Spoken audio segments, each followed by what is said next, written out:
Background: Renzu is the human race ancestor. He was created from the blue sea of life, where all living things are created. He had created 10 children, and together with them, he had experienced countless legends. In the end, when all his children are dead, he gathers their corpses and uses his own life and his children's bodies to create the human race.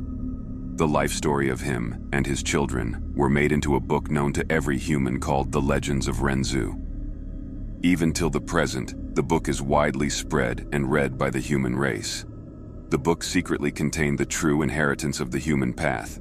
Many great geniuses and venerables had invested time into the book and gained inspiration from it, and creating many wonders themselves. Part 1. One of the oldest legends talk about the Hope Gu. In the legend, when the world was just formed, it was a land of savage wilderness. Among the wild beasts that walked the earth, the first man appeared. He was known as Renzu, eating raw meat and drinking blood, living a difficult life. In particular was a group of wild beasts called Predicament. These wild beasts loved the taste of Renzu and longed to eat him. Renzu did not have a body as strong as mountain rock, nor did he have the sharp teeth and claws of a wild beast. How could he fight with the Predicaments? His source of food was unstable, and he had to hide all day. He was at the bottom of nature's food chain and could barely survive. At this moment, there were 3 Gu that came up to him and said, "As long as you use your life to provide us, we will help you through this difficulty." Renzu had nowhere to go, so he could only agree to these 3 Gu. He first gave his youth away to the biggest Gu among the 3. That Gu then granted him strength. With strength, Renzu's life began to change. He started to have a stable source of food and was able to protect himself. He fought bravely and ruthlessly, defeating many predicaments. But soon he suffered and finally realized that strength was not everything. It needed to heal and be cultivated, not spent freely at his will. Not to mention when facing the entire group of predicaments, his strength alone was too small. Renzu reflected over this lesson bitterly and decided to give his prime middle years to the most beautiful Gu among the 3. And thus, the second Gu gave him wisdom. With wisdom, Renzu was able to learn how to think and reflect. He began to accumulate experience and found out that many times when he used wisdom, it was more effective than using strength. By relying on wisdom and strength, was he able to conquer all the goals that he formerly could not, and killed many predicaments. He ate the meat of predicaments and drank the blood of predicaments, surviving with tenacity. But good things do not last, and Renzu was old, and would only grow older and older. This is because he gave away his youth and middle years to keep the strength Gu and wisdom Gu. When a man is old, his muscles deteriorate and his brain slows down. "Human, what else can you give us? You don't have anything else left to provide to us," the strength Gu and wisdom Gu said as they realized this. They left him. Without wisdom and strength, Renzu was once surrounded by predicaments. He was old and could not run, his teeth had fallen out, and could not even chew wild fruits and plants. As he fell weakly onto the ground surrounded by predicaments, his heart was filled with desperation. It was at this time the third Gu said to him, "Human, take me up. I will help you escape predicament." Renzu tearfully replied, "Gu, I don't have anything else left. See, the strength Gu and wisdom Gu have abandoned me. I only have my old age left. While it is not as worth my youth and middle age, but if I give you my old age, my life would immediately end. Even though I am surrounded by predicaments right now, but I will not die immediately. I wish to live a little longer, even if just a second more. So you should leave. I have nothing else to provide to you." But the Gu said, "Among the 3, I have the smallest needs. Human, if you just give me your heart, it will be enough." "Then I will give you my heart," Renzu said. "But Gu, what can you give me in return?" In this situation, even if the strength Gu and wisdom Gu returned to my side, it would change nothing. When compared to the strength Gu, this Gu looked frail and was just a tiny ball of light. When compared to the wisdom Gu, this one was only able to give out a dim white light, not beautiful in any way. But when Renzu gave it his heart, this Gu suddenly gave out endless light. In this light, the predicament screamed in horror. "This is the Hope Gu, withdraw. We predicaments are most afraid of hope." The predicaments retreated suddenly. Renzu was speechless, and from that day onwards, whenever he faced predicament, he would give his heart to hope. Part 2. Renzu was able to escape his predicament because of hope, but eventually, he grew old, and without Strength Gu and Wisdom Gu, he could no longer continue to hunt. Even his teeth fell off, making him unable to chew many wild fruits and vegetables. Renzu felt death slowly approaching. At this time, the Hope Gu said to him, "Human, you must not die. If you die, your heart will be lost, and I will lose my only place of residence." Renzu was helpless.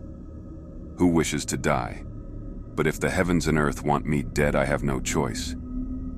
The Hope Gu said, "There's always hope in everything.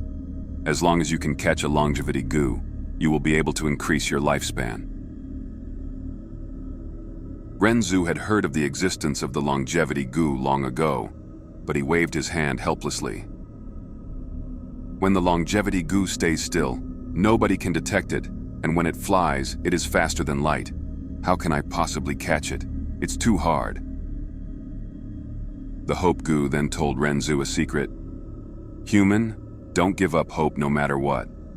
Let me tell you, on the northwest corner of this continent, there is a huge mountain. On the mountain, there is a cave, and in that cave, there is a pair of round and square Gu worms.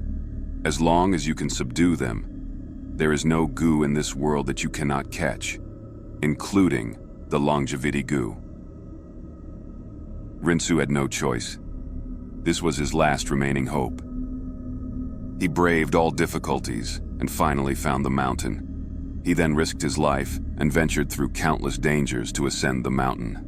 On the mountaintop, near the cave entrance, he used his last remaining strength to slowly make his way in.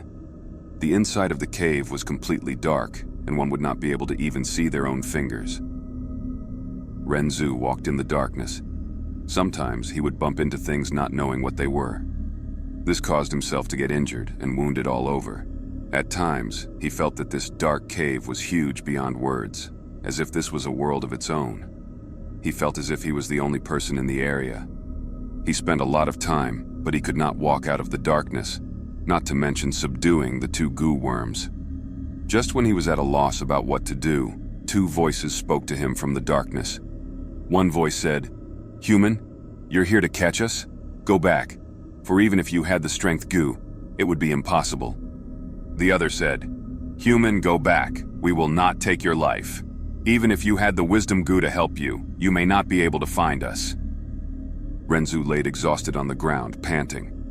The Strength Gu and Wisdom Gu had left me long ago, and I do not have much lifespan left, so I'm at my wit's end.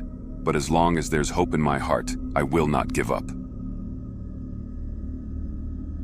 Hearing Renzu's words, the two voices went silent.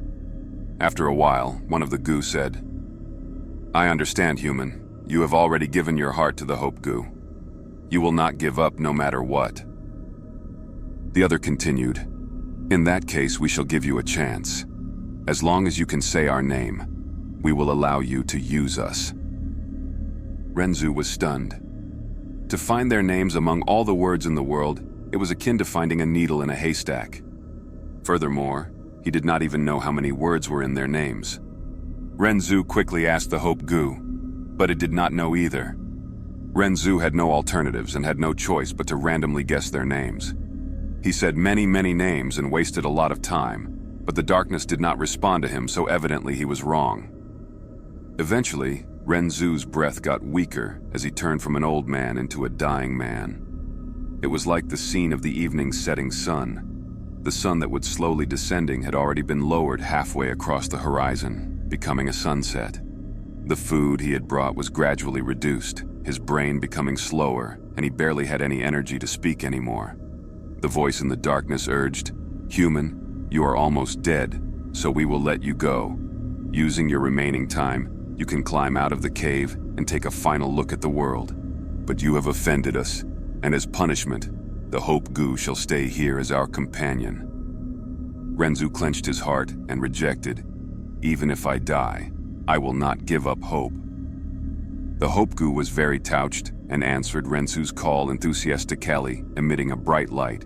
At Renzu's chest area, a light began to shine. But this light was too weak, it could not illuminate the darkness.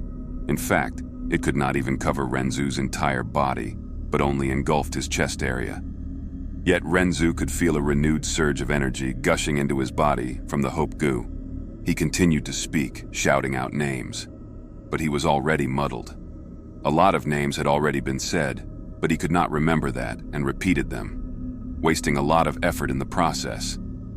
As time continued to flow, Renzu's lifespan was almost over.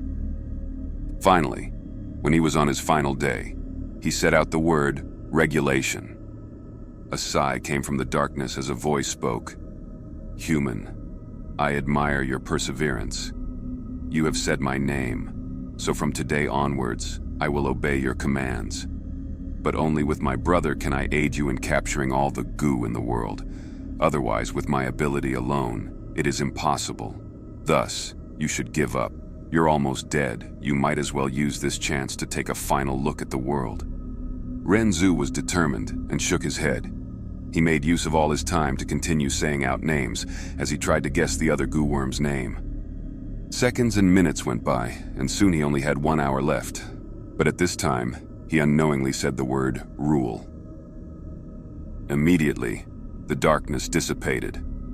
The two Gus appeared before him. As the Hope Gu had said, one was cubic, called regulations.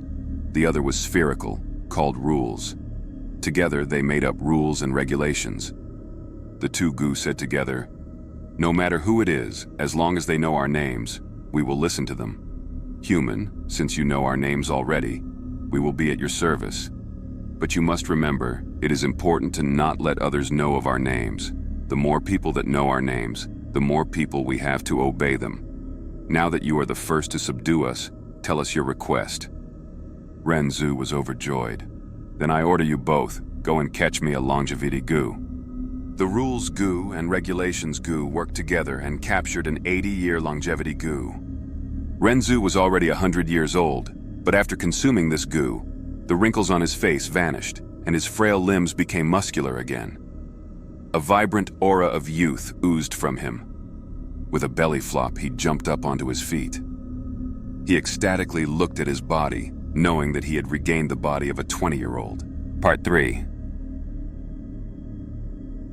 Ever since Renzu was able to get their names and subdued the rules Gu and regulation Gu, his first order was for them to capture a longevity Gu. Rules Gu and regulation Gu, one round and other square, worked together and could capture all the Gu in the world. A longevity Gu was nothing difficult. Renzu used the longevity Gu and got back his youth, becoming 20 years old again. But now the rules Gu said, "Human, although you subdued us, every time you command us, it will add a rule and regulation." Regulation Gu continued. "We can catch the longevity Gu for you. This is the first order. Our new rule and regulation is, we will not repeatedly catch the same Gu for you." That means, if Renzu wanted to catch a longevity Gu again, the two rules Gu and regulation Gu would not help. Renzu nodded, having no choice but to accept. He gave his second command. "Then, other than the longevity Gu, please capture all the other 10,000 Gu in the world for me." Rules Gu and regulation. Gu got this command, and rules Gu turned into a giant circle encompassing the universe. Regulation Gu turned into a giant square, covering the large world. One square and one round formed a giant net together, enveloping the entire world. When they shrunk again and returned to Renzu, all the Gu in the world other than longevity Gu were captured. Renzu was overjoyed. With this, all the Gu belonged to him. From now on, he was the ruler of the world. But once he opened the net, with a swoosh, a large number of worms flew outside, and the Gu that rules Gu and regulation Gu worked hard to catch, all escaped fervently.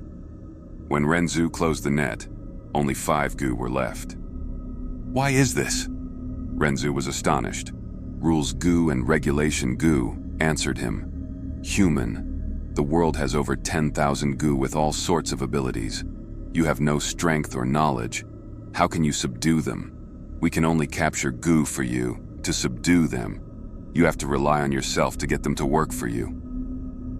Next they added, this is your second order, so we'll add a second rule and regulation. From now on, we can only catch one Gu for you at a time. Renzu could only nod and carefully opened the net, only showing a small gap. The remaining 5 Gu contained the Strength Gu and Wisdom Gu. Seeing this, Renzu was overjoyed. He said to Strength Gu, Strength Gu, you left me back then. Do you have any regrets? If you succumb to me now, I will return you your freedom. Strength Gu said, Human, you are wrong. I didn't leave, not because I couldn't, but because I wanted to stay. You want to subdue me, but that's impossible. I only succumb to those stronger than me, but you are out of the question. However, we can deal again. Give me your youth, and I will temporarily obey you. Renzu was reluctant upon hearing this. He had just gotten back his youth. Was he about to lose it again? But he desired strength. He knew that with strength, he would get stronger, and life would get easier. Moreover, with strength, he could subdue more Gu. Thus, Renzu accepted and formed a second deal with it. Renzu became middle-aged at once, and the Strength Gu flew out of the web and landed on Renzu's shoulder. Renzu had strength and was full of confidence. He said to Wisdom Gu, Wisdom Gu, you left me back then. Do you have any regrets? If you succumb to me now, I will return you your freedom. Wisdom Gu said, Human, you are wrong. I did not leave not because I couldn't, but because I wanted to stay. You want to subdue me, but that's impossible. I only succumb to those smarter than me. Yet you are not smarter than me. But we can deal again. Give me your middle age, and I will temporarily obey you. Renzu, upon hearing this, refused to do the same deal again. He treasured his life more, and he also knew that once he sold his middle age, he would be left with old age. Before long, the Strength Gu and Wisdom Gu would leave him again, just like last time. Renzu refused to deal, but did not want to let go of the Wisdom Gu. Wisdom Gu was anxious, reluctantly giving in. All right, human, you win. I lost to you this time. As long as you tell me what method you used to capture me, I will admit defeat and not take anything from you, being at your disposal. Upon hearing this, Renzu was overjoyed, and before the Rules Gu and Regulation Gu could stop him, he said, I used the Rules Gu and Regulation Gu to capture you. Wisdom Gu laughed upon hearing, I remembered it, so these Gu are called Rules Gu and Regulation Gu. Ha ha ha ha. Now that I know your names, you can no longer capture me. Saying so, it turned into a flash of light and flew away, vanishing into thin air. Rules Gu and Regulation. Gu began to complain. Human, we told you long ago that our name should be known by you alone, and not others. Otherwise, we would be used by others. Look what happened. Now that Wisdom Gu knows our names, it spells trouble. Only then did Renzu realize that he was tricked by Wisdom Gu. He was anguished, for he knew he lost the only chance he had of capturing the Wisdom Gu using Rules Gu and Regulation Gu. Part 4. Renzu used the Rules Gu and Regulation Gu and obtained Strength Gu, but losing Wisdom Gu, leaving behind 3 Gu worms. One was Suspicion Gu, one was Trust Gu, and another was Attitude Gu. Renzu grabbed the Attitude Gu. Attitude Gu followed the betting rules, submitting to Renzu, telling him, Human, you caught me. I can only curse my bad luck. From now on, I will be at your command. Wear me, and you will be able to use my ability. Attitude. Gu's appearance was like a mask. Renzu put it on his face, but in the end he could not wear it. Even if he used a rope to tie it, it would still fall off. What's going on? Renzu was troubled. Attitude Gu laughed. I know, human, you have no heart. Attitude is the mask of the heart. So without a heart, how can you wear me? Renzu realized at once. He had already given his heart to hope. He was heartless. Someone who is heartless cannot wear the attitude mask. In other words, to someone with a heart, an intention. Their attitude is a mask. Part 5. Renzu had obtained the Attitude Gu. Attitude Gu was like a mask, and without a heart, Renzu couldn't wear it. Because before this, Renzu had given his heart to the Hope Gu, and from then on he never feared difficulty. But if Renzu wanted to use the Attitude Gu, he needed to have a heart. Renzu was troubled, thus he asked Attitude Gu. He said, "Oh Gu, sometimes Attitude says it's all. Now that I have encountered a problem, you know it, thus I'm here to seek advice." Attitude Gu said, "This is not hard. Renzu, you lack a heart, thus you just have to find a new one."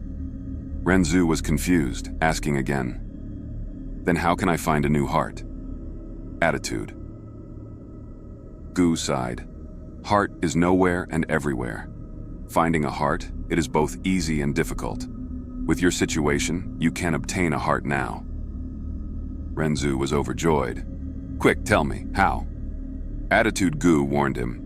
"This heart is called loneliness. Human, are you sure you want it? Once you obtain it, you will face endless pain, loneliness, and even fear." Renzu did not listen to his warning. He continued asking. Attitude Gu could not defy Renzu's orders, thus he said, "You only have to stare at the sky on a starry night and say nothing. Once you reach daylight, you will obtain the heart of loneliness." That night, it was a star-filled sky. According to Attitude Gu's instructions, Renzu sat alone at the mountain peak, staring at the night sky. Before this, his life was very difficult, constantly struggling for survival. He had no time to admire this beautiful yet mysterious sky. But now, as he stared at the starry sky, his thoughts began floating, constantly thinking about himself. Such a meager and weak being like himself, living a life of constant fear and insecurity. Sigh, although I have Hope Gu, Strength Gu, Rules Gu, and Regulation Gu, and Attitude Gu to survive in this land, it is still difficult as ever. Even if I die tomorrow, it is not shocking. If I die, will the world remember me? Will anyone rejoice over my existence and grieve over my death? Thinking of this, Renzu shook his head. In this world, he was the only human. How can there be others? Even with Gu accompanying him, he still felt a strong sense of loneliness. Heart of loneliness. At this moment, when Renzu felt lonely, his body suddenly had a brand new heart. The sun rose from the horizon and shone on his face. But Renzu felt no happiness, and instead felt an endless pain, despair, confusion, and even fear. He could not endure this loneliness and fear, for all he felt was the advent of darkness and apocalypse. Thus he painfully cried, stretching out his fingers and digging out his eyes. His left eye fell onto the ground and transformed into a young man. He had golden hair and a strong body. Once he appeared, he kneeled at Renzu's feet, saying, "O Renzu, my father, I am your eldest son, Verdant great son." At the same time, his right eye turned into a young girl, and she held Renzu's hand, saying, "O Renzu, my father, I am your second daughter, Desolate ancient moon." Renzu laughed loudly, tears flowing out of his empty sockets. He said "good" 3 times and continued, "I have children now.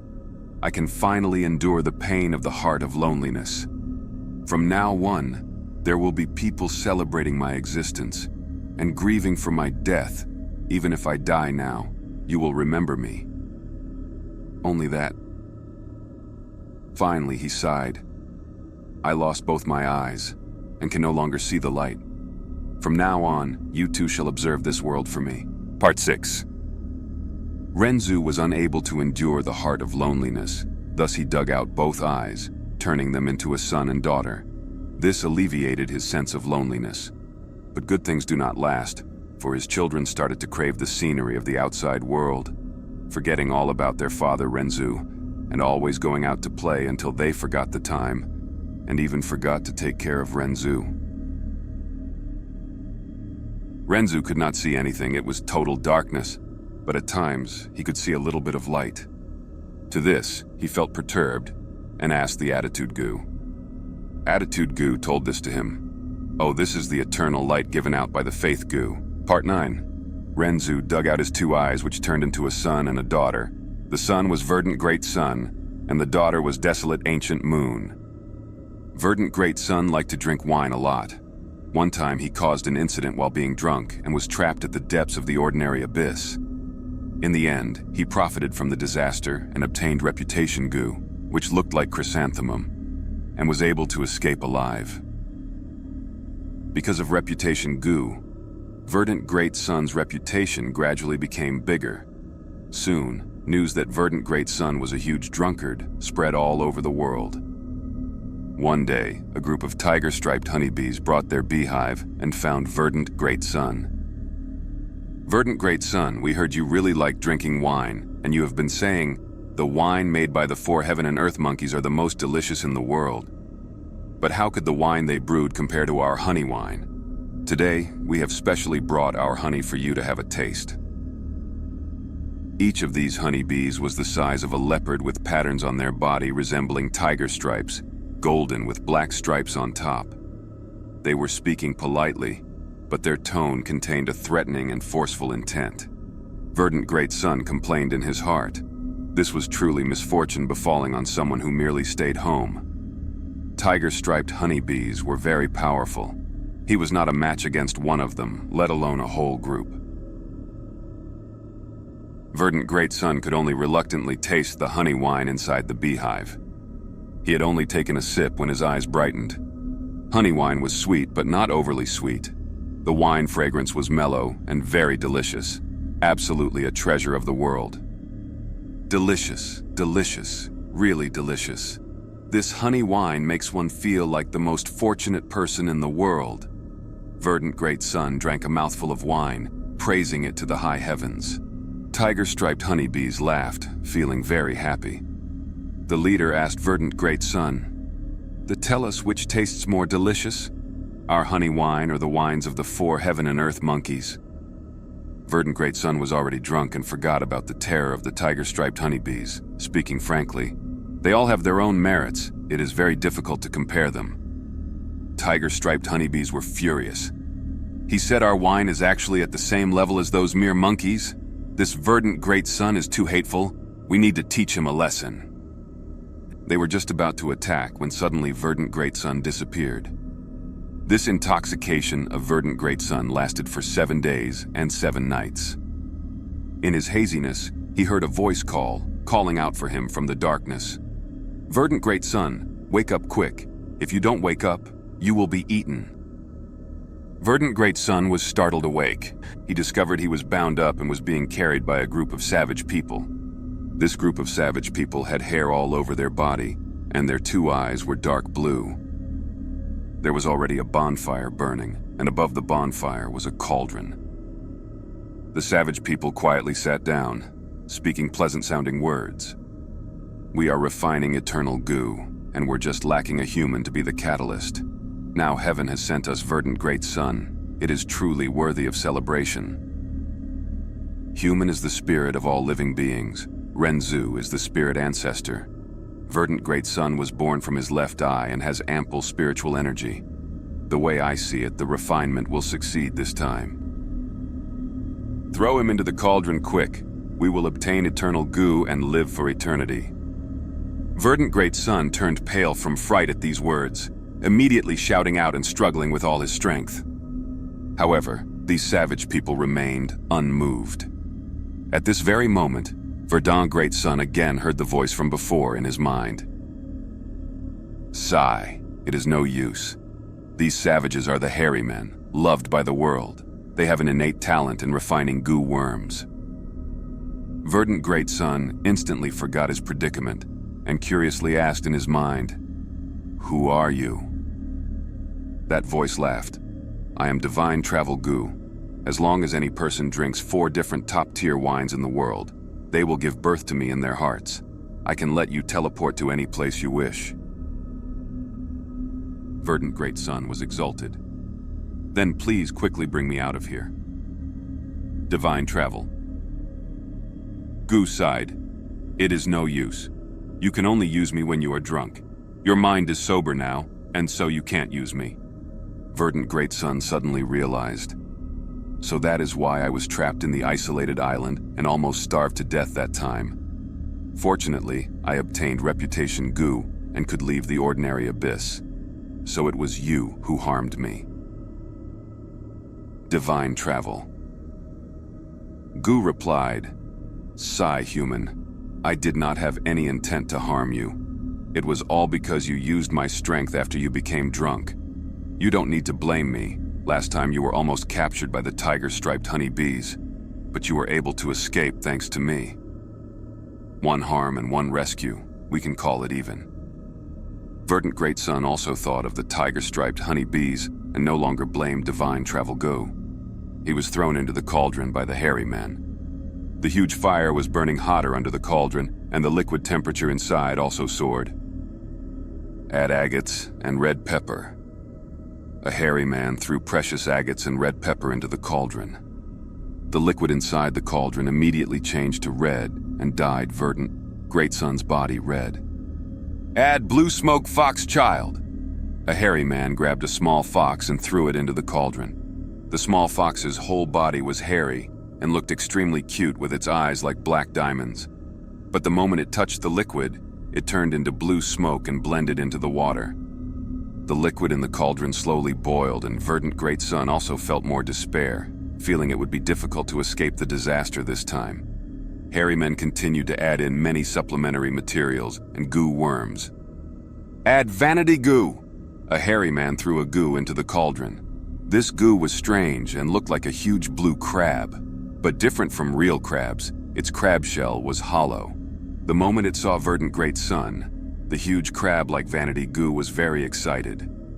You are Verdant Great Sun. I have heard about you, but had never expected I would meet you here. It is really my good fortune. I am too happy, too excited. Verdant Great Sun gave a bitter smile. How can it be good fortune when we are about to die? I don't care about death.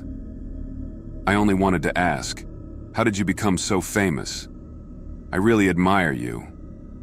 I have the utmost admiration for people like you, Vanity Gu asked with urgency. I am not in the mood to talk about this now. I need to escape.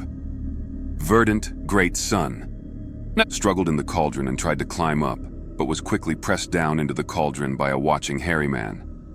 Quick! Tell me quick! Vanity Gu was not tactful and wholeheartedly wanted to ask for guidance. Verdant Great Sun furiously rebuked. Can't you see the situation we are in now? Vanity Gu opened its eyes wide and started at Verdant Great Sun before it beamed with pleasure. I understand. I understand now.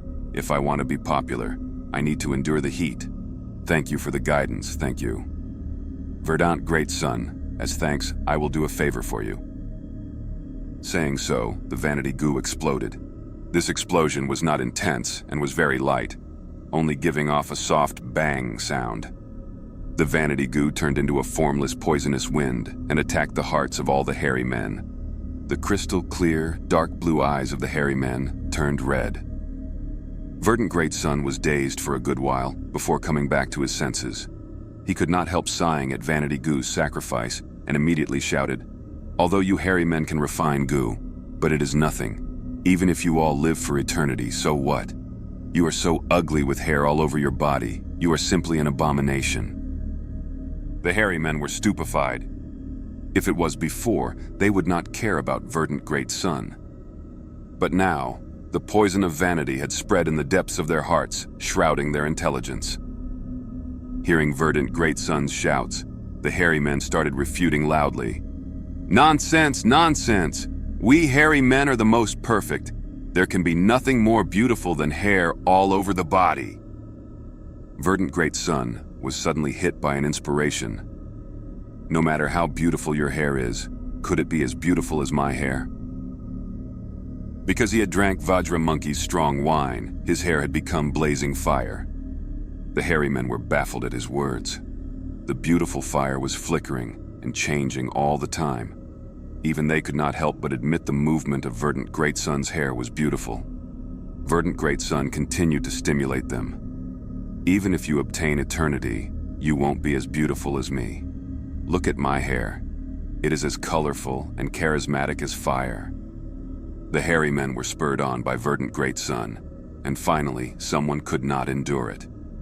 You have such amazing hair. I will have it too. Look at mine. He then used a fire torch to ignite his whole body. The hair on his body burned, and he became a fiery man. Ha ha ha! You only have beautiful hair, but my whole body is beautiful now. This hairy man shouted. Soon the other hairy men also rushed to do the same. All of them became fiery men. The fire burned them, and the intense pain caused them to howl in pain. But when they realized this, it was too late for them to extinguish the fire, and bombastically displayed their beauty. Divine Travel Gu was overjoyed and praised Verdant Great Sun endlessly. Human, you are really clever, actually thinking of this method. Verdant Great Sun escaped out of the cauldron and succeeded in surviving. He replied in his mind with a cold smile. It is not me who is clever. It is the vanity in people that have turned them stupid. They often silently endure pain for false beauty, giving up the goals they should truly pursue. Part 8. One time, Verdant Great Sun got very drunk. When he woke up, his head hurt, and he forgot all that happened when he was drunk. He did not know why he was trapped on a lone hill, one which was surrounded by a bottomless abyss. The abyss was filled with spiral winds, pale green color. This was the usual wind. The winds blew dust into the air. Those were the dark yellow color, mortal dust. Verdant Great Sun's heart sank, because he recognized that this was the ordinary abyss. No living being had ever managed to fly past it. He was trapped on this lone hill, unable to get out. He would die of starvation eventually. Thankfully, there was a forest on the lone hill. Verdant Great Sun was hungry and came into this forest to find fruits to eat. But this forest was very strange. The black soil was like a swamp, smelling extremely pungent. The trees had no leaves, and the branches looked like strange claws. But when the wind blew, there was the sound of leaves moving in the wind. Verdant Great Sun could not find food, and fell into despair, knowing he was going to die soon. A few days later, he was so hungry he could not move, leaning on the tree trunk as he laid on the ground. He eventually fell unconscious. In his slumber, he could hear many voices talking. Hey look, this person finally passed out. As I expected, he's finished. Actually, it is possible to leave the ordinary abyss. You just need the Reputation Gu. Reputation Gu is at the center of the forest, hidden under a rock. Too bad he doesn't know, ha ha ha. Shh, speak softer. It will be bad if he hears us. It's okay, it's okay. He has fainted already. Before long, the black soil will bury him and turn him into nutrients for us trees. Hearing this, Verdant Great Sun jolted awake. It turns out this forest is Shi-Yu Forest. What he had thought was leaves brushing in the wind turned out to be the whispers of the trees. After hearing the information, Verdant Great Sun walked to the center of the forest, lifted the rock, and obtained the Reputation Gu. Reputation Gu was like a chrysanthemum. Its petals were golden yellow, emitting a fragrance. Reputation Gu said to Verdant Great Sun, "Young man, thank you for lifting the rock and saving me. To repay you, I have decided to help you get across this ordinary abyss." Reputation Gu told Verdant Great Sun the method to use it. Verdant Great Sun was overjoyed, arriving at ordinary abyss, and placed the Reputation Gu in his mouth, shouting as loud as he could. The strange thing was, no matter how loud he shouted, there was no sound, but the vibrations in the air caused the ordinary abyss to shake. As the commotion got bigger, it was like an earthquake. The air was even filled with a brilliant fragrance. Verdant Great Sun did not feel anything weird, as he had known from the Reputation Gu. Reputation itself has no voice, but it can spread wide and create tremors. As he shouted, A golden bridge appeared in mid-air, but the bridge's length was limited. There was still a long distance to the other side. Verdant Great Sun was too hungry, too tired, after trying several times. The effect continued to diminish, and his chance for salvation seemed dim. Reputation Gu sighed. Sigh. You have not eaten anything in a while. Even though you have a breath left in your stomach, it is too little. From your diaphragm, it has to go through your stomach, chest, throat, and finally your mouth. The journey is too long. We have to reduce it. Here, place me between your two butt cheeks. Verdant Great Sun did as instructed. Reputation Gu landed near his private part and turned into a chrysanthemum cave. Okay, you can start shouting again, Reputation Gu said. Verdant Great Sun forced that last breath of his, out of this hole, out of his body. Prat. In his daze, Verdant Great Sun heard a loud sound. The air was filled with an unimaginable stench, but that golden bridge became majestic and large, stretching over 1,000 miles, reaching the other side. A shitty reputation compared to good reputation is always easier to obtain and maintain. Verdant Great Sun quickly crossed the bridge, leaving the ordinary abyss and reaching the other side, saving his own life. Part 9. Renzu dug out his two eyes, which turned into a son and a daughter. The son was Verdant Great Sun, and the daughter was Desolate Ancient Moon. Verdant Great Sun liked to drink wine a lot. One time he caused an incident while being drunk, and was trapped at the depths of the ordinary abyss. In the end, he profited from the disaster and obtained Reputation Gu, which looked like chrysanthemum, and was able to escape alive. Because of Reputation Gu, Verdant Great Sun's reputation gradually became bigger. Soon, news that Verdant Great Sun was a huge drunkard spread all over the world. One day, a group of tiger-striped honeybees brought their beehive and found Verdant Great Sun. Verdant Great Sun, we heard you really liked drinking wine, and you have been saying, the wine made by the 4 heaven and earth monkeys are the most delicious in the world.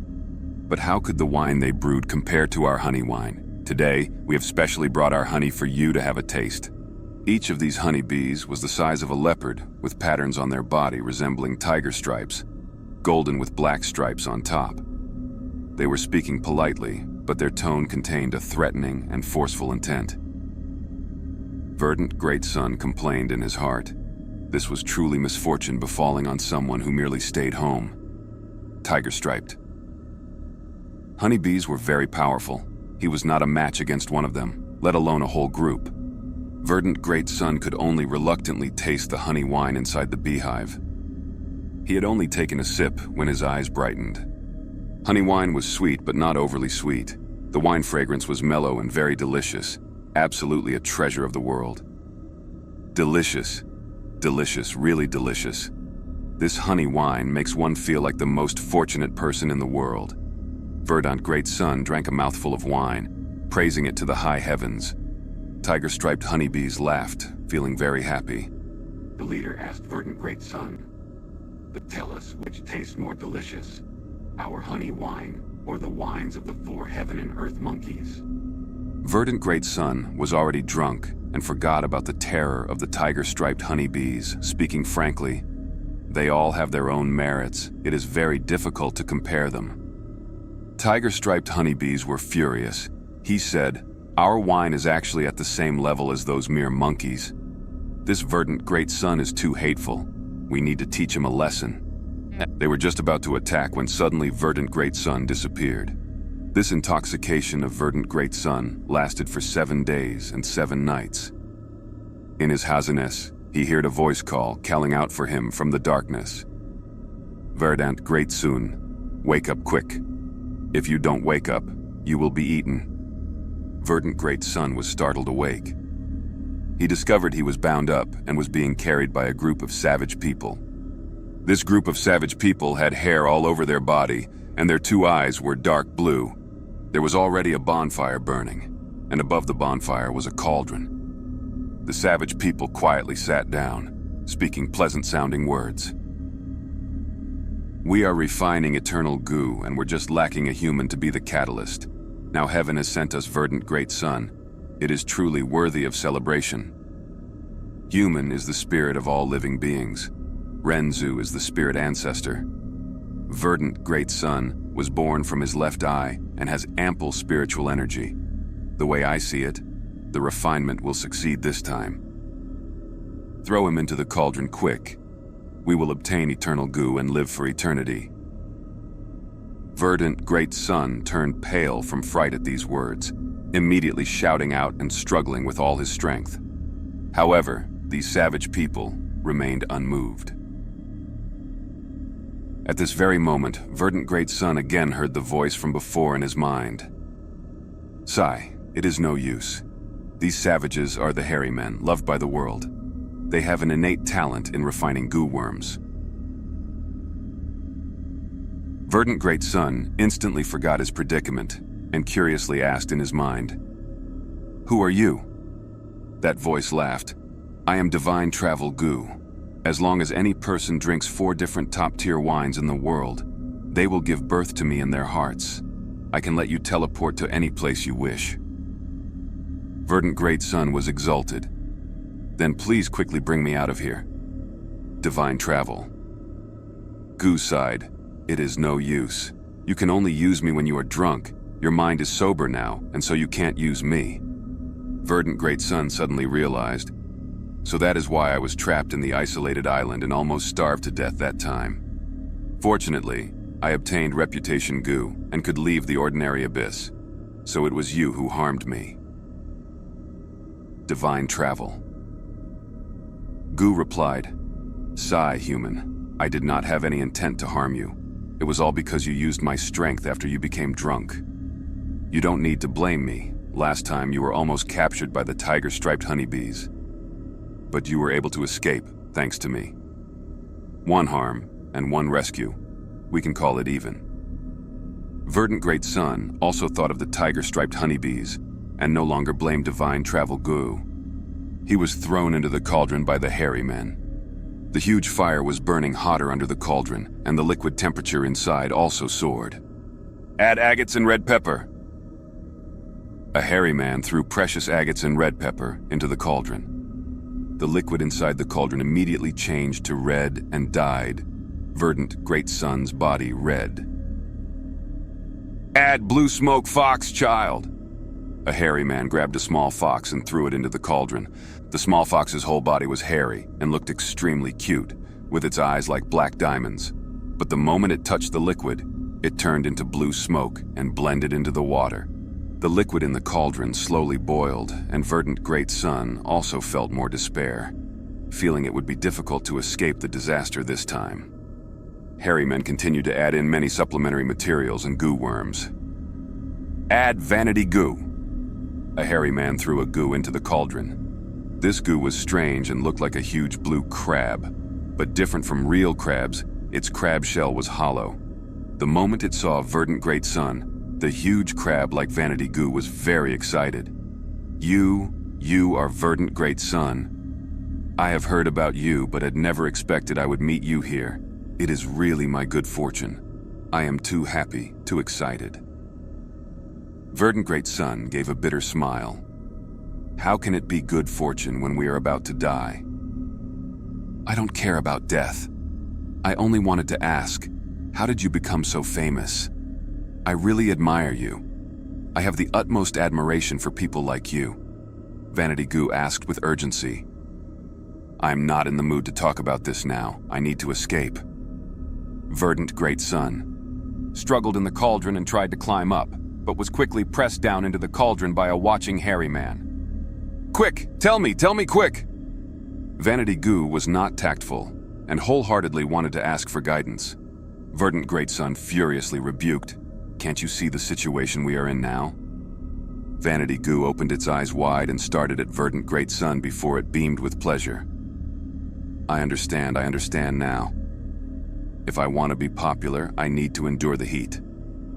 Thank you for the guidance, thank you.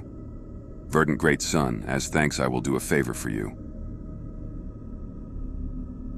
Saying so, the Vanity Gu exploded. This explosion was not intense and was very light. only giving off a soft bang sound.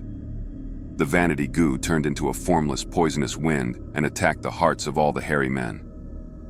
The crystal-clear, dark blue eyes of the hairy men turned red. Verdant Great Sun was dazed for a good while, before coming back to his senses. He could not help sighing at Vanity Gu's sacrifice, and immediately shouted, "Although you hairy men can refine Gu, but it is nothing. Even if you all live for eternity, so what? You are so ugly with hair all over your body, you are simply an abomination." The hairy men were stupefied. If it was before, they would not care about Verdant Great Sun. But now, the poison of vanity had spread in the depths of their hearts, shrouding their intelligence. Hearing Verdant Great Sun's shouts, the hairy men started refuting loudly. "Nonsense, nonsense! We hairy men are the most perfect. There can be nothing more beautiful than hair all over the body." Verdant Great Sun was suddenly hit by an inspiration. "No matter how beautiful your hair is, could it be as beautiful as my hair?" Because he had drank Vajramonkey's strong wine, his hair had become blazing fire. The hairy men were baffled at his words. The beautiful fire was flickering and changing all the time. Even they could not help but admit the movement of Verdant Great Sun's hair was beautiful. Verdant Great Sun continued to stimulate them. "Even if you obtain eternity, you won't be as beautiful as me. Look at my hair. It is as colorful and charismatic as fire." The hairy men were spurred on by Verdant Great Sun, and finally someone could not endure it. "You have such amazing hair. I will have it too. Look at mine."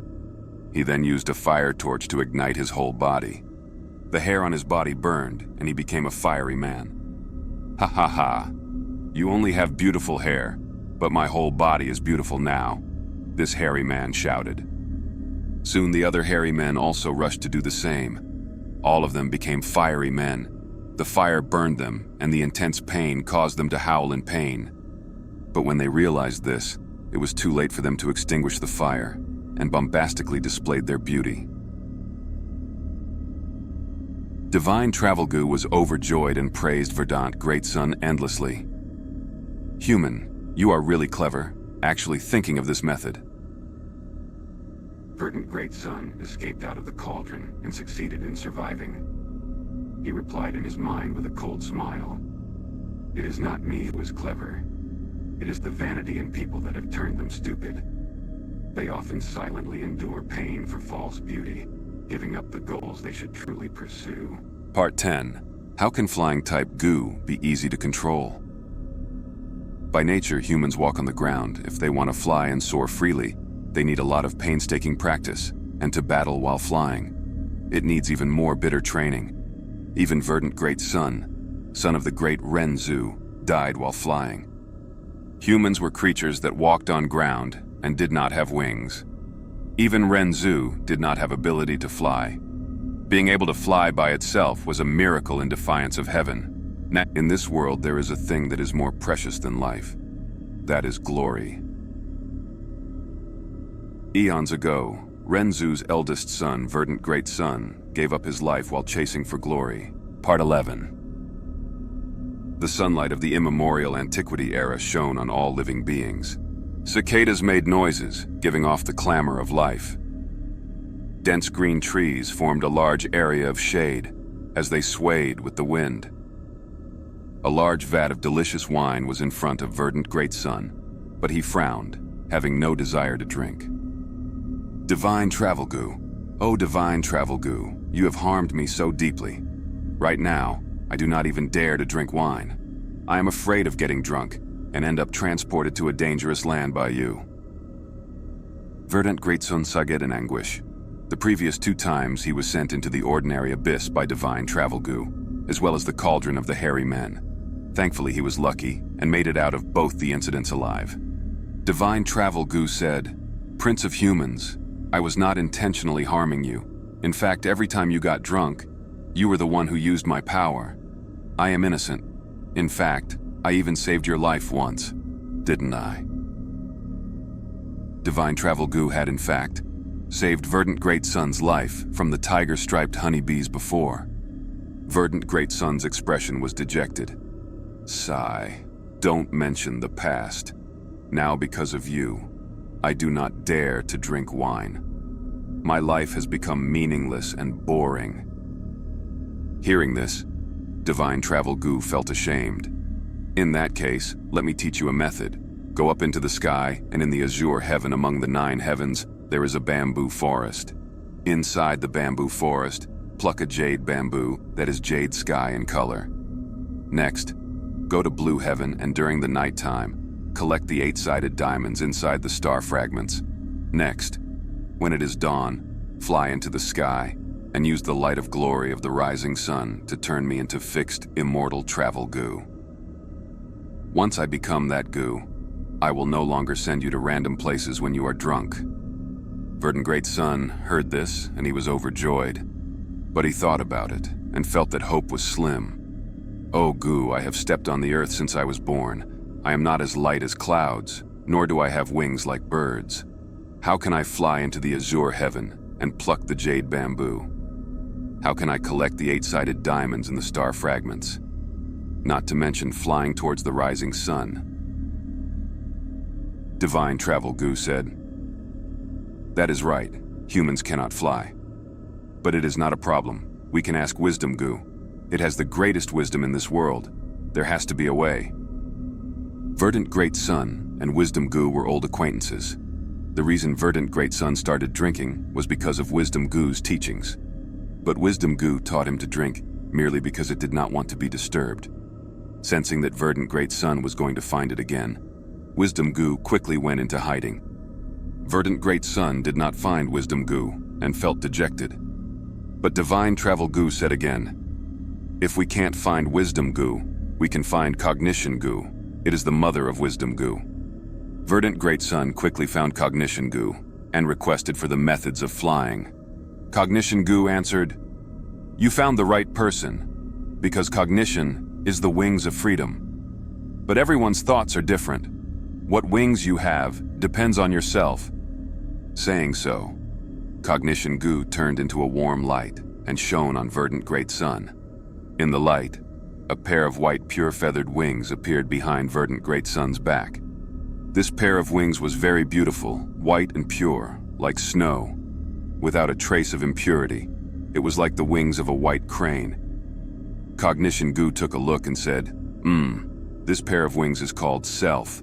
Everyone has their own self-cognition. This pair of wings has a high degree of flexibility and freedom. But you must be careful. Do not overly bask in sunlight. Otherwise, your sense of self will either expand or shrink. Young man, you must remember my words. The higher you fly, the harder you fall. Cognition Gu thought and said the last sentence with deep meaning. Obtaining the cognition wings named Self, Verdant Great Sun was very happy and flew into the sky. He flew and flew, going higher and higher. Humans were not born to fly like birds soaring in the sky. This brought Verdant Great Sun great curiosity. He played around freely in the sky, extremely happy. At the same time, he remembered Cognition Gu's warning and did not overly expose himself to sunlight. When it was sunny, he would hide in the clouds.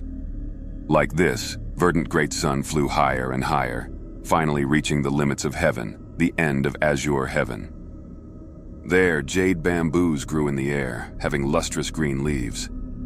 These jade bamboos were rooted in the void, and their tips also extended into the unknown void. Looking from outside, one could only see their thin, long stem.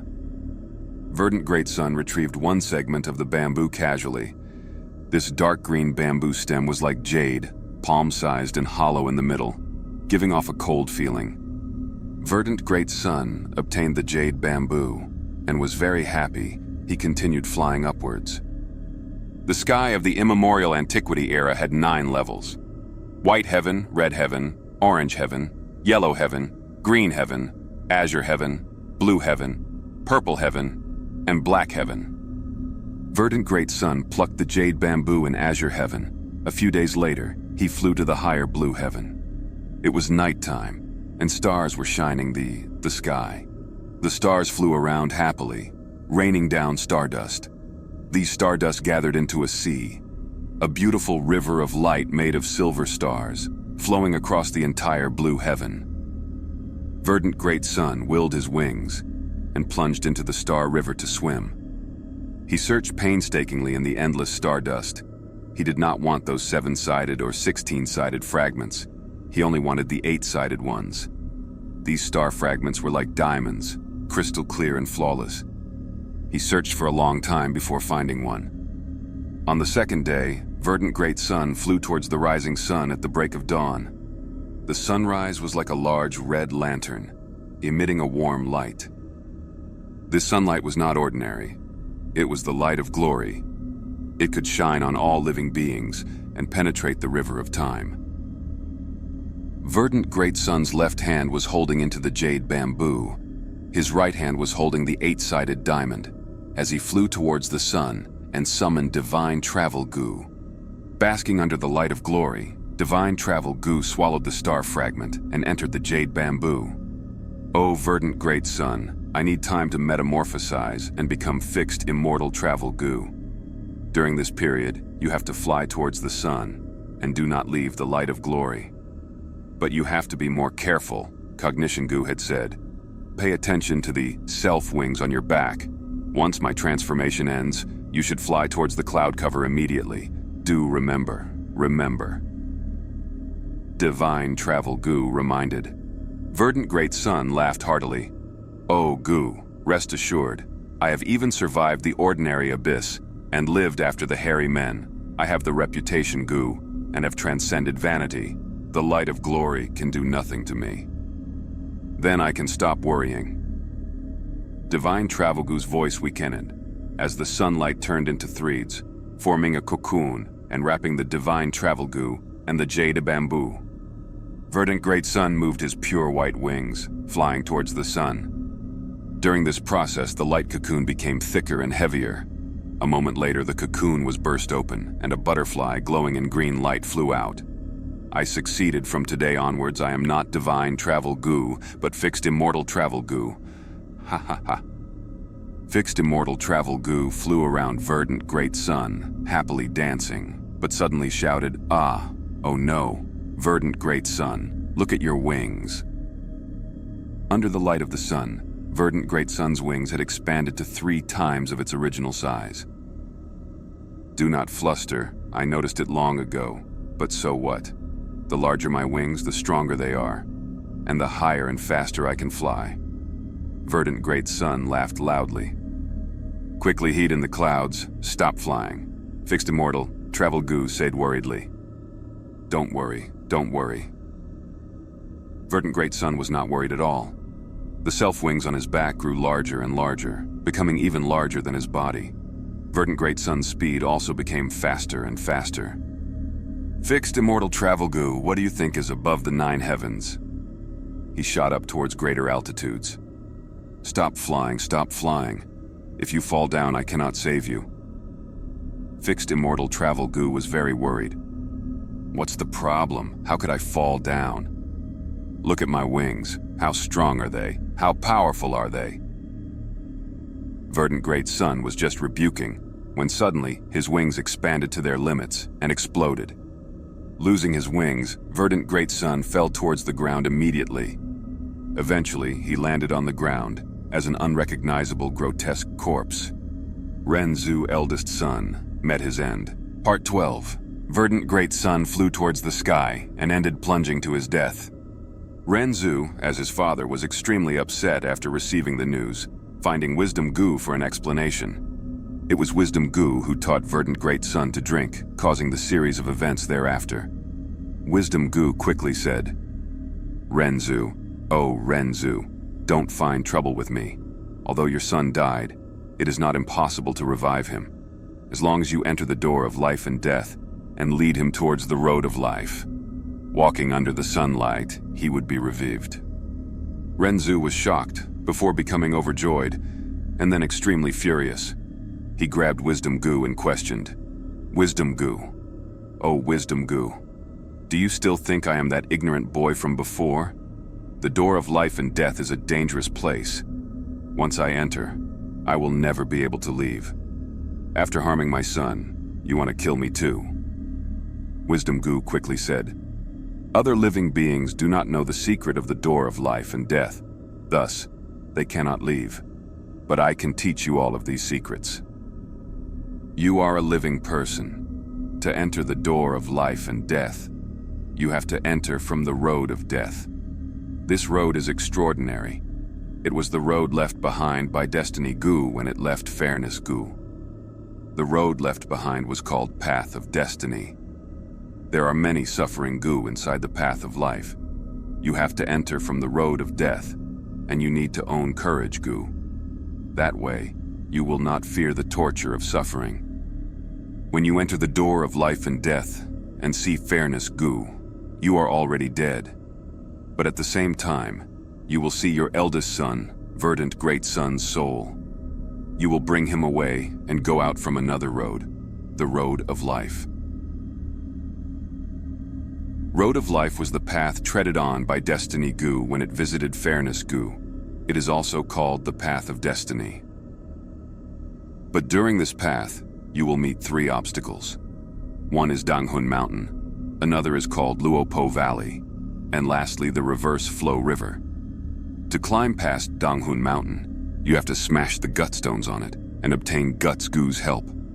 To get past Luopo Valley, you need to find Faith Gu to help. To get through the Reverse Flow River, you have to move forward continuously, not stopping for even a second during the process. Renzu heard Wisdom Gu's words and let it go. He quickly found Faith Gu. Ever since he became blind, Faith Gu's light was the only light he could see. Oh, Renzu, I can feel your determination in getting back your eldest son. I am willing to help you, but I urge you not to give up on this goal. Because when you give up, I will leave you for good. Faith Gu said with concern. Renzu found Courage Gu next. Courage Gu and Hope. Gu were good companions. Renzu had Hope Gu, and thus saw Courage Gu occasionally. He had a decent relationship with it. After getting Courage Gu's help, Renzu came to the door of life and death, entering the road of death. The road of death was pure darkness. The large number of suffering Gu were like yellow fireflies swarming towards Renzu.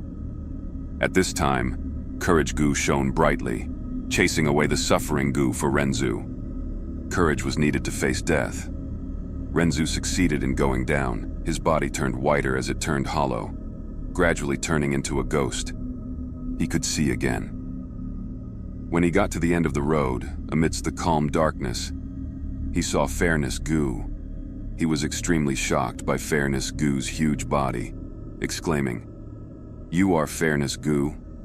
Why is your body so huge? A mountain is a speck of dust compared to you. The sea is like a droplet compared to you." Fairness Gu's voice was grand. Life and death are the greatest fairness in this world. When I am inside the door of life and death, my body will become enormous. Oh, Renzu, you are here for your son, right? Feel free to go, he is right there. Renzu was overjoyed upon seeing his son and ran towards him. Verdant Great Son had turned into a white ghost and was lying beside a lake, scooping out the water with a bowl and drinking it. The water was like wine with its fragrance pervading the area. Verdant Great Son drank it with utmost satisfaction. "My son, don't drink anymore. Come, let's go back." Renzu walked towards Verdant Great Son and shouted, "Esteemed father, how did you come here? This is great. Let's drink together." Verdant Great Son opened his hazy eyes and looked at Renzu. Renzu seized the wine bowl from him and said with exasperation, "Don't drink anymore. You only know how to drink wine. Everyone knows there is a bewitching lake in the land of the dead, and its water is the bewitching soup. When ghosts drink it, they become muddle-headed and lose the desire to leave." Verdant Great Son, however, refuted. "Father, you are wrong. This is not the bewitching soup. It is the soul-calming wine. It can calm down your soul and remove all the impurities. Your soul will no longer be restless, and you will experience utmost tranquility in your heart. This is one of the best quality wines in this world. I don't care what wine it is, you have to follow me back." Renzu pulled Verdant Great Son's hand, but found Verdant Great Son was as heavy as a mountain and could not be budged. Verdant Great Sun shook his head. Some people upon death will be as heavy as a mountain. Some people upon death will be light as a feather. Father, I had reputation Gu in my life, and died after bathing in the light of glory. When I arrived here, my body had become heavier than a mountain. I cannot even walk a single step and can only lie down here. What? Renzu immediately felt gloomy and anxiously shouted, I told you before, a tall tree attracts the wind. Reputation is not always a good thing. Throw away the reputation, Gu. Verdant Great Sun shook his head and sighed. We were not born with fame and fortune. We also cannot take them with us after death. After I died, reputation Gu left me. It is fixed Immortal Travel Gu that has accompanied me. Fixed Immortal Travel Gu could bring Verdant Great Sun's soul out of the door of life and death, or even bring him to any place in the outside world. However, Verdant Great Sun could only truly resurrect after walking through the path of life. What do we do now? Renzu realized he had been played by Wisdom Gu. Although he had arrived at the deepest part of the door of life and death, a death domain that had endless darkness, and has also found Verdant Great Sun, he discovered he could not bring back his son. At this moment, Fairness Gu spoke. Oh Renzu, do you still not understand? There are only two paths in door of life and death. Both appeared because of destiny, Gu. Life and death are determined by destiny. All living beings live and thus die. This is the cycle that allows the universe to continue existing. Your eldest son, Verdant Great Sun, died. This is destiny, and you should accept it. Moreover, he is living a good life here. Obsession Death Domain is the world's most tranquil place. He is drinking the world's supreme quality wine, and is free from all the worries of the outside world. Do you know how blissful this is? Renzu stood there and looked at his flesh and blood for a while before heaving a deep sigh. He knew he could not bring back his son's soul. At least it was like that for now. He bid farewell to the Fairness Gu, and also his son, and left the Obsession Death Domain. He stepped on another path this time. It was the path of life which went from darkness to light. However, Renzu soon realized walking this path was countless times more difficult than when he walked in through the path of death. There were many more suffering Gu on path of life than path of death. When Renzu had walked through the path of death, his journey became smoother along the way, and the suffering Gu lesser the further he walked. But as he walked through the path of life, there was not only more suffering Gu, but every step he took would cause much more suffering Gu to fly over and obstruct him. Courage Gu could not resist them any longer. Renzu, there are too many suffering Gu, and they will continue to increase. There is peace in death, but life has endless suffering. Go to Danghun Mountain quickly and break some gutstones. If you want to survive, just relying on courage won't be enough. You need guts too. Renzu hurried forward to Danghun Mountain and picked the Guts Gu while enduring the tremors in his soul. With Guts Gu's help, his soul strengthened greatly, and although he still suffered the tremors, it was not of much worry. He passed through Danghun Mountain and arrived at Luopo Valley. Luopo Valley was a maze with winding and twisted paths. Occasionally, there were a large area of bewilderment fog which could cause the soul to loosen, and occasionally, Luopo wind would blow through and cut apart the soul. Renzu had fallen into the lowest part of my life and could not distinguish the directions. Because his soul was strengthened by Guts Gu, it was loosening in the bewilderment fog at a slower speed. The loosened soul was cut apart by the Luopo wind. Renzu almost completely lost his way, but fortunately at this time, Faith Gu flew out and shone upon his path. Renzu was able to walk out of the Luopo Valley with only the essence of his soul remaining. He let out a huge breath of relief and could feel he was close to success. He walked to the reverse-flowing river. This was the final barrier in the path of life. It was extremely difficult to move against the stream. Endless suffering pushed upon him, causing him to make very slow progress. However, he forcibly persevered and walked towards the light. Almost there. He looked at the success that was just ahead of him. Only one final step remained. He let out a breath of turbid air and relaxed. Forgetting the warning of the Wisdom Gu, he stopped. This brief pause caused Renzu to be washed away by the river. Life was not easy. It was like a boat moving against the flow of the river. If you do not continue moving forward, you will be pushed back. Renzu was washed away by the river into the depths of Luopo Valley. He was so tired, he could not budge a bit, and was trapped in the Luopo Valley. Part 13. Renzu could not save his eldest son, Verdant Great Son, and at the final juncture of resurrection, he made a great mistake and was swept away by Reverse Flow River back into Luopo Valley. His eldest daughter, Desolate Ancient Moon, heard of this and wanted to go rescue her father. However, one must have the help of courage, Gu, and faith, Gu to enter the life and death door. But these Gu were with her father, Renzu. Desolate Ancient Moon was unable to enter the life and death door. She wanted to rescue Renzu but had no ways, so she asked for guidance from Cognition Gu. Cognition Gu gave her two methods. The first method was to enter Space Cave, then open the space door to directly move to Renzu's side. She could then use the space cave to escape life and death door. However, this method could only rescue Renzu's soul and could not resurrect him. The second method was to climb to the peak of Chengbai Mountain and find the one and only Success Gu. As long as she made a wish to Success Gu, she could rescue Renzu and allow him to successfully resurrect. Desolate Ancient Moon already knew of Space Cave's existence, but she had no idea how to find the Space Cave. Moreover, to let her father truly resurrect, she had to go to Chengbai Mountain. Chengbai Mountain was not tall and was like a mound. It was peculiar as it was made from millions and millions of pebbles.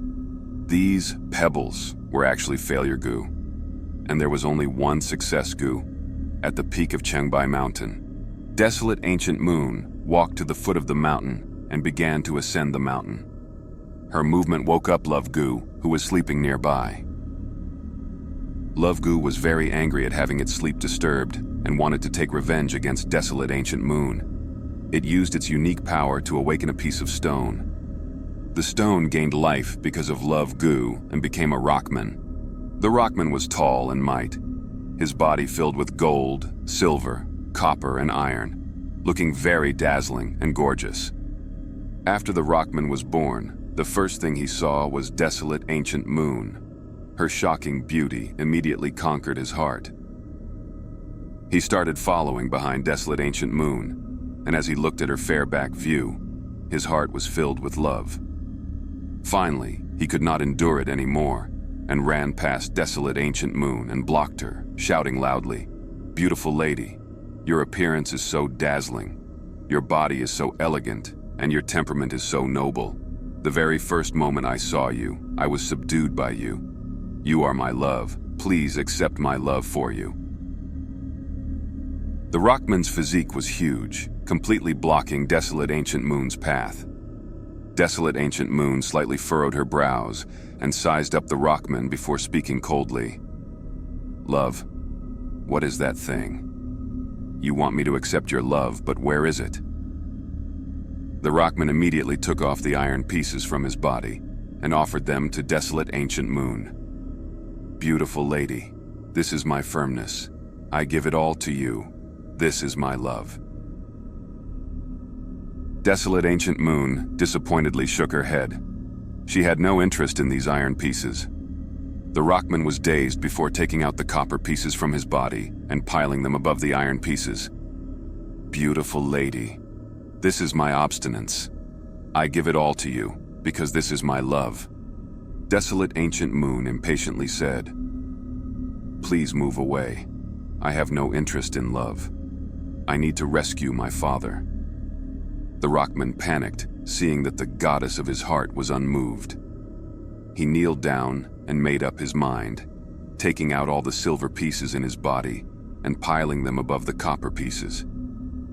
"Beautiful lady, this is my dignity. I give it all to you. This will prove my love for you, right?" Desolate Ancient Moon's furrowed brows deepened. "Listen, I don't have time to waste with you." The Rockman became more anxious and took out all the gold pieces in his body and put them above the silver pieces. "Beautiful lady, this is my self-confidence. I give it all to you. They represent my love for you. Desolate Ancient Moon heaved a deep sigh. Rockman, to express your love for me, you gave up your firmness, put down your obstinance, lost your dignity, and even gave up your self-confidence. However, what I see is a very ugly rock man. Get up, I cannot accept your love, I have more important things to do. After losing his gold, silver, copper, and iron decorations, the rockman looked very small and weak, even appearing comical. It lost all the beauty and might it had before. The rockman wept and begged Desolate Ancient Moon. Then, how can I obtain your love? Desolate Ancient Moon was anxious, but the rockman kept on kneeling on the ground. She thought of an idea and changed her expression to show a smile. Rockman, since you love me, take out your real heart for me to see. The rockman opened his chest without any hesitation and offered his scarlet heart to Desolate Ancient Moon. Desolate Ancient Moon took the heart and immediately kept it. The rockman then said, "Now, I can obtain your love, right?" Desolate Ancient Moon shook her head. "Even if you offer your heart, it cannot exchange for my love." The rockman was panicking, seeing Desolate Ancient Moon had stored his heart away. He said, "Heartless woman, your cold-heartedness has made me despair. Since I can't obtain your love, then please give back my heart. Without my heart, I will die." But Desolate Ancient Moon did not return the heart and watched as he slowly died. "Why? I love you so much, why are you killing me?" the rockman shouted before his death. Desolate Ancient Moon looked at him with pity, but her voice was tranquil. "Rockman, I did not want to kill you, but you blocked my path to success." Part 14.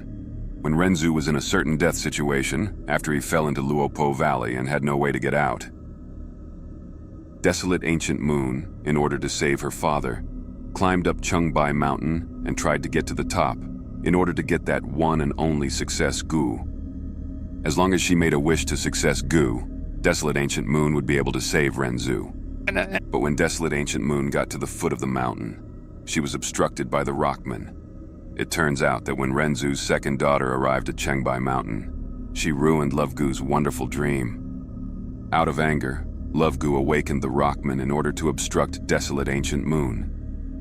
After Desolate Ancient Moon killed the rockman and got to the mountain waste, Love Gu had yet to leave. It appeared before Desolate Ancient Moon and said, "Oh human, you interrupted my sweet dream, yet you still desire to take away success Gu.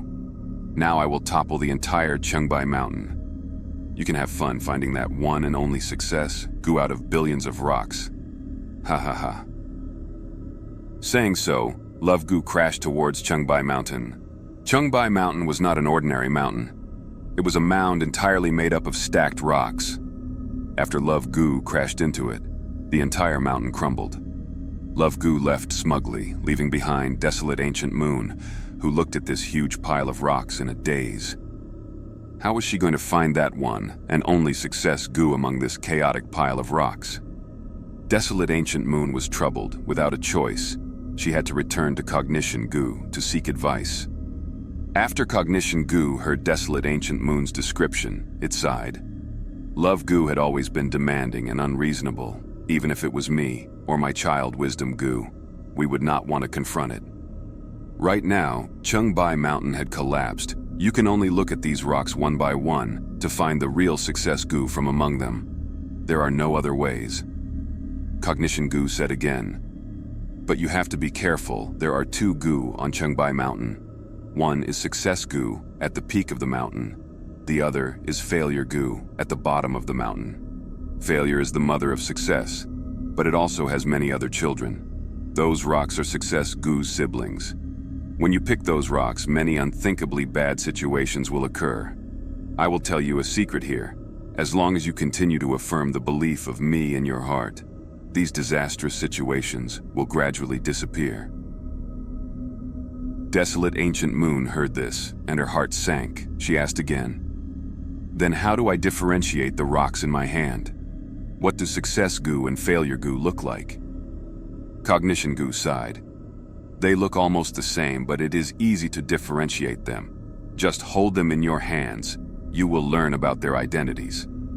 In your search for success, Gu, that failure Gu will be your biggest threat. You cannot hold on to the failure Gu, otherwise you will be completely lost and your life would be in danger. Desolate Ancient Moon heard this and nodded, expressing her gratitude. Cognition instructed her again before leaving. Do not say that I taught you that. If Love Gu comes to find me, I'd be in trouble.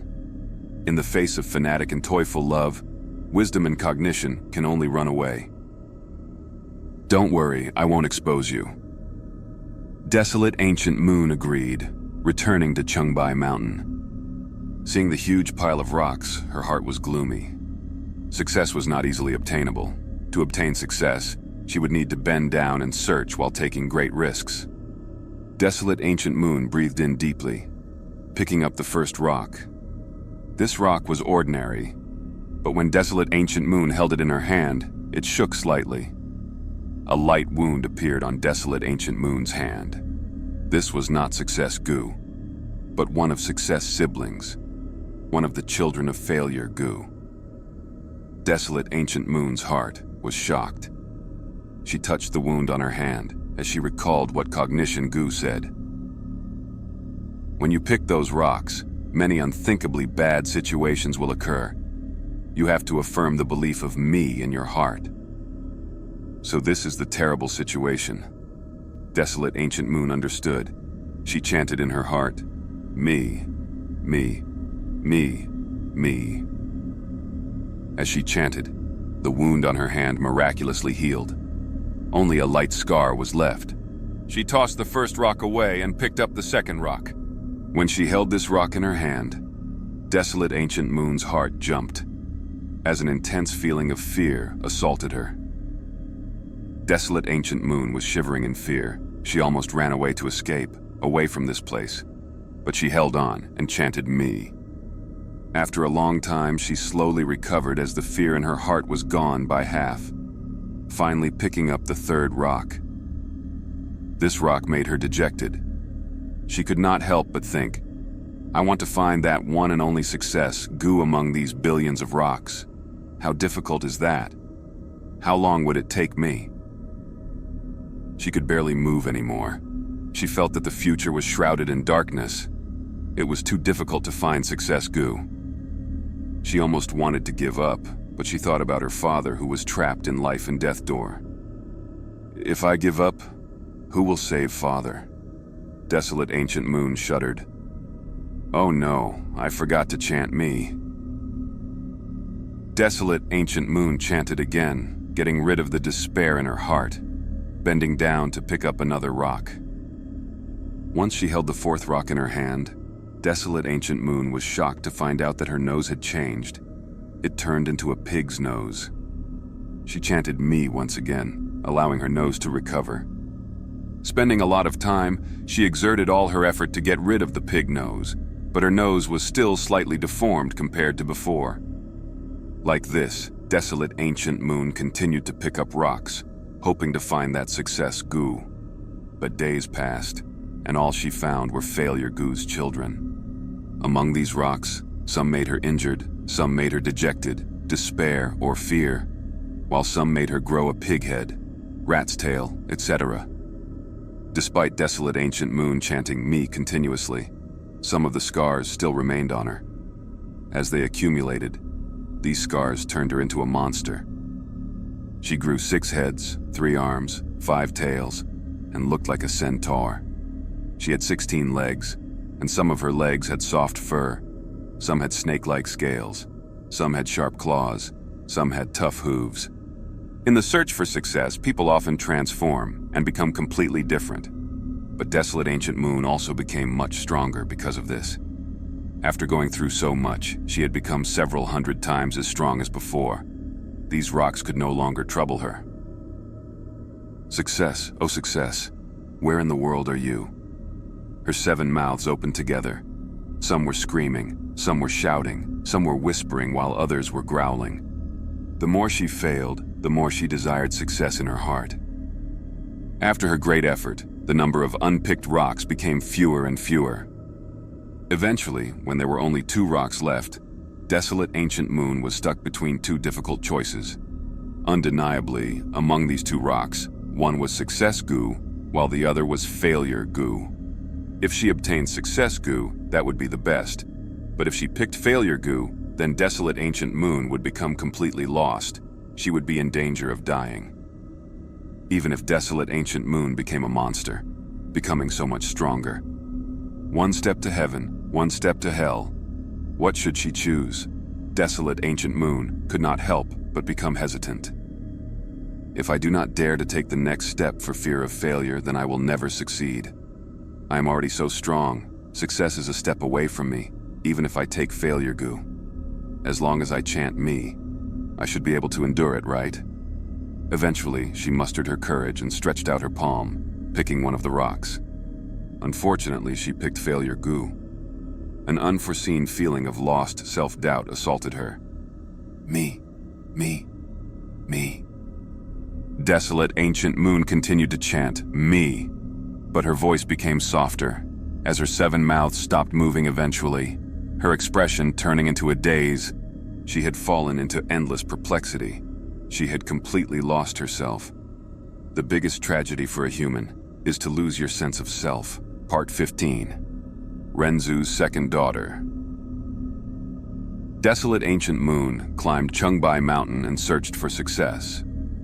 Gu to rescue her father from the door of life and death. But at the final juncture, she failed and lost her sense of self, becoming an ugly and powerful monster.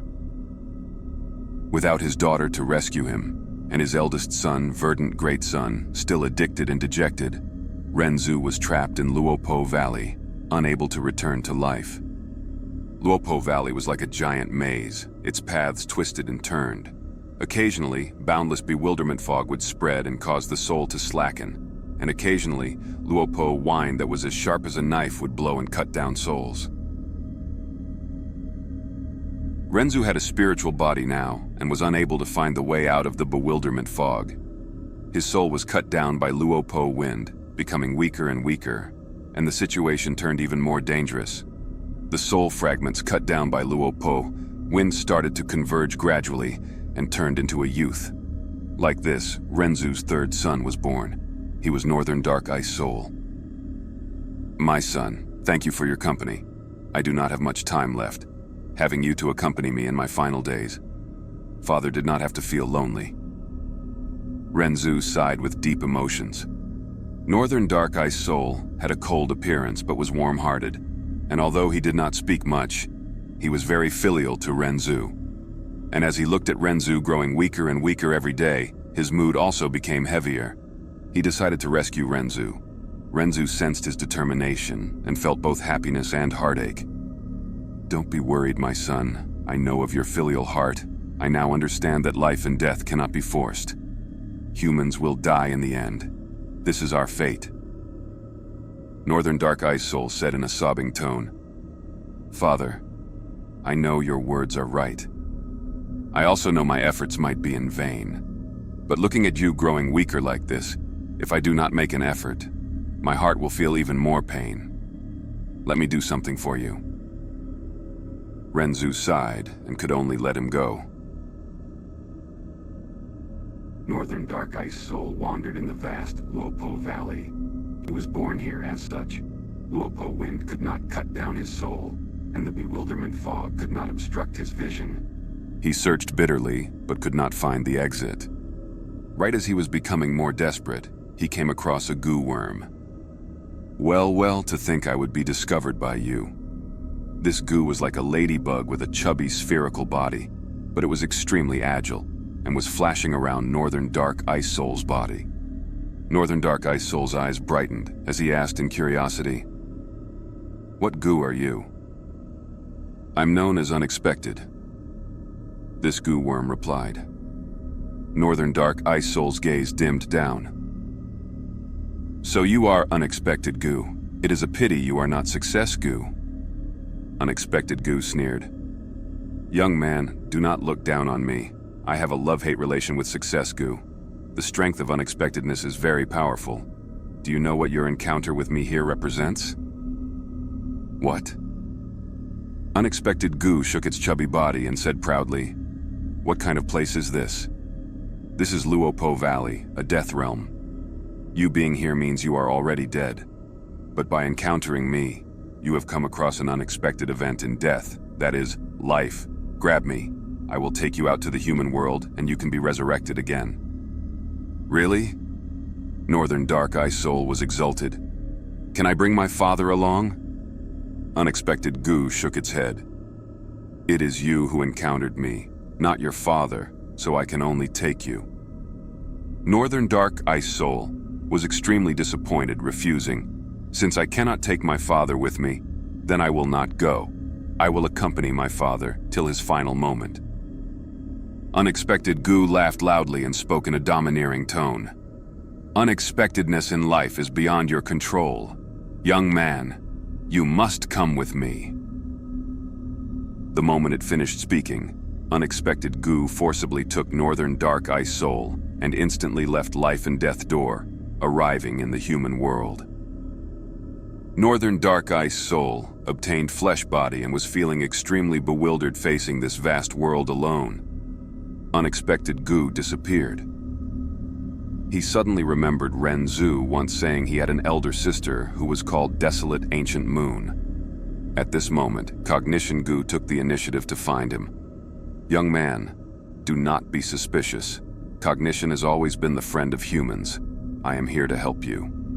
Cognition Gu told Northern Dark Eye Soul about Chengbai Mountain, and also the events detailing Desolate Ancient Moon. Northern Dark Eye Soul decided to first see his elder sister. When he saw Desolate Ancient Moon, his tears fell in sadness. Northern Dark Eye Soul tried to converse with Desolate Ancient Moon, but Desolate Ancient Moon, who had turned into a monster, kept on repeating questions. "Where is this?" Northern Dark Eye Soul thought for a while and answered, "This is the human world. Living beings can move about here. Above us is the heavens, and below our feet is earth." "Who am I?" Desolate Ancient Moon asked again. "You are a human, Renzu's second child. Your name is Desolate Ancient Moon. You are my elder sister," Northern Dark Eye Soul replied. "Elder sister, wake up quickly. Our father is trapped in Luopo Valley, dying. We need to resurrect him soon." "Renzu? Desolate Ancient Moon? Resurrect?" The monster shook its head, extremely puzzled. "Why should I resurrect him? Could it be that humans should not die? What disadvantage is there in death? Why do humans live? Why do I live?" This time, Northern Dark Eye Soul was not able to answer. Why do people live? As Northern Dark Eye Soul pondered over this question, Bewilderment Gu quietly approached him, making him lose his sense of the surroundings. Subsequently, Love Gu and Disguise Gu also approached him.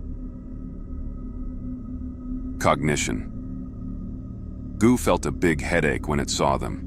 These several Gu were famous for their mischief and would often move together. Even Cognition Gu did not want to provoke them. "Love, have you not harmed enough people? Why are you not letting them go?" Cognition Gu sighed. "Don't try to speak reason with me. I'm completely unreasonable." Love Gu said in an unruly tone. "Get lost, Cognition. I do not like you." Cognition. Gu could only leave helplessly. "Another human came again? Haha." Love Gu was extremely happy when it saw Northern Dark Eye Soul, because it had another target to play with.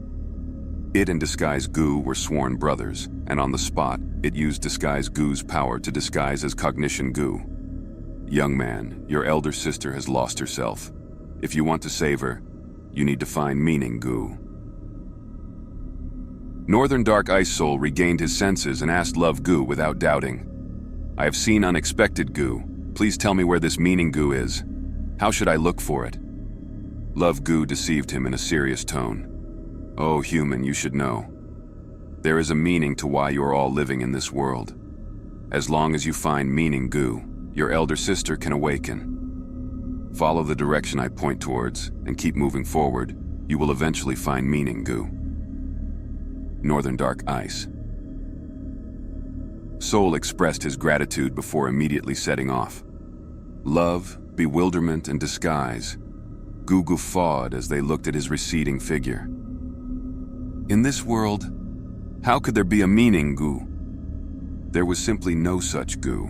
Northern Dark Ice Soul would, as such, not find it no matter how much he searched for it. Fool. Who told you all to anger me? I will let you guys know how terrifying the punishment of love can be. From now on, let's follow him and toy with him in turns. Love Gu's proposal was approved by the other two Gu. Thereupon, the three Gu played tricks on Northern Dark Ice Soul in turns. He suffered so much that words could not describe it. But to find this non-existent meaning Gu, he kept on persevering. Such spirit moved Cognition Gu. And when Love Gu was not present, Cognition Gu approached Northern Dark Ice Soul to help him. Cognition, what are you doing? We are having a great time. Bewilderment, Gu, and disguise. Gu were extremely displeased with Cognition. Cognition Gu laughed. I am afraid of love, but I am not afraid of you too. Young man, use my strength to come to your senses. Northern Dark Ice Soul used Cognition, Gu's power, to realize the truth. He was no longer bewildered, and he had seen through the disguise. Bewilderment, Gu, and disguise Gu could only leave in defeat. Northern Dark Ice Soul expressed gratitude to Cognition Gu. Thank you, Cognition Gu. Because of you, I have thought of a way to save Elder Sister. Eh? What way is that? In this world, there is indeed no meaning Gu. But why can't I create a meaning Gu? Northern Dark Ice Soul replied confidently.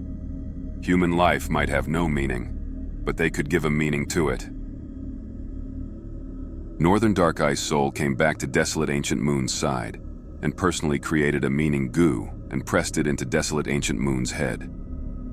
The meaning in my life is to search for success, Gu, and resurrect Father.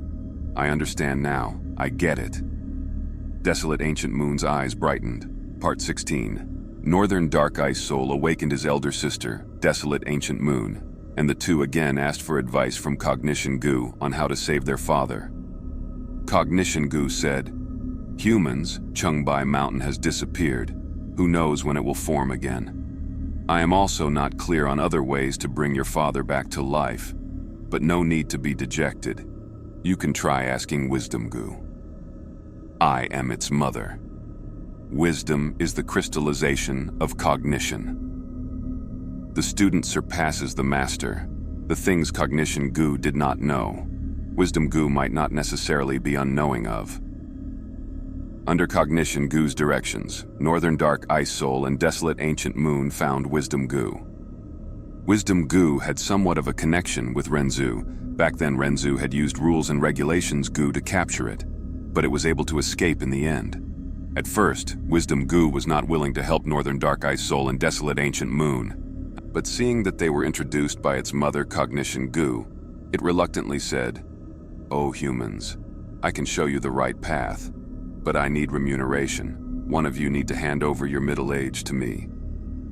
I will give my middle age to you." Desolate Ancient Moon immediately replied with no hesitation. She was awakened by her little brother Northern Dark Ice Soul and had been bestowed with the meaning of her life, which was to bring her father, Renzu, back to life. Thus she replied immediately, without the intention of passing it to others. Northern Dark Ice Soul was not able to argue with his sister, and could only let her offer her middle age. This meant, once Desolate Ancient Moon's youth had passed, she would directly skip middle age to reach old age. But to save her father, she did not have many misgivings. Wisdom Gu obtained Desolate Ancient Moon's middle age and gave her directions.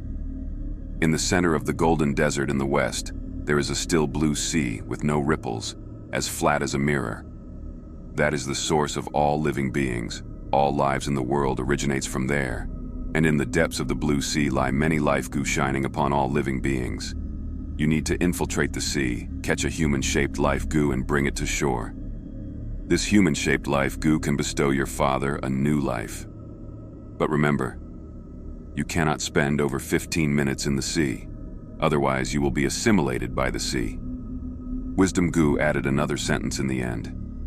It is extremely difficult to find human-shaped life, Gu. Only a person who has truly comprehended the truth of life can do it. If you are not able to do it, don't blame my solution for not being easy to use. Desolate Ancient Moon wanted to ask something, but Wisdom Gu quickly flew away and did not give the siblings any chance to make inquiries. Desolate Ancient Moon and Northern Dark. Ice Soul traveled an arduous journey through the Golden Desert and arrived at the center of the desert where they saw the Blue Sea. The Blue Sea was so beautiful that nothing more beautiful than it could be imagined. Just like Wisdom Gu said, even strong winds could not cause the slightest of a ripple on the Blue Sea. With the soft golden sand surrounding it, it looked like a deep blue gemstone embedded on this golden cloth. The siblings infiltrated into the depths of the sea and, sure enough, found large numbers of life Gu packed together in the sea depths. These life Gu were like blue gems, but they were of different sizes and shapes. Some looked like a colt, some like a tiger or leopard, some like an eagle or dove, while some like a snake or flood dragon. The siblings were dazzled from the sight. They saw all kinds of life Gu, from flowers, birds, fishes, insects, beasts, snowmen, hairy men, and all other shapes, except the human-shaped life Gu. Helplessly, the siblings could only get out of the sea and back to the shore. The moment they had left the Blue Sea, a deer-shaped life Gu Northern Dark Ice Soul had been holding let out a soft light before jumping on the sand and turning into a fawn. This was the birth of a life. The siblings looked at this sight in wonder, with their eyes wide open. Only when the fawn had hopped far away, the elder sister Desolate Ancient Moon suddenly comprehended. No wonder Wisdom Gu flew away immediately after speaking and did not let us question it. I have understood the truth of life. The truth of life? What exactly is it? Northern Dark Eye Soul quickly asked. Desolate Ancient Moon pointed at this blue sea in front of them and asked in return, "Tell me, if we were to really find a life Gu, a human-shaped blue gem, and we bring it back, what will it transform into?" Northern Dark Ice Soul thought for a moment and replied, "It should be like that fawn and turn into a real active life form, right?" He suddenly looked distracted. Desolate Ancient Moon looked at him with a smile. "It seems you have also understood. We are these life forms. We were formed from life Gu. We, ourselves, are human-shaped blue gems." Northern Dark Ice Soul completely understood. Where did humans come from? Wisdom Gu had already made it clear before. This blue sea is the source of all living beings. All lives in the world originate from here. Humans, naturally, also originated from here. Their father, Renzu, was once a blue gem in the depths of this sea. By some opportunity and coincidence, it was able to come out from the sea and form a zestful life form that roamed the world, surviving with difficulty and reaching this stage. But humans were the spirit of all living beings. So how many human-shaped gems could there be in such a large sea? It was definitely extremely few, and it was very possible Renzu was the only one. Searching for a small blue gem in such a vast sea, how big of a project was this? This was innumerable times more difficult than Desolate Ancient Moon, looking for the only success Gu in Chengbai Mountain. "I know a method which can get us a human-shaped life Gu quickly," Desolate Ancient Moon suddenly said. "What method?" Northern Dark Ice Soul had a bad feeling. Desolate Ancient Moon smiled. "That is, I will go into the bottom of the sea and assimilate with this blue sea, returning back to a life Gu." Although Desolate Ancient Moon had transformed into a monster, she was intrinsically a human. The essence of her life had not changed. Since she was a human, once she was assimilated, she would form a human-shaped blue gem like life Gu. This speculation was not wrong. No wonder Wisdom Gu said, "But remember, you cannot spend over 15 minutes in the sea, otherwise you will be assimilated by the sea." Wisdom Gu's words did not have any superfluous words. Wisdom Gu had also said, "If you are not able to do it, Don't blame my solution for not being easy to use. One could analyze from this sentence. It was extremely likely there were no human-shaped blue gems in the blue sea. If the siblings were not willing to sacrifice themselves, they would not be able to obtain human-shaped life Gu. As such, don't blame me, the Wisdom Gu, if you are not able to do it. No, you can't sacrifice yourself like this, elder sister. Northern Dark Ice Soul immediately dissuaded. Although he wanted to bring his father back to life, he did not want to sacrifice his own sister. I need to do it. The meaning of my life is to bring father back to life. Desolate Ancient Moon replied tranquilly. Northern Dark Ice Soul suddenly could not say anything. It was him who gave this meaning to Desolate Ancient Moon's life, and Desolate Ancient Moon was living for this. In other words, if her father could not be brought back to life, there would be no meaning in her life. Then what would be the use in continuing to live? As long as she sacrificed herself, she could bring her father back to life. This was the greatest meaning of Desolate Ancient Moon's life. Humans originally were gems of the world. It is only that whether the gems are bright or not require us to polish them. Every effort we make, every choice we take, are all polishing each of our gems. And humans can only obtain life by sacrificing life. Desolate Ancient Moon leisurely spoke before sinking into the blue sea. Northern Dark Ice Soul tried his best to stop her, but he was not able to. Desolate Ancient Moon had become a monster with incomparable strength, and he was not her match. After 15 minutes of time, Desolate Ancient Moon was assimilated by the blue sea and turned into a human-shaped blue gem. But this blue gem was not of a healthy human shape, but a badly damaged, less than half a proper human shape. This was because Desolate Ancient Moon had given her middle age to Wisdom Gu. Humans, in the process of understanding what life was, would often have already used up half of their lives. Northern Dark Ice Soul held this blue gem with tears in his eyes and left the Golden Desert. He did not have any of the happiness of success, but instead sank down into extreme remorse. From a certain perspective, it was him who had killed his elder sister. Part 17. Luopo Valley was a very wide and complex labyrinth. Renzu searched for Northern Dark Ice Soul, who was missing, but he got lost in the labyrinth himself. Even after several days, he did not find a way out. He was extremely tired. He had sprawled on the ground, his back leaning against the walls of the labyrinth. A feeling of boundless loneliness quickly engulfed him. This was because he had given his original heart to hope. Right now, he only had a heart of loneliness left. The feeling of loneliness was unbearable. Renzu was afraid of being lonely. He had once dug out both of his eyes and turned them into a son and daughter to accompany him. But right now, he could only endure the torture of loneliness. Amidst the loneliness, Renzu felt intense desolation, loss, and pain. Time seemed to have stopped. He was all alone in this world. There was nobody he could rely on. There was no fire that he could gain warmth from. Renzu felt suffocation, but as time passed, he got used to the feeling of loneliness. He even started to savor it. He started to feel that loneliness was not that scary. In his loneliness, he felt serenity, peace, and quiet. He talked to himself. "Oh, human, what is the purpose of your existence? Struggling here in this world, rushing about everywhere." Next, he heard a voice from beside him.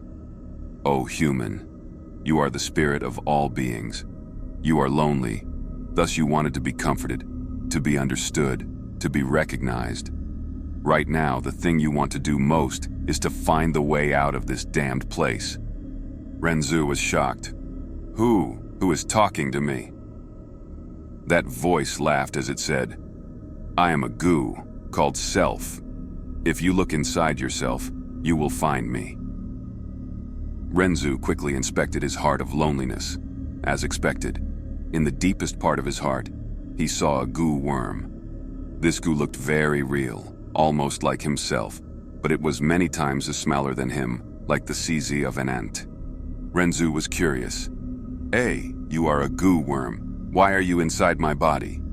Self-Gu said, "Ever since you gained life, I had been inside your body. You just did not discover me. It is not easy to find me. You will need to inspect your inner heart of loneliness." "Is that so?" Renzu had little interest. He was quite indifferent about this, as his mind was entirely concerned with Northern Dark Ice Soul. Self-Gu saw Renzu's lack of concern and laughed. "Oh, Renzu, you should be happy. You should know. Finding yourself and understanding yourself, that is the most important thing in life. You yourself are the most reliable thing in the world. Let me help you leave this place." "You can help me leave this place? No way can you bring me out of Luopo Valley and travel in the Reverse Flow River." Renzu was shocked and excited. Self-Gu laughed heartily. "Oh, Renzu, why must you walk on this road? The door of life and death's entrance and exit are the traces left behind by fate. Gu, when it visited Fairness Gu, when you walk on this road, you will be under the manipulation and arrangement of fate.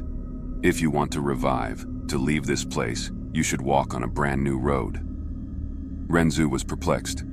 Isn't there only one road? Wisdom Gu had already told me that. Where can there be a second road? Self-Gu said, "Oh, Renzu, as long as you want to walk, there will be a road for you to step on." Renzu was even more confused now. "Then how should I walk?" Self-Gu said, "Didn't I say it already? First, you have to think about leaving." Think. Renzu tried using his brain, thinking of how to move on. He thought for half a day, his head was bursting, when finally, a Gu jumped out of his mind. This Gu was an old friend of Renzu. It was Cognition Gu. "Where there is cognition, there is me." Cognition Gu said, "Oh, human, you seem to have gotten into trouble again. Let me help you think." Saying so, Cognition Gu gave off a bright light, enlightening Renzu. Cognition Gu had an ability that was to enlighten all beings. Any life form enlightened by Cognition Gu would gain wings. Back then, Verdant Great Sun obtained the wings of self, flying into the sky. When the light dispersed, Renzu obtained a pair of wings. This pair of wings was located at his heels. They were very delicate. Cognition noted, This pair of wings is called Independence, Renzu. It will help you walk on a new road. You have to be careful. A new road is hard to walk on. Other Gu are unreliable. You can only rely on yourself, Gu." Saying so, Cognition Gu vanished.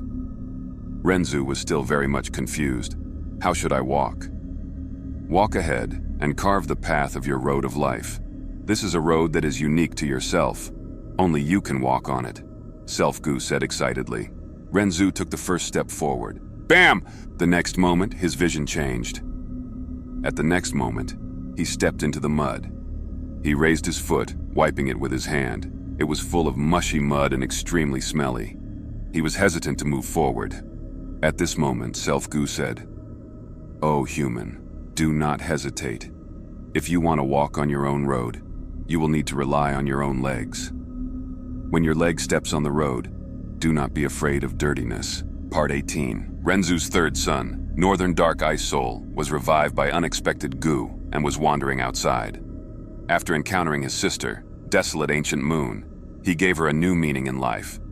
Next, under the guidance of Wisdom Gu, the brother and sister came to the Blue Sea to search for the life gem that could revive their father, Renzu. In the end, Desolate Ancient Moon sensed the mysteries behind life and sacrificed herself, being turned into a damaged life gem. Northern Dark Ice Soul carried the life gem as he attempted to return to his father, to revive Renzu. But it was extremely difficult for him to enter the door of life and death. The door of life and death had two routes. One was the road of life, the other was the road of death. No matter which path it was, there would be a lot of suffering Gu. To overcome the interference of the suffering Gu, to enter deep into the door of life and death, he would need the help of Courage Gu. But because Courage Gu had already been taken by Renzu and was currently with him, Northern Dark Ice Soul did not have courage. and could not enter the door of life and death. He had no methods left and could only wander around and search for a method to resolve this. He walked past tall mountains, traveled through streams, ran for his life under the assault of wild beasts, and had gone hungry during the intense cold. He had suffered a lot. Northern Dark Ice Soul was filled with guilt and anxiety. He was guilty because he was the one who gave Desolate Ancient Moon her meaning in life, but that caused her to sacrifice herself and become the life gem. Northern Dark Ice Soul was the murderer who indirectly caused his sister's death. He was anxious because even though he had the life gem, he was unable to return to his father's side. He was afraid that if a long time passed, his father's soul might collapse in Luopo Valley, causing Desolate Ancient Moon's sacrifice to be in vain. He walked and walked until the purple sky above him faded and became black. Originally, the immemorial 9 heavens, white, red, orange, yellow, green, azure, blue, purple, black, would take turns to loom over the 5 regions at set intervals. The sky of the immemorial antiquity era was connected to the ground. Heaven and earth were connected and whole. People could walk towards the sky from the ground, or walk towards the ground from the sky. Northern Dark Ice Soul was walking aimlessly, unknowingly. He left the ground and walked towards an area deep within Black Heaven. It was complete darkness inside Black Heaven. But it was not desolate. There were large numbers of life forms there. Northern Dark Ice Soul was inside the darkness and could not find a way back. He was flustered, scared, and lost. He could not tell what direction to walk. He tripped many times and fell. Suddenly he saw a lump of fire ahead of him. This was the only source of light in the entirety of Black Heaven. Northern Dark Ice Soul was overjoyed. He quickly walked towards the fire. When he got close to the lump of fire, he realized it was a Gu. Northern Dark Ice Soul was very curious. He asked, "What Gu are you? You can actually give out light in Black Heaven. Help me. I want to leave Black Heaven. Heading back to the ground, I have very important things to do." The Gu's voice was very weak. It said to Northern Dark Ice Soul, "My name is Fire. Who are you?" Northern Dark Ice Soul said, "I'm a human. My name is Northern Dark Ice Soul. Can you help me? With your light, I will be able to see the way and return to the ground." The Gu sighed. "So you are a human. I've heard of a famous human before. He is called Verdant Great Sun." Because Verdant Great Sun had reputation Gu, his name was spread in the entire world. There was almost nobody that did not know him. Northern Dark Ice Soul was overjoyed. "That's right, Verdant Great Sun is my big brother." Fire Gu said, "I can help you, but before I help you, you have to help me. I am too hungry. I am going to die of starvation. Go find me some food first." Northern Dark Ice Soul asked, "Oh, Fire Gu, what do you eat? This place is completely dark. How can I find what you need to eat?" Fire Gu said, "I am the least picky Gu worm in the entire world. I can eat almost anything. I will eat whatever you feed me." Northern Dark Ice Soul searched around, finding some tree branches and throwing them towards Fire Gu. After Fire Gu ate, it started to shine more brightly. It was giving off a warmer light, and it also grew from the size of a fist to around the size of a basin. It was very happy. "Can you bring me more food?" Northern Dark Ice Soul nodded and looked around, finding a pile of rocks and throwing them at Fire Gu. After eating for some time, Fire Gu sighed. "Sigh. I was way too hungry. My teeth are not working well now. The things I could chew before, I can't chew them now. Bring me some stuff that are easy to digest." Northern Dark Ice Soul thought about it. "How about this, Fire Gu? Follow me and light the way.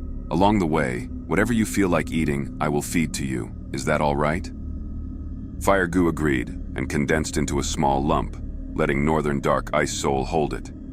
Like this, Northern Dark Ice Soul left on his return journey. Along the way, he fed many things to Fire Gu. After a while, Fire Gu grew larger. On this day, Northern Dark Ice Soul was resting. Fire Gu was eating branches in front of him while swaying with the wind. Suddenly, countless footsteps could be heard. Northern Dark Ice Soul looked and saw a huge group of trees shining under the light of the fire. They were running towards him in huge numbers. Not just trees, there were also countless wild beasts and insect groups. Northern Dark Ice Soul was extremely scared. He quickly picked up Fire Gu and ran. Behind him, the trees, wild beasts, and insect groups were chasing. Wherever Northern Dark Ice Soul went, they followed. The pursuer shouted, "Whoever is in front, stop running!" "We do not want to harm you. We just want to escape into the light. Dream realms are about to reach us.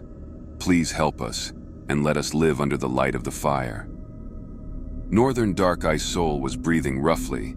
He could not run any further. Seeing that he was about to be caught, Fire Gu said, "Oh human, don't be afraid. These pursuers are my food. Let me help you. Just toss me there." Northern Dark Ice Soul was forced by the circumstances. He could only listen to Fire Gu and toss it towards them. What Fire Gu first encountered were a huge group of trees. These trees were walking meat trees. The branches were made of meat. They resembled the tentacles of octopuses. Fire Gu burned all of these trees, turning the trunks into ashes and branches into cooked meat. The smell of fragrant meat attracted Northern Dark Ice Soul, and he picked up one to eat, exclaiming that it was delicious. Part 19. Renzu's third son, Northern Dark Ice Soul, had entered a deep part of Black Heaven, obtaining Fire Gu. He was chased by many life forms inside Black Heaven. Left without a choice, he tossed Fire Gu towards them to protect himself. Fire Gu lit up many of the walking meat trees, and the fire spread out to ignite many of the wild beasts' bodies. At once, life forms were crying out as the light of the flames burst out brightly. "So many delicious things! So many delicious things!" Fire Gu shouted in excitement. It was no longer weak like before. It was tall and imposing. There was even a hint of ruthlessness and madness in its tone. Northern Dark Ice Soul was shocked. "Fire, oh fire, how did you become so huge?" I said, "I am the least picky when it comes to food. I can eat almost anything. Fire can draw out more fire. A spark can create a forest fire." Fire Gu shouted proudly as it answered. Suddenly, the flame rose up like a wall, moving towards Northern Dark Ice Soul. Northern Dark Ice Soul quickly took a step back. Fire Gu laughed loudly. "Oh human, do not be scared. You saved me. You are my benefactor. You are my friend. They are afraid of me, but they need me to deal with those dream realms. Thus they imprisoned me and starved me. Only you helped me. Thus you are my true friend from now on. If you have any difficulties, you can count on me." Northern Dark Ice Soul's heart was eased. He said happily, "That would be great, my friend." "Friend." Fire Gu laughed loudly. It turned into a form of a human as it opened its arms, wanting to give Northern Dark Ice Soul a hug. Northern Dark Ice Soul jumped back in fear. "Oh fire! Excessive fervor is the fire of self-immolation. Let's keep a distance between us." Fire Gu had no choice but to stop its actions. It spun around Northern Dark Ice Soul as he said, "Oh human, you are so weak, you are not fun." Northern Dark Ice Soul was surrounded in flames. He quickly waved his hand. "Don't get too close, don't get too close. It is so hot, way too hot. Leave a path open for me to walk out." Fire Gu had to open a path for Northern Dark Ice Soul to walk out of. After he walked for several hundred steps, he looked back at the blazing sea of fire with a sigh of relief. But at this time, a wild beast came out from the shadows behind him, swallowing Northern Dark Ice Soul in one mouthful. That is a dream realm. There are so many dream realms. They are catching up. Many life forms shouted as they escaped. "Quickly release my friend!" Fire Gu shouted in anger, pouncing towards the beast group of dream realms. The dream realm beast group shrunk when shown by the light of the fire. They rapidly melted like a candle. They growled and scattered all over the place. Fire Gu continued to eat along the way. It spread towards the dream realm that consumed Northern Dark Ice Soul. The dream realms were escaping, but Fire Gu was chasing behind them. Among the escaping dream realms, the larger their bodies, the stronger they were, and the faster they ran away. Soon, they pulled some distance from Fire Gu. As it turned out, the dream realms used the emotions and desires of their prey to strengthen themselves. Northern Dark Ice Soul, who was swallowed by a dream realm, had a huge desire to survive. At the same time, his greatest goal was to revive his father. In addition, he was filled with anxiety and was afraid he would not make it. He was also filled with guilt and regret, because Desolate Ancient Moon died due to him giving her a meaning in life. One could say that Northern Dark Ice Soul was the best prey for the dream realms. The dream realm who swallowed him grew rapidly. Fire Gu growled loudly in anger, but it was getting closer to the dream realm. Northern Dark Ice Soul was deep inside the dream realm. He had fallen asleep. In his dream, he saw Desolate Ancient Moon reviving and smiling to him, calling him a good brother and saying she forgave him, and that she knew he did not do it intentionally. He saw that he was at the door of life and death, successfully saving his father, Renzu. Renzu praised him. "You are indeed my good son. If not for you, father would not have revived." Northern Dark Ice Soul's face was filled with a blissful smile. And like that, many days passed. The sea of fire was still burning intensely. It spread all over Black Heaven as it finally blocked all of the dream realms which were escaping. Under the burning of the flames, the dream realm quickly melted as Northern Dark Ice Soul fell onto the ground, waking up from his dream. He suddenly understood that everything in his dream was fake. His happiness was not real. What he faced was a burning hot Fire Gu, but his face was filled with tears. He felt an extreme cold that was piercing into his bones.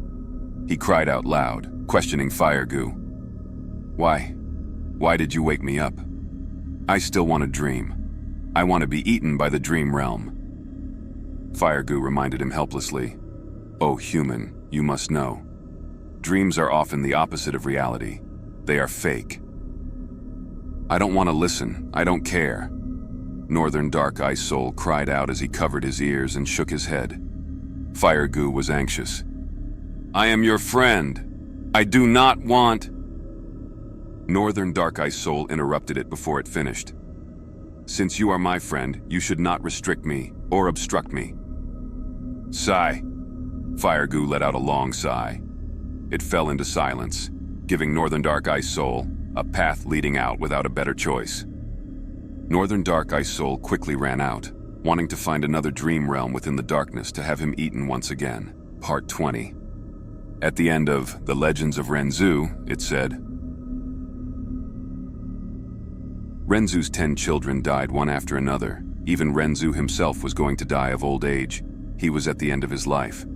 Before dying, Renzu retrieved the corpses of his 10 children and sacrificed himself, sending them all into Derivation Gu's stomach, eaten by it. Large amounts of dream realms also followed the smell of the delicious food, going into Derivation Gu's mouth along with them. Derivation Gu's stomach was burst open, as countless light of life shone on the lands, creating the first batch of mortals. Because the dream realm was involved in the derivation, the first batch of mortals would experience dreams when they slept at night.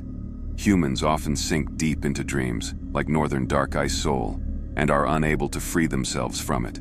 Part 21. Renzu started walking on the road of life. The surroundings were pure darkness, and under his feet was dirty mud. Renzu asked Self Gu, "Where is this?" Self Gu replied, "This is the ordinary marsh in the lowest level of Ordinary Abyss." Renzu knew of Ordinary Abyss. His eldest son, Verdant Great Son, had once been trapped inside. Renzu could not help but become excited. Since this is the bottom of Ordinary Abyss, does that mean I have already left the door of life and death and returned to the living world? Does that mean I am now reborn? In a way that is true, Self Gu said. But how is this possible?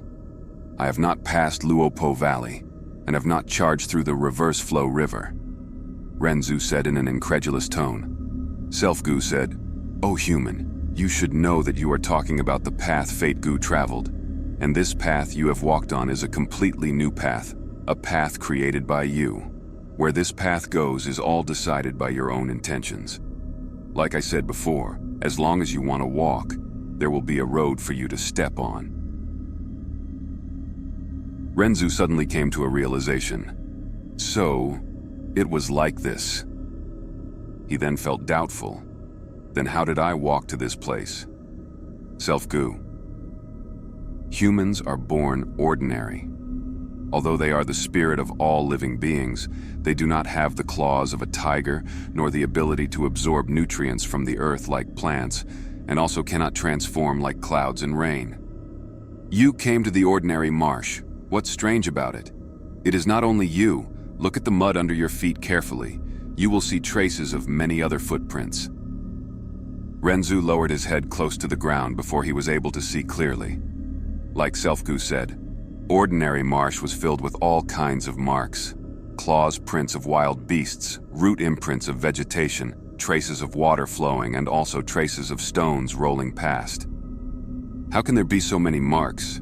Renzu asked curiously. Self-Gu replied, "This is ordinary abyss. All living beings will enter here due to various reasons. All living beings are ordinary, but the absolute majority of them will be trapped in ordinary abyss for all their lives. Only a small portion can leave ordinary abyss through their own efforts. I do not want to be trapped here for my entire life. There is nothing here. It is completely dark and the air stinks. I want to leave this place." Renzu frowned. Self-Gu laughed loudly. "If you think that being ordinary is an abyss, then it is an abyss. But if you think that being ordinary is heaven, then it shall be heaven. Since you do not want to stay here, then leave.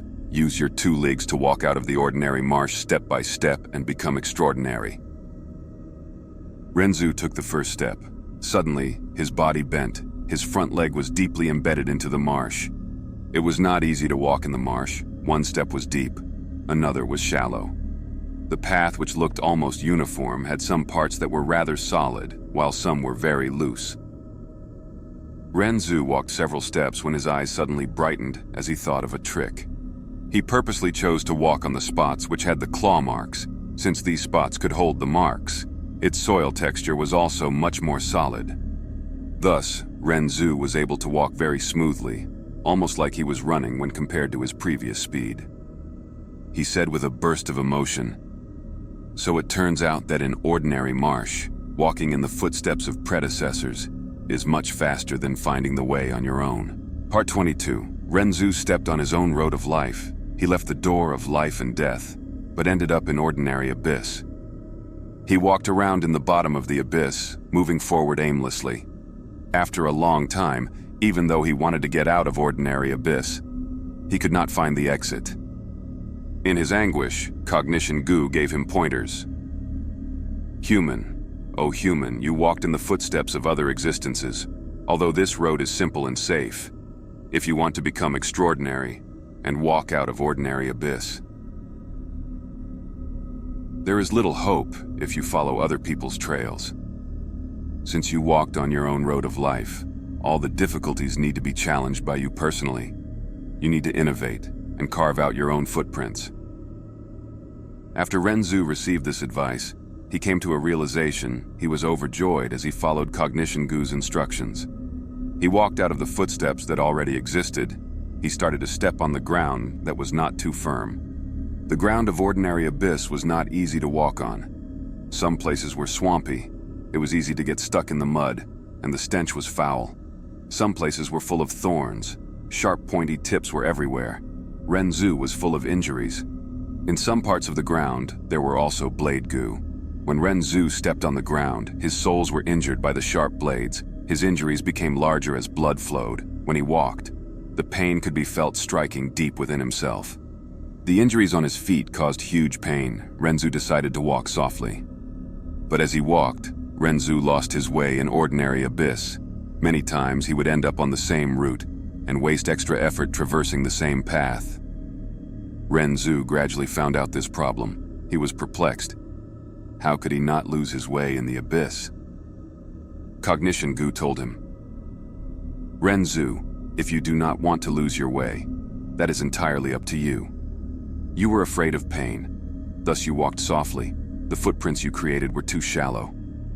When ordinary winds blow in this ordinary abyss, mortal dust will be blown out. And when the dust settles, your footprints will be covered up. If you do not want to lose your way, you have to leave behind deep footprints. Do you understand what I'm saying? Renzu nodded. He understood. Thus he started to walk using heavy steps. Each time, he stepped hard onto the ground, creating a deep footprint. This way, every step he walked would have a deep and clear marking left by him. As long as Renzu saw these markings, he would know that these routes were already explored, and that there was no exit to ordinary abyss there. But good things did not last. After a while, even the deepest footprints would be covered up by the dust. Renzu was extremely troubled. He asked Cognition Gu. Cognition Gu gave him another suggestion. "O human, even though you left deep footprints, you purposely avoided those thorns and blades. Every time you saw them, you would take a detour. This will not do. You cannot ask to be extraordinary while leading a comfortable life." Renzu got the hint and gritted his teeth. He purposely walked on the paths filled with thorns and blades. Every time he took a step, he would leave a deep footprint behind, no matter how painful it was, no matter how deep the scar was. His sweat and blood seeped into the ordinary soil as he stepped heavily into it. When he left his foot and moved forward on his footprint, there would be a small stem of grass. The name of this grass was Accomplishment. In each of his footprints, there would be a small stem of grass. The stems of grass did not fall when the wind blew. They could not be buried under dust. They grow stubbornly and could be preserved for much longer than the footprints. This way, I would not need to be afraid of losing my way. Renzu was overjoyed. He gritted his teeth and endured the pain. He tenaciously walked on a road filled with thorns and blades. He was not afraid of bleed or perspiring. He walked further and further. He no longer lost his way. He no longer walked in circles. He went into uncharted territories. He used his blood and sweat to nourish the grass under him. They started growing with more vitality and became taller. Gradually, it was no longer grass that grew from his footprints. They had turned into accomplishment trees. As time passed, the small trees grew into larger trees. The leaves were lush and green. They were even bearing fruits. Renzu was tired from walking. He leaned on a tree for rest. He ate the sweet and juicy fruits to recover his stamina. As time passed, he had almost walked in every corner of ordinary abyss. He created a huge forest spanning everywhere he had traveled. Renzu looked at the forest behind him and felt bliss and joy. But even when the forest covered the entirety of ordinary abyss, he did not find the way out of it. He felt anxious and disappointed. He plucked one fruit and put it in his mouth. The fruit no longer tasted sweet. Instead, it was bitter and hard to swallow. Renzu felt strange. He tried to find the reason and realized, unknowingly, there had been a second heart growing in his body. This heart was called discontent. With this, anything that he ate would not taste sweet. Renzu ate the bitter fruit as he looked at the boundless forest. He no longer felt joy or bliss. At this time, his original heart, the heart of loneliness, spoke in Self-Gu's voice. "O human, I have thought about a way to leave the abyss. You can plant a tall and grand accomplishment tree. As long as this tree is taller than ordinary abyss, you will be able to leave this place by climbing onto this tree." Renzu thought about it, and his eyes shined. "That's right, that is a good idea." But he was troubled again. "But how can I plant a tree that is so grand, taller than ordinary abyss?" Self-Gu said, "You use the blood from your feet to plant this forest. These are all ordinary trees. If you use the blood from your heart, you should be able to plant a great accomplishment tree. Buried under the ground of ordinary abyss are many blades. Why don't you use these blades to stab into your heart? The heart blood that flows out can be used to water the trees." Renzu tried the method that Self-Gu said. The blade stabbed into his heart. It caused an immense pain. This pain was hundreds and thousands of times greater than the ones in his body. Eventually, the trees that were watered grew tall and large. They were much larger than the original trees. Renzu felt pain, but also joy. He continued to stab more blades into his heart, causing more heart blood to flow out. The more blades he stabbed, the more heart blood flowed out, and the larger the trees he planted. But even the tallest accomplishment tree was only half the height of ordinary abyss. Renzu continued to persevere as Hope Gu accompanied him. When the crown of the tree he planted reached the same height as ordinary abyss, the trunk of the tree cracked open. Inside, a girl came out. "Father, father." The girl went into Renzu's embrace. She was very adorable. This was Renzu's fourth child, called Boundless Forest Samsara. Renzu was also overjoyed. He played around with his daughter. When Boundless Forest Samsara was hungry, he would get her fruits to eat. So sweet, so sweet. Boundless Forest. Samsara loved to eat fruits. She became healthy and well-fed. She played in the forest every day, feeling immense joy. Renzu still wanted to walk out of the ordinary abyss, Boundless Forest. Samsara urged him many times. "Father, why must you exhaust yourself? Isn't staying here great? There are trees to shelter us, fruits to feed us. We can play here forever. Life will be peaceful until we die of old age." Renzu shook his head. His attitude was firm. He planted an even greater tree, and the branches of the trees left ordinary abyss completely. Boundless Forest. Samsara cried. She held onto Renzu's hands as she pleaded. "Father, don't abandon me. I cannot climb trees. If you go, I will be left here alone. I do not know how to plant trees. There are limited fruits. One day, I will die of hunger." Renzu said, "Why would I abandon you? You are my daughter. I will carry you and leave this place." Thus, the father and daughter climbed the tree. The higher they went, the more exhausted Renzu felt. Boundless Forest. Samsara was a heavy burden, even without her. Climbing the tree alone was very dangerous, not to mention carrying a person who could not climb the tree at all. The bigger problem was, the tree started wavering and making cracking noises. Cognition Gu told Renzu, "Oh no, Renzu, you are carrying your daughter. It is impossible to get out of ordinary abyss. This is your accomplishment tree. It cannot help others become extraordinary. Even your daughter is no exception." Renzu shook his head. "I do not want to give up." Hope Gu also urged him, "Put her down, otherwise you cannot leave this place. Even though you have the hearts of loneliness and discontent, after planting so many trees, your heart blood is already dry. This is your last hope. Look, the tree is about to collapse." Renzu waved his hand. "I still want to try." Self-Gu saw that Renzu was stubborn from his actions, and seeing that the other Gu worms failed to convince him, it flew out. "Ah, this is killing me." Self-Gu did not discuss with Renzu. It bit on Boundless Forest Samsara's hand. Boundless Forest Samsara shouted in pain. She was furious. She wanted to kill Self-Gu, but this way, she let go of her hands. With the shaking tree, she fell off Renzu's back, crashing and tumbling. After breaking her fall from many branches, she landed on the ground. She was in great pain as she started crying. "Daughter!" Renzu shouted, wanting to go down. "It's too late. The tree is going to fall." Self-Gu pushed Renzu. He took a huge step forward subconsciously. He left ordinary abyss. The tree fell. Renzu was at the edge of the cliff. He lost the way back. He shouted helplessly, "Daughter, I will return to save you." Boundless Forest. Samsara cried. She said with much sadness and helplessness, "Father, how could you be so cruel to leave me behind to live here alone? I am so scared."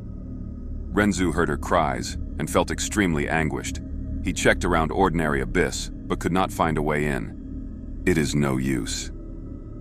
Self-Gu said, Your accomplishment tree, even if it has fallen, is proof of your grandeur. A grand person is extraordinary. How can a person who is not ordinary enter ordinary abyss? Part 23. After Renzu climbed the giant tree and walked out of ordinary abyss, he left behind his daughter, boundless forest samsara. Renzu wanted to save her, but there was nothing he could do. He had become extraordinary, no longer able to enter ordinary abyss. Renzu saw that pacing around this place was not going to help. He decided to set out again to find a way to rescue his eldest child, Verdant great son, and his fourth child, boundless forest samsara. He started a new journey, beginning his road of life. On this day, he came across a hairy man. The hairy man stopped him and was clearly happy. Renzu, I had a tough time looking for you. Renzu felt strange. I don't recognize you. Why are you searching for me? The hairy man explained. It is like this, Renzu. I am the leader of all the hairy men in the world. No hairy man can match my Gu refinement attainment. But I have recently encountered a problem when refining Gu. I want to refine success Gu, but I am unable to confirm if it is success or failure. Renzu had wanted to continue traveling, but he had a thought well up in his mind. If the hairy man leader could truly refine success Gu, and he borrowed this Gu, couldn't he rescue his eldest child or his fourth child? Therefore, Renzu stopped and talked with the hairy man. But what do you need from me? The hairy man cautiously took out a Gu. This Gu resembled an ordinary rock and was covered with a thick layer of hair. The hairy man spoke. I do not dare to break it. If it is success Gu, that is fine. But if it is failure Gu, the moment I break it, I will completely lose my sense of self. But Renzu, you are different. You are walking on a path that solely belongs to you. This means you have self-Gu. Since you have self-Gu, even if you break the failure Gu, you will not lose yourself. So I want to request you to appraise it. Renzu was happy. So it is like that.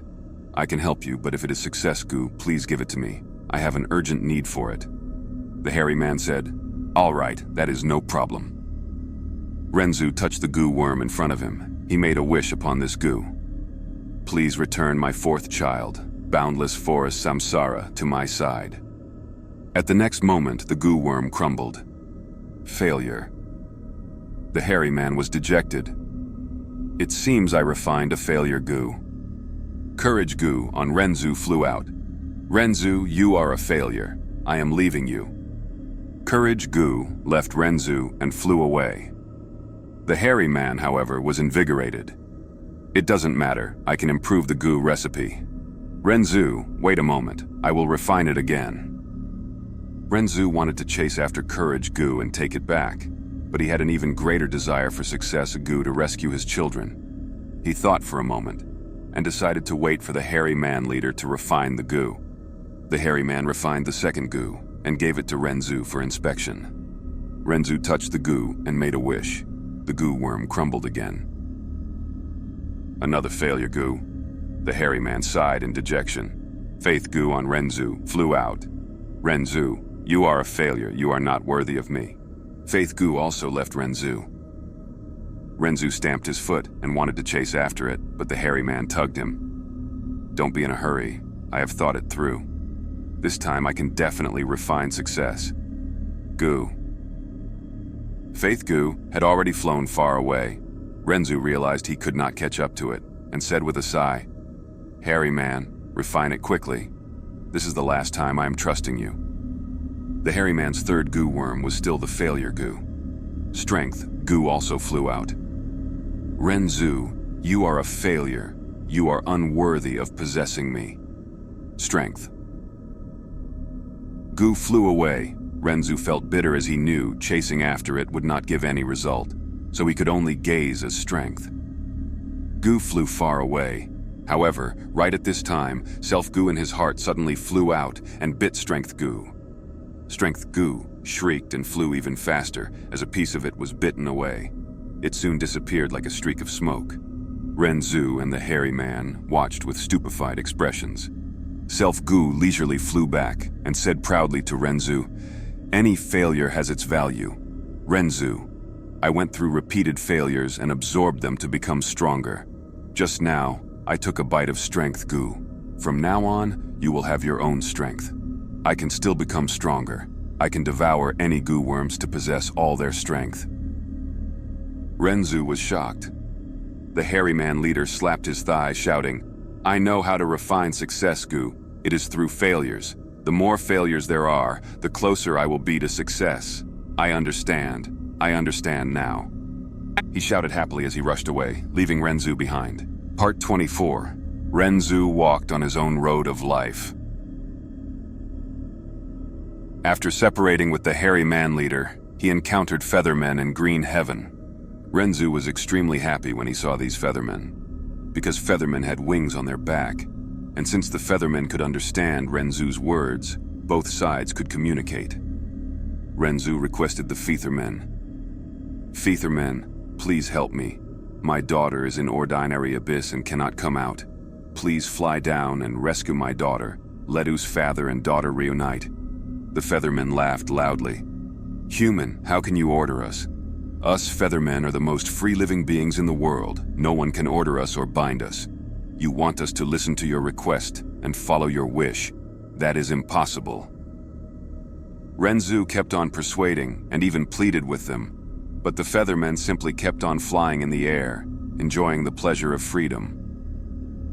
Renzu's mouth had already dried, but the feathermen only treated him as a clown, ridiculing Renzu as if they were looking at a joke. Oh look, such a pitiful human. So what if he is the life form with the most intelligence in the world? He doesn't have wings and can only walk on the ground. He is so pitiful. Fortunately, I am not a human, but a featherman. See how vigorously I can fly. In Renzu's heart of loneliness, Self-Gu started getting angrier as it heard these words. Finally, it could not hold the anger back and jumped out. "All of you, come down." Self-Gu displayed its might, capturing all the feathermen in the sky at once. Renzu could not help but become greatly startled at this. "Self-Gu, when did you become so strong?" Self-Gu said proudly, "It is only natural. I took a bite out of strength, Gu. Now that I have my own strength, I possess immense might. Moreover, there is no need to pay any price to use this strength. Human, you need to know. What is most reliable is your own strength. And without strength, freedom is just an illusion." The feathermen were captured and could no longer fly to the sky, pressed onto the ground without being able to move. They began to throw curses at Renzu and Self-Gu in anger. Renzu heaved a sigh. "Feathermen, I did not mean to offend you. Please forgive my rudeness. I only want to ask you to save my daughter.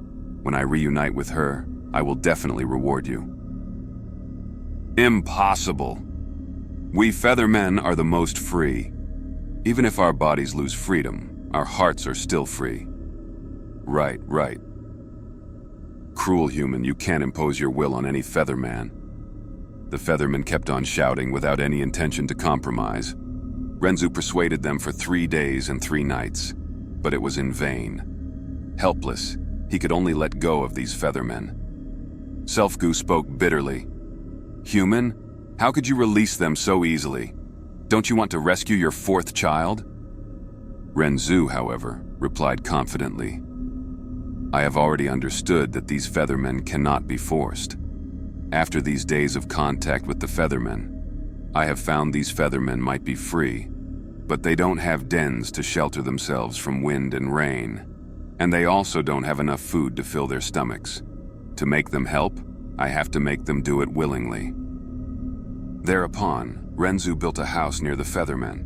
Every day, he relied on Self-Gu to gather a lot of wild fruits and hunt many beasts. The feathermen soon discovered the safety and warmth of the house. Especially during the days of storms, the feathermen could only hide in groves of trees, shivering and starving. While Renzu stayed within his house, enjoying the warmth of a fireplace and sumptuous food. On one cold night, some feathermen quietly moved under the roof of Renzu's house to evade the wind and snow. while also greedily absorbing the warmth leaking out from the crack in the door. Renzu wore the mask of attitude Gu and opened the door, using an extremely warm attitude to invite these feathermen into the house and to enjoy the warmth and food with him. As this repeated several times, more and more feathermen came into Renzu's house. Renzu was very hospitable and would entertain the feathermen every day, even giving the area near the fireplace to the feathermen. No matter how much the feathermen ate, he let them eat without restraint. The feathermen gradually became accustomed to living this way, until one day, Renzu saw the timing was ripe and took off attitude Gu, revealing his true, cold expression. He shut the door of the house and stored all the food as well, no longer supplying them to the feathermen for free. The feathermen were caught off guard and were frantic. They were already used to the safety and warmth of the house. They were used to plentiful food. They rarely flew now and hunted even less. Their stockpile of food was extremely small. Many feathermen were fat to the extent they could not fly. The feathermen had no way to deal with Renzu's behavior. They could not beat Renzu, who possessed self-Gu. Soon, all the feathermen reached a situation where they would die from hunger or the cold. Several days later, many feathermen died. Renzu waited and waited until he became extremely anxious, as the feathermen showed no signs of coming to terms with him. In the end, when most of the feathermen died, Renzu could not help but mention the old matter again. "Feathermen, as long as you move your wings to fly to ordinary abyss and rescue my daughter, I will give you enough food, and also warm houses." However, the remaining feathermen still shook their heads. Eventually, they all died. From these feathermen's corpses, many small creatures flew out. They looked like tiny specks of light, shining with all kinds of colors. Renzu tried to grab them, but was not able to. "It is no use," Cognition Gu informed him at this moment. "Wild freedom Gu cannot be caught. These feathermen chased after freedom since their birth, but it is a pity that only after their death could they find freedom." Part 25. Boundless Forest. Samsara was separated from her father, Renzu, and could only stay in ordinary abyss. She was heartbroken and did not feel happy eating the fruits anymore. Every day she would shed tears and weep incessantly until she got tired and gradually fell asleep. In a dream of hers, she vaguely heard some extremely soft voices and felt something small, like an ant was climbing her body. Immediately she woke up and sat up and saw a mini-man was climbing on her body. Because of Boundless Forest Samsara's movement, this mini-man's foothold became unstable and it fell to the ground. "Who are you? There is actually such a small person like you in the world?" Boundless Forest. Samsara saw the mini-man that was not even the size of her finger and felt extremely curious, forgetting to cry for a moment. The mini-man looked at the giant Boundless Forest Samsara with a stupefied look, and after the shock, he raised his head and started crying loudly. Hey, little person, I am not crying. What are you crying for?" Boundless Forest. Samsara was puzzled. The mini-man spoke while crying. "I am the tallest in my tribe, and I was brave, arrogant, and proud because of this. Today, I intended to climb a mountain, but to think that this mountain was really a person. There are actually such giant people like you in the world. This is the first time I've seen someone like you, so I burst into tears. Almost every person who explored and grew up would have such a mental journey. The more they saw, the more they realized their weaknesses. Sometimes they would sigh at the vastness of the world, and sometimes they would find how far their goal was, and to reach their goal, they had to go through an endless journey which they had not considered before. They would feel loss, bewilderment, discouragement, panic, even hopelessness. Thus one could understand the mini-man crying when it saw Boundless Forest Samsara. Part 26. Renzu tried to rely on the capabilities of the Feathermen to save his daughter, who was still stuck inside ordinary abyss. However, the Feathermen wanted freedom. They did not want to be restricted. Renzu thought of a scheme, but he failed. The Feathermen would rather die than compromise their freedom. Renzu fell into deep perplexity. He could not find a better way to save his children. The same situation applied to his eldest son, Verdant Great Son, and also his daughter, Boundless Forest Samsara. At this time, Self-Gu spoke in Renzu's heart. "Oh, human, you want to save your son, Verdant Great Son, I have a method." Renzu thought that he had to save at least one of them. He quickly asked, "Oh? What method?" Self-Gu laughed. "All living beings in this world will die. This is because Fate Gu entered the door of life and death and left a trace behind when searching for fairness Gu.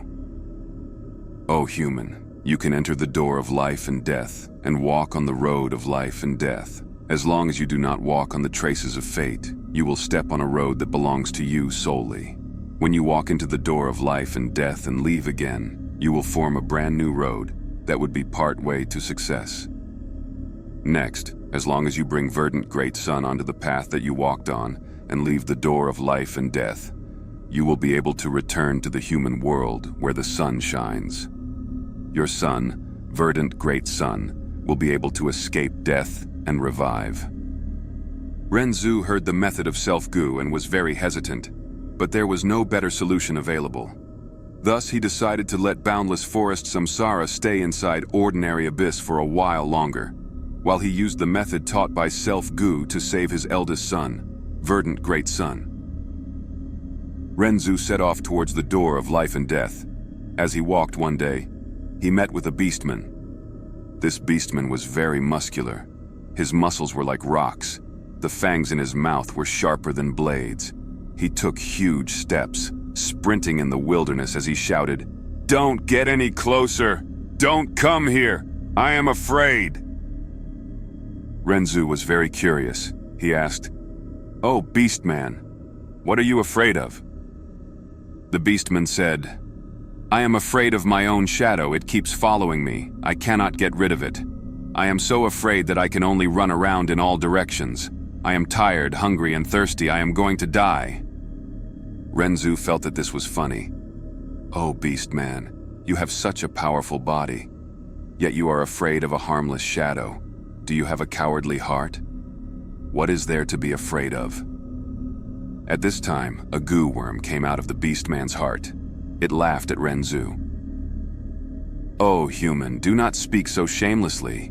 You do not feel afraid because you have not encountered me. Fear Gu. Fear Gu?" Renzu took a step back. His expression changed.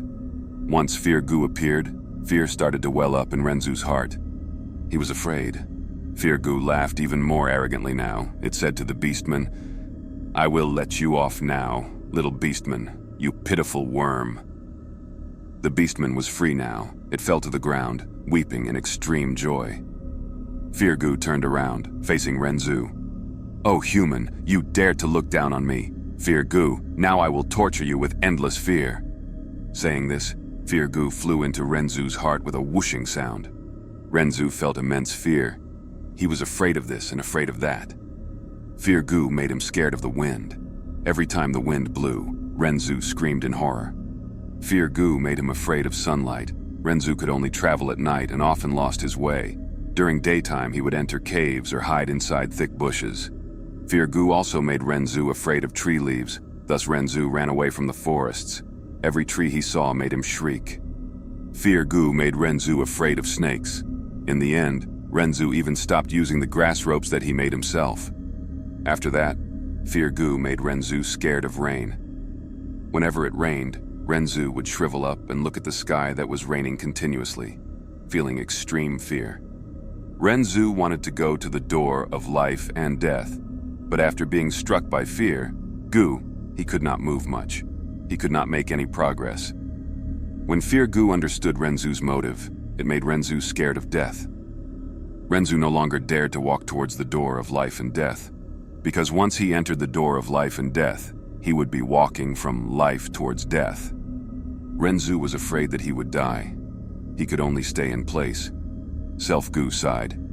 "Oh, human, actually death is not scary. The real scary thing is the fear in your heart."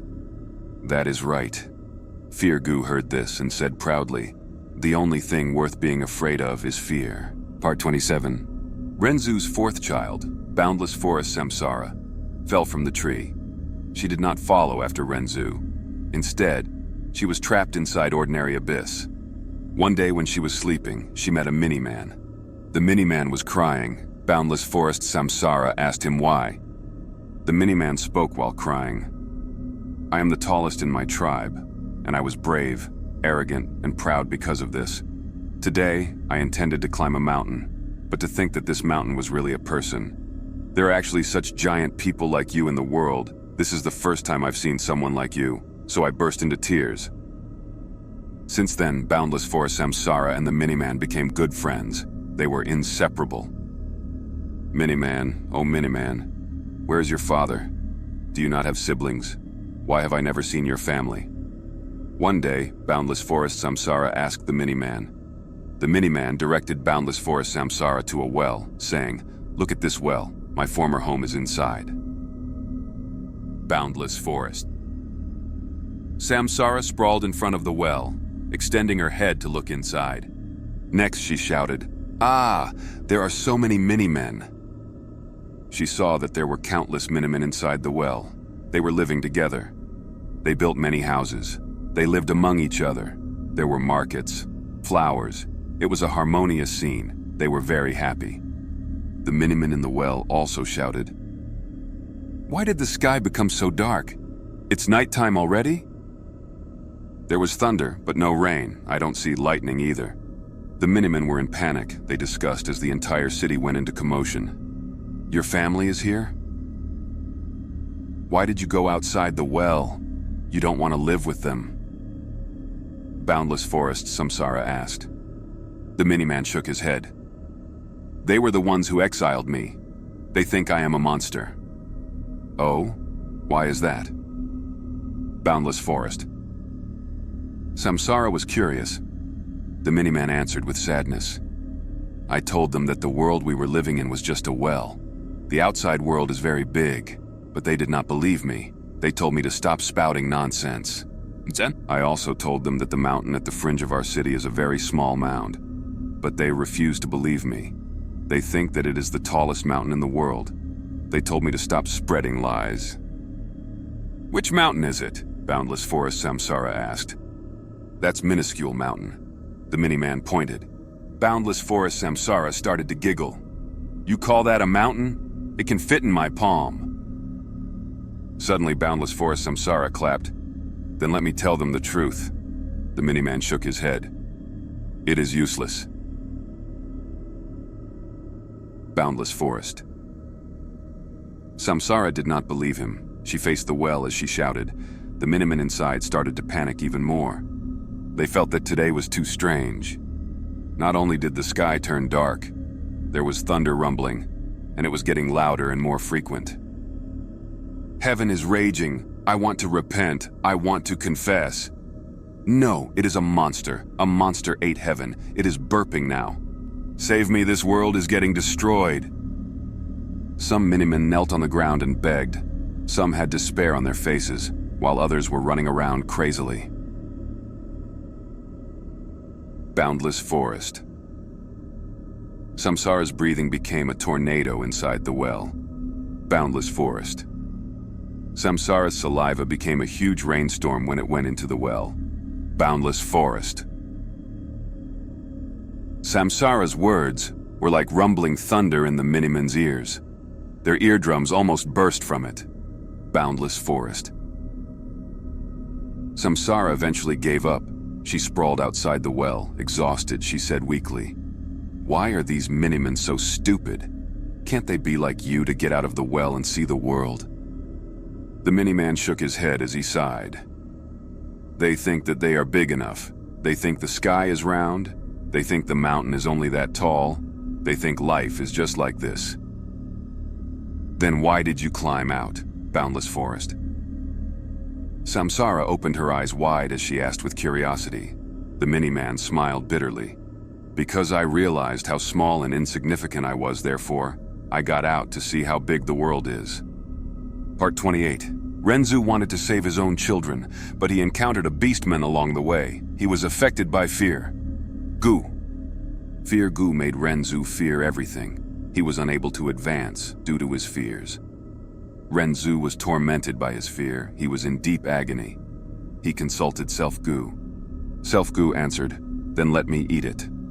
Renzu waved his hand. No, I want nothing more than to avoid fear. If you eat it, this fear will stay with me for life. This is too risky. Renzu asked Cognition Gu. Cognition Gu said, "Oh human, you want to conquer fear. You need to have courage." Renzu was troubled. "I used to have courage Gu as my companion. It is the friend of faith Gu. But afterwards, because I encountered the hairy men, due to failure Gu, it left me." Cognition Gu said, "I'll teach you a method. Hide fear Gu deep within your heart. Move forward after that, and courage Gu will come to you. Courageous people are not fearless. They are just hiding fear deep within their hearts." Renzu was more troubled now. "Oh Gu, what are you thinking? Precisely because of fear, I cannot advance. Thus I need courage. But you are telling me that to obtain courage, I need to move forward first." While they were talking, a Gu worm flew over. "Is it courage, Gu?" Renzu was overjoyed before feeling disappointment. Because this immortal Gu was not courage Gu, it was love Gu. Sometimes love comes to you on its own. Love Gu said, "Oh human, I can smell hope and fear from you. As love, they are my food." Renzu was overjoyed. "You can take fear away, but hope is mine. I cannot give it to you." Love Gu refused. "Only hope and fear can nourish me together. That is how I survive. Oh human, then I can only stay by your side." Renzu did not have any good feelings towards Love Gu. He was not very willing. But Love Gu said, "Don't chase me away. With me around, you can summon courage. Gu." Indeed, after Renzu called out, Courage Gu flew to his side a while later. "Ah, this is the aura of love. Oh, and fear too." Courage Gu landed in Renzu's heart with much satisfaction. It was actually good friends with Fear Gu. The two were playing as they flew around Renzu's heart. Fear and courage are often within one's grasp. Renzu had courage. His fear dissipated by a huge amount. He could move on again. "Oh, Renzu, I want to thank you. You are the reason why I broke free from fear." Before Renzu left, the beastman came to him. "I have 2 Gu here. One is loyalty, one is betrayal. Choose one. This will be my token of gratitude towards you." The beastman said, taking out 2 Gu worms, holding one in each hand. Renzu did not know which to choose. Love Gu said, "Choose loyalty. You already have fear." Cognition. Gu said instead, "Go choose betrayal. You already have courage." Renzu was troubled. He asked the beastman, "Can I take a look at them first?" The beastman said, "Of course." Renzu thus obtained both loyalty Gu and betrayal Gu. But to think that after he took them, loyalty Gu turned into betrayal Gu, and betrayal Gu turned into loyalty Gu. Renzu was puzzled. The beastman explained, "Loyalty to others is betrayal to oneself. Betraying others is loyalty to yourself." Self Gu spoke at this time. "O human, choose betrayal. Since you are walking on your own road, you will need to betray others and even betray yourself." Renzu made up his mind. He chose betrayal Gu. The beastman kept loyalty Gu. Before leaving, he told Renzu, "Oh Renzu, you have betrayal now. You cannot go to a place called Care. At that place, betrayal will harm you. But if you do not care, then betrayal cannot harm you at all." Renzu nodded. "Thank you, Beastman. I will remember your advice." Part 29. Renzu obtained love, courage, and betrayal. He was no longer unable to progress due to fear. He continued to move forward. On this day, he walked on his road, hearing a voice behind. "Oh, Renzu, I finally found you. Slow down. Wait for me." Renzu stopped moving, turning around. He saw a snowman running up to him. "What is it, snowman?" Renzu asked curiously. The snowman said, "Oh, Renzu, I finally found you. I am the strongest snowman in my tribe. Snowmen are said to be afraid of fire. I want to prove that it is untrue. I traveled the world. I have already conquered the bright light, glorious ring fire in the sky, the azure divine stone furnace fire in the earth, and the raging wave rising dragon fire in the sea. But I heard that there is a fourth type of fire in this world, called the fire of love. Once it burns, it can turn all life forms in this world into cinders. I do not believe it. I heard that you have just obtained Love Gu, thus I wanted to try it. Fire of love? Renzu was surprised. He was hearing it for the first time. Thus, he called out Love Gu, asking, O Gu, can you emit the fire of love? Love Gu replied, I can, and I cannot. Renzu and the snowman were curious. They asked, What do you mean by can and cannot? Love Gu explained, I can because I am necessary in order to emit the fire of love, but I cannot because I alone am not sufficient. 2 hearts are needed. 2 hearts? The snowman was worried. She took out her heart from her chest. This heart was huge and tough. It was emitting strong pressure. The snowman said, This is my heart of domination. It is a pity that I only have 1 heart. Renzu said, Don't worry, I have a heart too. Renzu originally had 1 heart, but he gave it to Hope Go.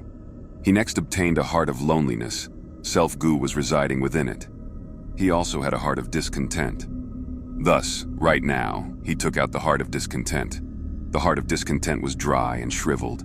It was small and weak, because this heart had little blood left. Renzu had once used almost all of his heart blood in ordinary abyss to grow the grass and trees of achievement. Love Gu flew into the heart of discontent and flew out. It flew into the heart of domination and flew out again. It flew into the sky and said, All right, you want the fire of love? Let these 2 hearts clash. The snowman and Renzu took out their respective hearts, putting them together. Crackle, sparks were created.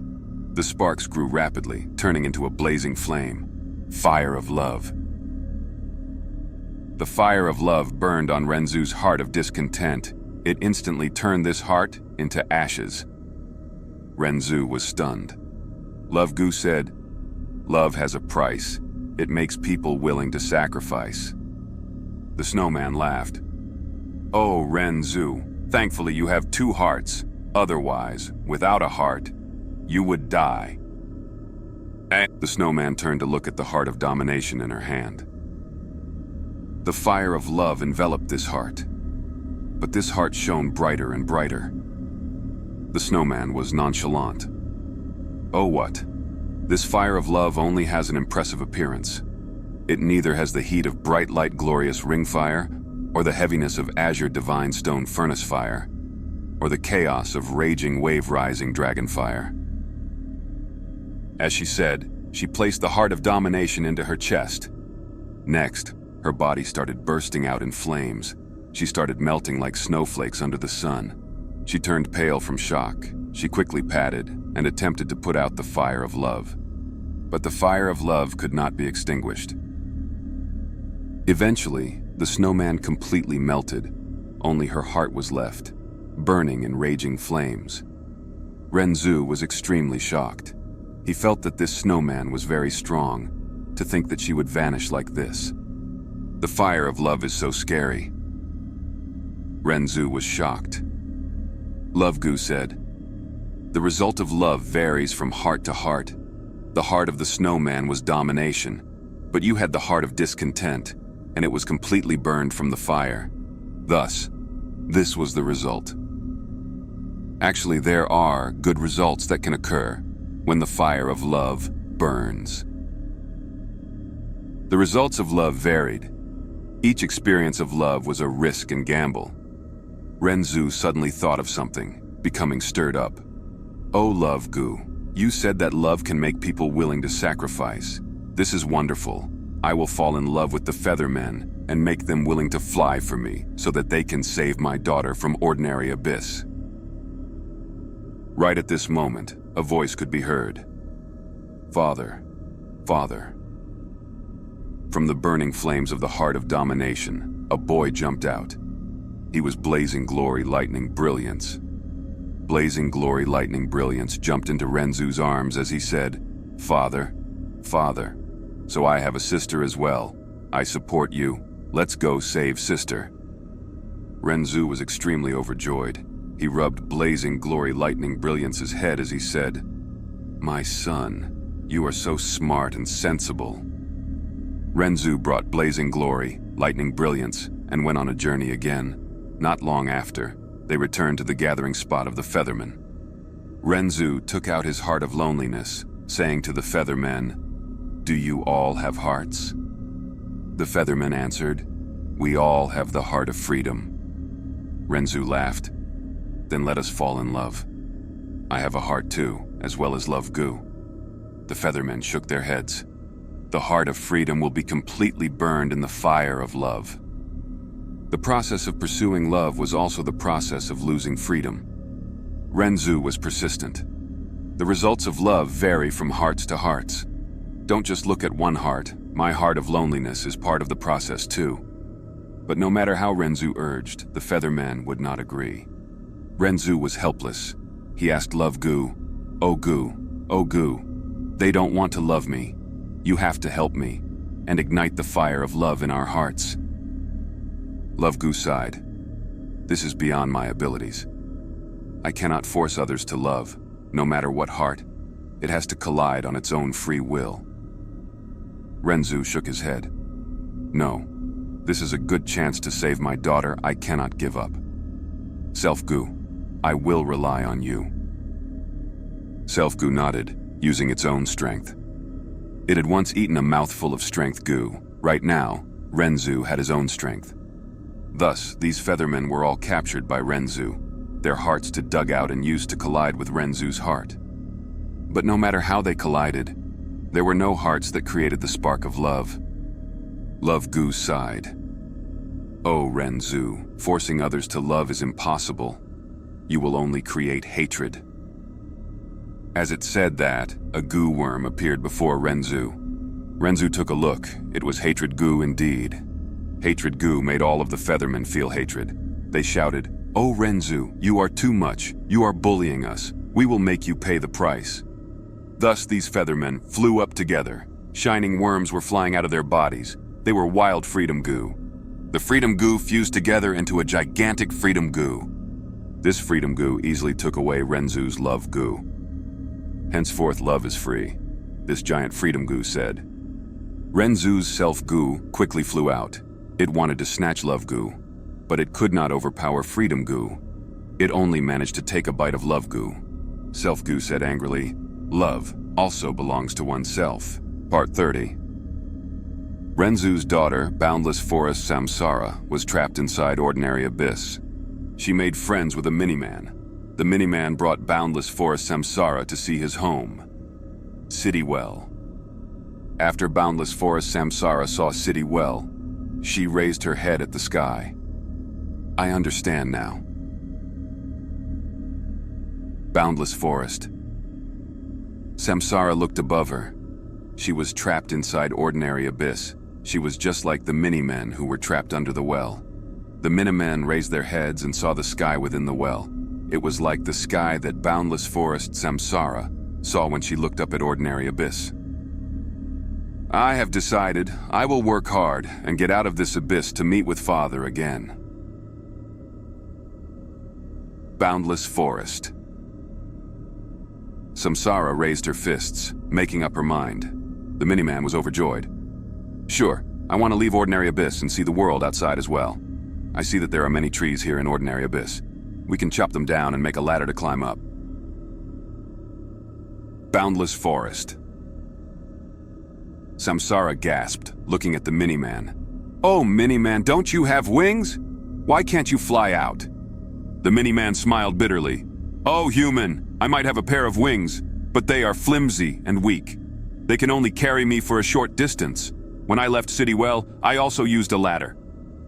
So that's it. Boundless Forest Samsara realized. In the following days, she stayed with the mini-man, chopping trees and creating a ladder. Trees were chopped down one by one. Wisdom Gu flew out from them. Boundless forest. Samsara was shocked.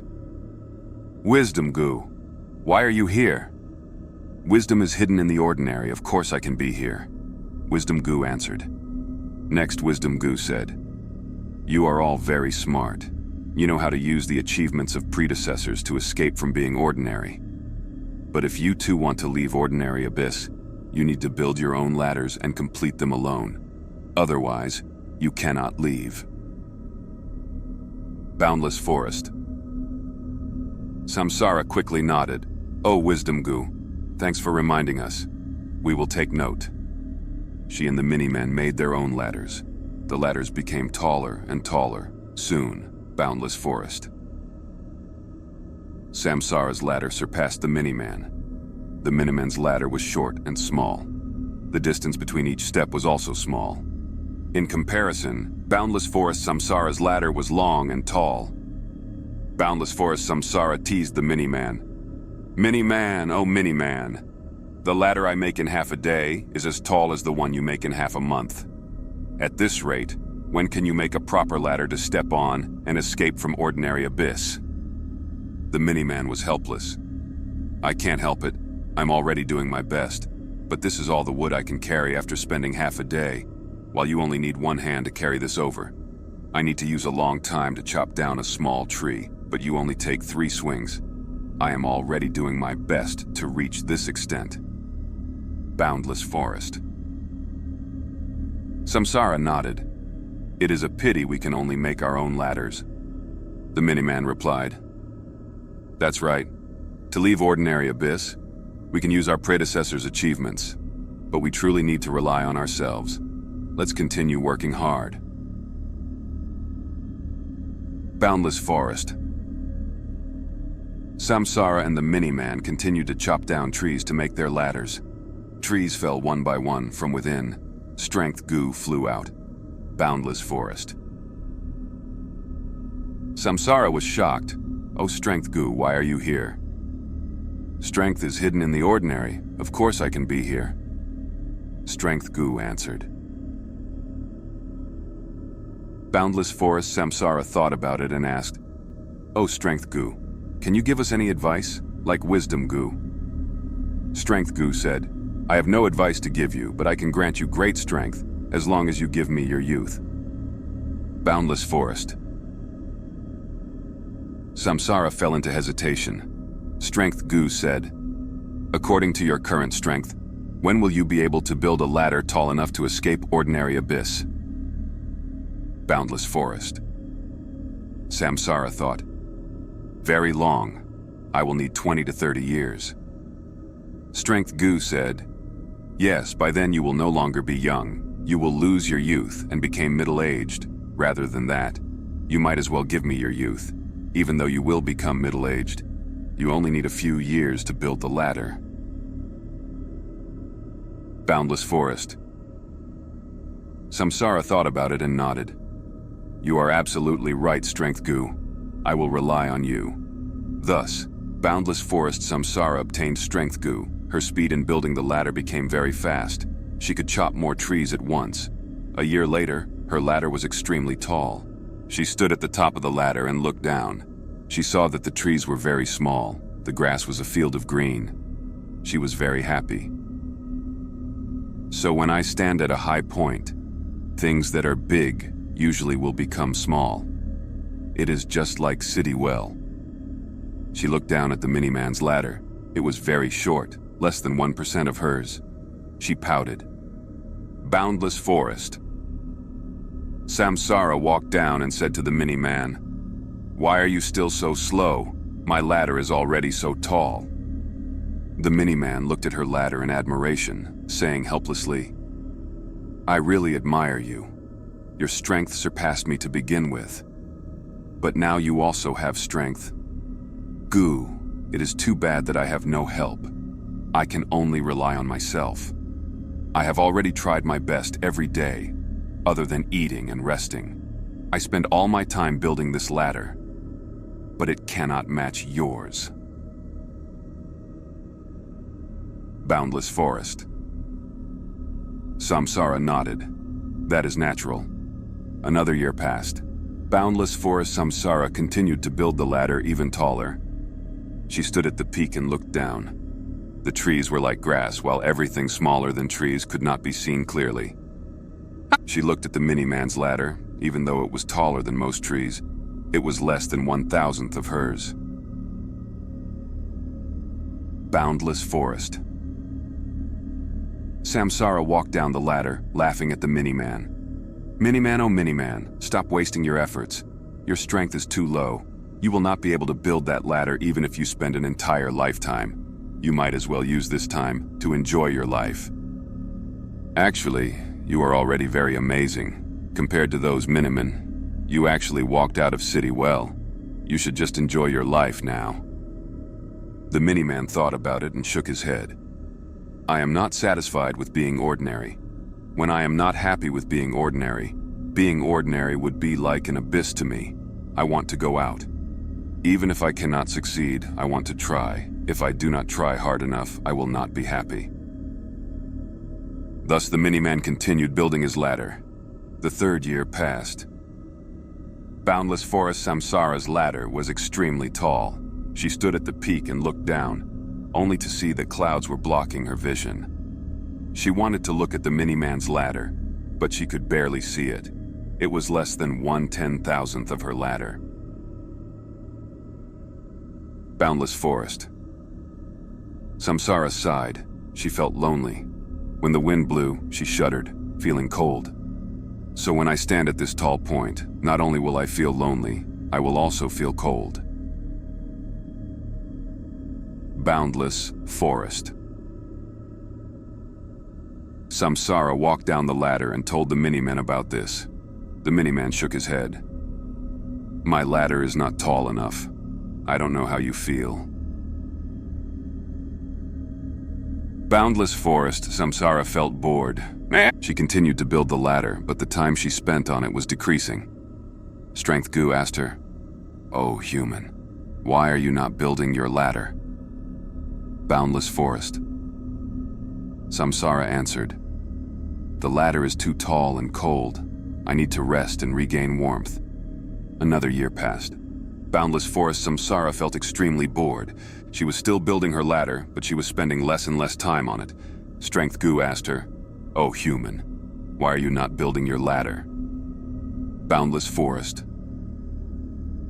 Samsara answered, "The ladder is too tall.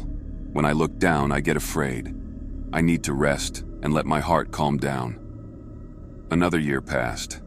Boundless forest Samsara became even more lazy. Strength Gu asked her, "Look at the mini-man. He has never stopped building his ladder. He is giving it his all. If you continue being lazy, he will surpass you one day." Boundless forest. Samsara laughed. "How can that be possible? One day of work for me is a month of his. How can he ever surpass me?" Like this, years passed without stopping. Finally, one day, the mini-man found Boundless forest Samsara, who was resting under a tree, saying to her, "Oh friend, my ladder is at the edge of ordinary abyss. Tomorrow, I will step out and leave ordinary abyss." Boundless forest. Samsara laughed.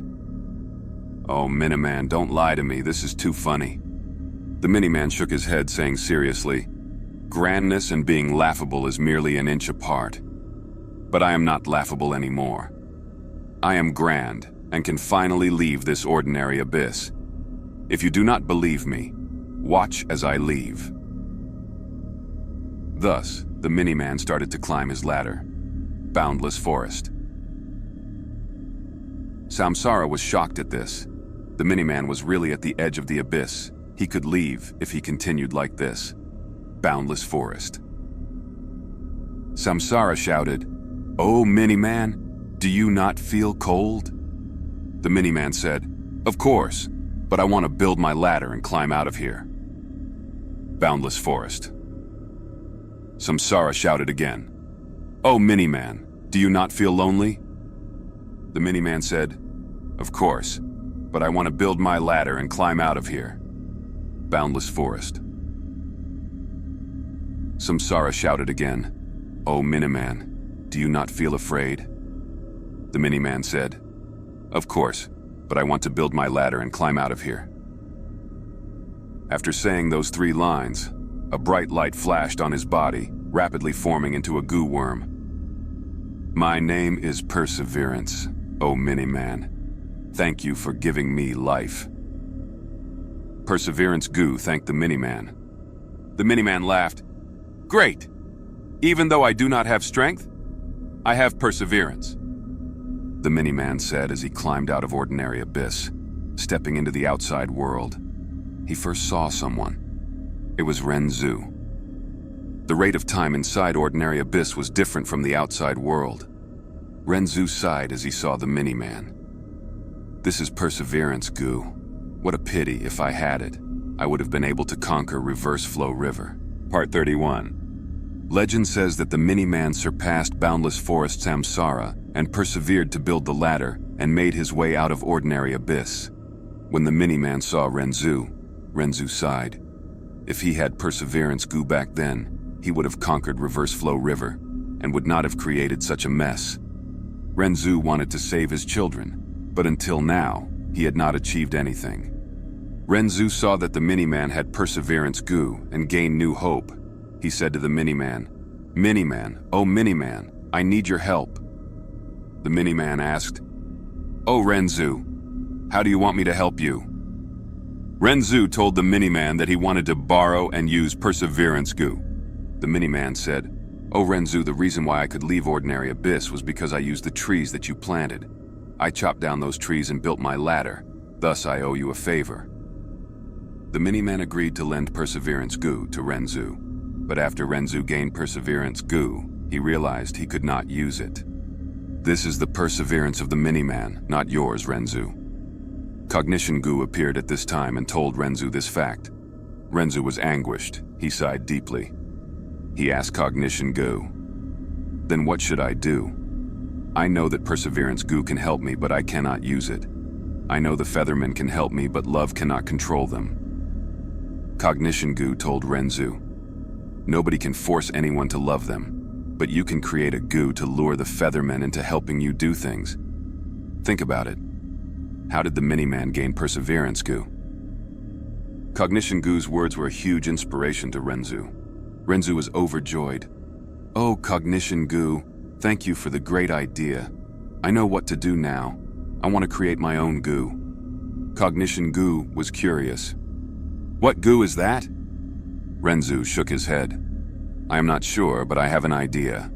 I want this Gu to be something everyone in the world wants." Thus, Renzu left Ordinary Abyss and went to the Blue Sea. This was the Blue Sea that formed Life Gu. It was the source of all life in the world. Renzu had walked ashore from the Blue Sea. He was back here again. Renzu was thirsty. He scooped up the Blue Sea water and drank a few mouthfuls. He got more thirsty as he drank it, but Renzu was satisfied. "I want to use the Blue Sea water to refine Gu. After I succeed, no matter who obtains it, they will never be satisfied. They will want more." Thus, Renzu took away a lot of Blue Sea water. After the sea level reduced, the beach was exposed. Renzu found that there were many sea urchin-like Gu on the beach. This was not life Gu, it was difficulty Gu. Any life would face difficulties. Renzu's eyes shone. He said, "I want to refine Gu that everyone needs, but to obtain it, there will be difficulties." Thus, he took many difficulty Gu. After doing all these, Renzu left the Blue Sea and headed to the door of life and death. After entering it, Renzu did not go deeply into the door of life and death, but only walked one round around the road of life. He gathered a lot of worry Gu as he said, "I want to refine Gu, that after getting it, people will not abandon easily. They will be worried that it will go missing." After leaving the door of life and death along the way, Renzu met with sadness Gu. Renzu laughed happily. "Excellent. I want to refine Gu in which once people lose it, they will be very sad. This way, people will not abandon it easily." Thus he collected the sadness Gu. Renzu had gathered everything. He started to refine Gu. The flames of the Gu refinement raged on. A lot of black smoke was produced, attracting many Gu and life forms to come and watch. "Oh, Renzu, what Gu are you trying to refine?" Stupidity Gu was lured here as it asked curiously. Renzu smiled. "Oh, Stupidity Gu, if you want to know, go into the fire and see for yourself." Stupidity.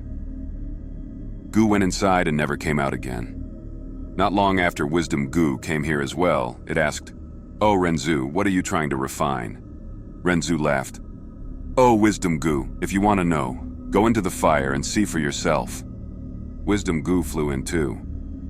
But it only flew into the black smoke. Once its vision was obscured, it flew around randomly and flew out again.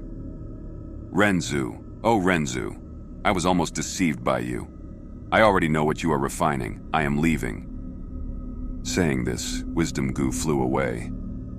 Renzu felt that it was a pity. He sighed. "This way, after my Gu is refined, it can enslave stupid people and blind wise people for some time." Days passed one by one. The Gu refinement flame continued to burn, but he did not succeed. The black smoke did not fade away. It gathered in the sky and created huge black clouds. "Oh, Renzu, you must have felt it. We are just one step away. This final step is the most crucial one," Cognition Gu said. Renzu nodded. He stood up with determination and walked towards the fire. "It seems that this Gu needs to be created with human hands." Saying so, Renzu chopped off both hands and threw them into the fire. Boom! The flame exploded as the endless dark clouds in the sky faded under the golden sunlight that shone down. A little girl appeared before Renzu. "Oh, Father, thank you for giving life to me. I am Myriad Gold Wandrus Essence." The girl was radiating an aura of prosperity. She smiled towards Renzu. Renzu looked at her and laughed. "Ha ha ha ha, I have another daughter now. But wait, did my Gu refinement succeed?" Myriad Gold Wandrus Essence opened her right palm as she held the Gu towards Renzu. "Look, Father, this is the Gu that you refined. It is called Wealth, Part 32. Renzu had spent enormous energy and effort to gather Gu materials, even sacrificing his own 2 hands to finally refine Wealth Gu. He brought his son, Blazing Glory Lightning Brilliance, and daughter, Myriad Gold Wondrous Essence, to the Featherman's residence. But strangely, all the Feathermen had disappeared with no traces left. "What's going on?" Renzu was puzzled. "That is because I arrived here. Those Feathermen are afraid of me. All of them ran away." A black and white spider walked towards Renzu leisurely. "Who are you?" Renzu asked. The spider smiled. "Human, you have walked through the road I created in the door of life and death. You still don't know who I am. I am Fate Gu." Myriad Gold. Wondrous Essence added, "Fate Gu, you are not even the size of my palm. Why would those Feathermen fear you?" Fate Gu chuckled. "Because they pursue freedom. But I, Fate, bind and restrict them." Blazing Glory Lightning Brilliance grumbled. "So your intention was the same as us. You are really a failure, not capturing even one Featherman while hindering us as well." Fate Gu laughed loudly. "Who said I failed? The Feathermen are pursuing freedom, but what do they know? Their escape is only on the superficial level. I have already bound them. The road towards their freedom was all arranged by me, but they think they succeeded, not knowing anything. You are also the same. Look at yourselves." Renzu, Blazing Glory Lightning Brilliance, and Myriad Gold Wondrous Essence looked at their bodies.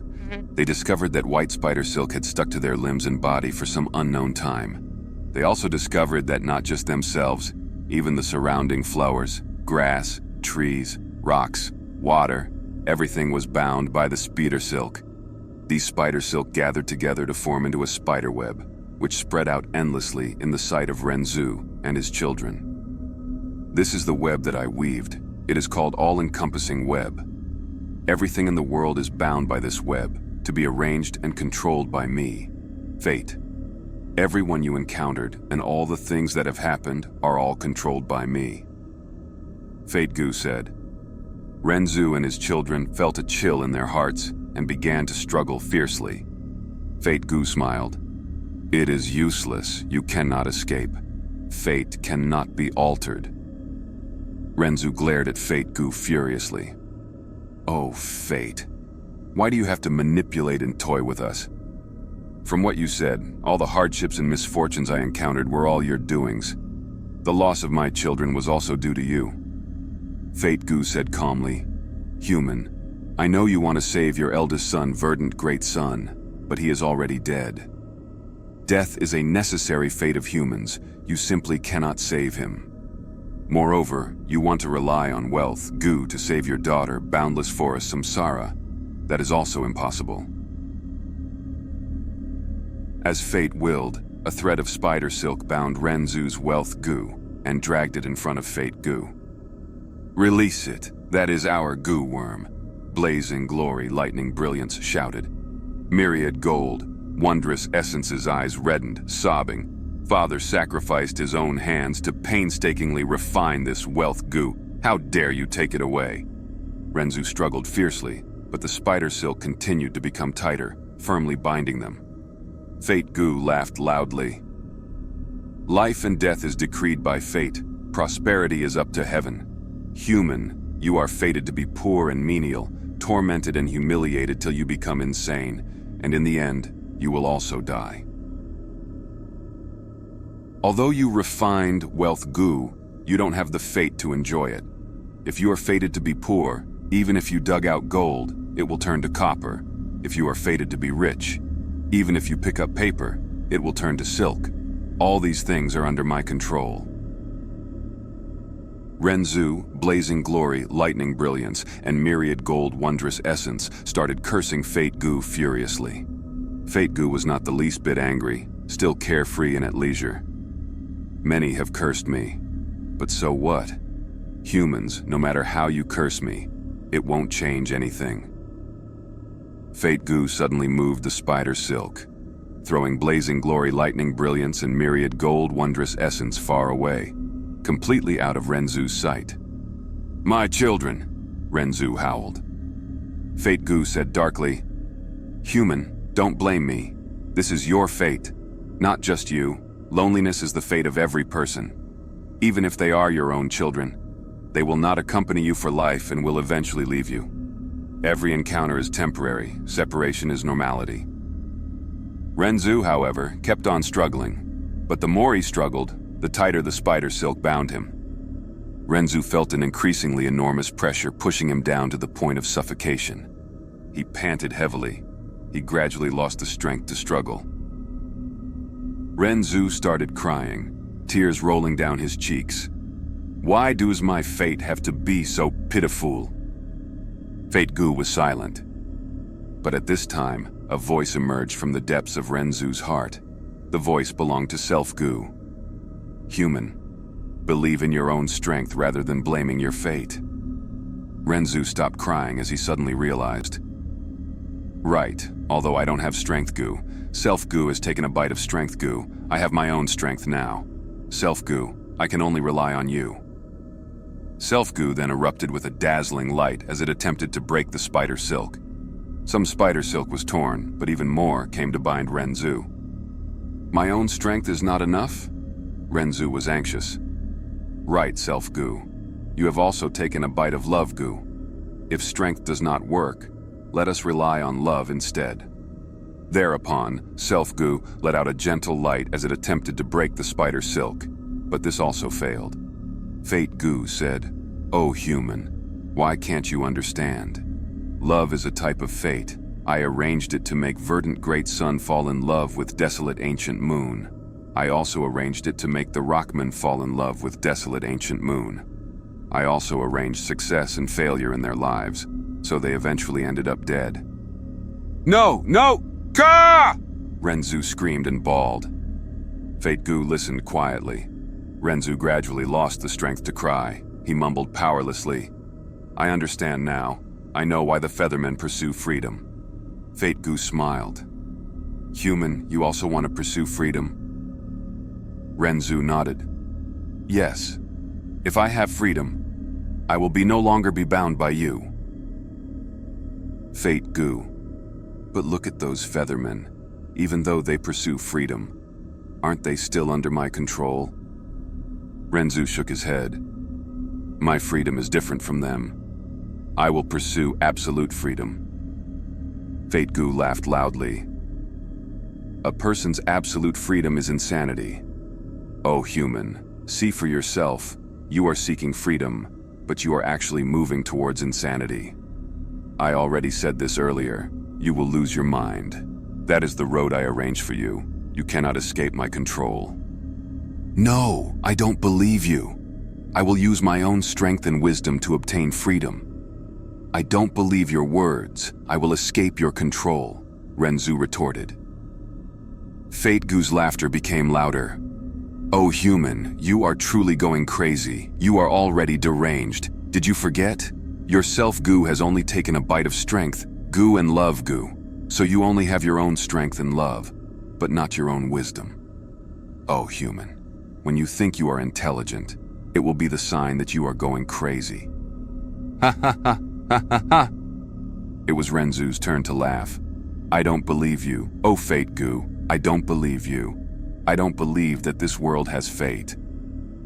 Fate Gu was silent for a moment before saying, even if you don't believe it, I will still exist. Renzu rebuked, no, that is not true. When I stop believing in you, you will stop existing. I refuse to believe in fate. Fate does not exist. Ha ha ha ha. Fate Gu shook its head, sighing. Truly pitiful. Oh human, you have already fallen into insanity.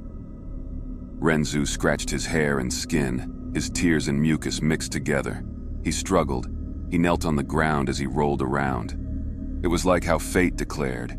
He had become insane. Part 33. Renzu wandered alone on the vast land. His hair was disheveled, and he seemed to have lost his mind. At times he wailed. At times he sat down in a daze. And at times he laughed like a fool. Fate Gu's manipulation had separated him from his children. He also lost wealth Gu. Renzu was forced into a state of madness. Who am I? Where am I? What am I doing? Renzu was at a loss and went crazy again. One morning, a group of birds ran past Renzu. These birds did not have wings. Their 6 legs moved alternately as they ran on the ground, raising clouds of dust in their path. Renzu jumped with joy when he saw these birds. So I am a bird. He also spread his legs and ran wildly, joining the bird group. The birds growled strangely towards Renzu. You are a human. You use 2 legs to walk. You are not a bird. Leave. Don't disturb us. We are pursuing freedom. Gu, we want to retrieve our freedom. Renzu asked. Why are you all searching for freedom, Gu? The bird said with a heavy tone. We once possessed freedom, Gu, but we did not realize that. Only after losing it, we found that we no longer had wings and could not fly anymore. When we regain freedom, we will be able to spread our wings and soar to the sky again. Renzu realized. I understand. Humans also need freedom. If humans don't have freedom, they will be like birds who have lost their wings. Right, I remember now. Renzu clapped and laughed madly. I also need to search for freedom to get rid of fate's shackles. After that, I can go wherever I want to go and be with whomever I want to be forever. The birds casted a strange look at Renzu. Oh, human, how can you have such preposterous thoughts? Look at us, how can birds not have wings? So, chasing after freedom is part of our duty. But you humans are destined to be alone. All gatherings will end up in separation. Oh, human, you want to pursue freedom, but you also need to abide by your nature. You should not indulge in wild fantasies. Renzu scratched his head, puzzled. Is that how it works? The birds left behind their last words. Oh, human, let us give you some sincere advice. If you obtain freedom in the future, you must cherish it. Don't be like us, and let go. Don't let freedom Gu fly away.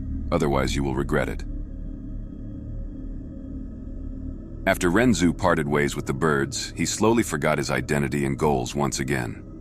One afternoon, a leap of blue leopards passed by him. The insane Renzu saw the group of leopards and shouted in joy, "So I am a leopard!" Renzu rushed into the group, but the leopards pushed him away and shouted, "You are a human, not a leopard! You use 2 legs to walk while we have 4 legs. Leave, don't disturb us. We are pursuing freedom. Gu, we want to retrieve our freedom." Renzu asked, "Why are you searching for freedom, Gu?" The blue leopards looked depressed. "Sigh, we once possessed freedom, Gu, but we did not realize it. Only after losing it, we found that we no longer had teeth and could not bite and tear apart our prey. When we regain freedom, we will be able to eat happily again." Renzu realized, "I understand. Humans also need freedom. If humans don't have freedom, they will be like beasts with no teeth." "Right," Renzu clapped and laughed madly. "I need to search for freedom to get rid of fate's shackles. I will possess countless delicacies and wines, endless wealth, and all kinds of comfortable and beautiful clothes." The blue leopards were stunned before laughing loudly as they mocked Renzu. "Oh, human, how can you have such preposterous thoughts? Look at us. How can beasts not have fangs or claws? So, chasing after freedom is part of our duty. But you humans were born with empty hands and will pass away with nothing. Oh, human, you want to pursue freedom, but you also need to abide by your nature. You should not indulge in wild fantasies." Renzu scratched his head, unsatisfied. "Is that how it works?" The leopards left behind their final words. "Oh, human, let us give you some sincere advice. If you obtain freedom in the future, you must cherish it. Don't be like us and let go. Don't let freedom Gu fly away. Otherwise, you will regret it." After Renzu parted ways with the leopards, he slowly forgot his identity and goals once again. One evening, a school of fish swam past him. Renzu saw the fish and shouted in joy, "So I am a fish." Renzu joined the fish group and tried to swim like them. There was a commotion in the fish group as they pushed Renzu away and shouted, "You are a human, not a fish. You use 2 legs to walk, while we have no legs. Leave, don't disturb us. We are pursuing freedom, Gu. We want to retrieve our freedom." Renzu asked, "Why are you searching for freedom, Gu?" The fish sighed. "We once possessed freedom, Gu, but we did not realize that. Only after losing it, we found that we no longer had gills and could not breathe in the water again. When we regain freedom, we will be able to swim in the water again." Renzu realized, "I understand humans also need freedom. If humans don't have freedom, they will be like fish with no gills and cannot breathe." "Right," Renzu clapped and laughed madly. "I need to search for freedom to get rid of fate's shackles. I will breathe freely and live on forever. I want eternal life." The fish sneered, "Oh, human, how can you have such preposterous thoughts? Look at us. A fish must have gills, so chasing after freedom is part of our duty. But you humans are destined to have no relation with eternal life. You will die of old age and illnesses. Oh, human, you want to pursue freedom, but you also need to abide by your nature. You should not indulge in wild fantasies." Renzu frowned, feeling irritated. "Is that how it works?" The fishes left behind their final words. "Oh, human, let us give you some sincere advice. If you obtain freedom in the future, you must cherish it. Don't be like us and let go. Don't let freedom Gu fly away, otherwise you will regret it." After Renzu parted ways with the fishes, he slowly forgot the advice of the birds, leopards, and the fish. "I am a human. I need to pursue freedom. I need to get rid of the shackles of fate. I want to live forever with my loved ones. I want to enjoy life with enough wealth. I want to live on forever." Many beings that walked past Renzu heard him. They shook their heads and stayed away from him. "Let's quickly leave. He is Renzu, and he is talking nonsense again. He has already gone mad completely. How could he dare to have such thoughts?" One day, Freedom Gu flew toward Renzu on its own accord. Renzu was joyous as he grabbed it. Oh, freedom, I finally obtained freedom. Renzu was extremely happy, but also felt puzzled as he asked, Freedom, ooh. This is really strange. The wingless birds are pursuing you. The toothless beasts are pursuing you. The gillless fish are pursuing you. But you flew to me. What is going on here? Freedom Gu replied, I didn't fly to you, human. You once used attitude, Gu, to bully me, used love to bind me, and used wealth to bribe me. I loathe and hate you. I flew over because I was attracted by the cognition Gu on you. Cognition Gu floated out of Renzu's body and explained with a smile, Renzu, because you have gone mad, you are thinking deliriously all the time. A human that desires companionship forever. A human who has an extravagant hope of living a life with no worries. A human who pursues eternal life. What else can this be other than a lunatic? Freedom, Gu sighed. Freedom of cognition is the greatest freedom. These delirious thoughts can strengthen me. Renzu, although you captured me, I will never work for you. Release me now. Renzu shook his head and grasped even tighter. Freedom Gu, I will not let you go. Freedom Gu sneered. Then prepare yourself. Don't collapse from the pressure. The moment it finished speaking, Responsibility Gu flew over, pressing on Renzu's shoulder. Heavy, so heavy! Renzu almost bent over from the pressure. Cognition Gu sighed. Freedom and responsibility coexist. Oh, Renzu. You want to obtain freedom, so you need to shoulder the responsibility. At least you need to be responsible for yourself. Renzu clenched his teeth and persevered. Sweat flowed down his body like a river. Soon, he knelt down on the ground. He saw spider webs again. Fate Gu's spider silk wrapped around his whole body. Renzu was barely shouldering the heavy responsibility and had no strength to break free from the spider silk's bindings. Fate. Gu's spider silk constricted tightly, forming blood wounds everywhere on Renzu's body. Renzu shouted, What is going on? Cognition. Gu explained, Oh, human, the more freedom you experience, the more you will feel the restriction around you. Freedom Gu laughed.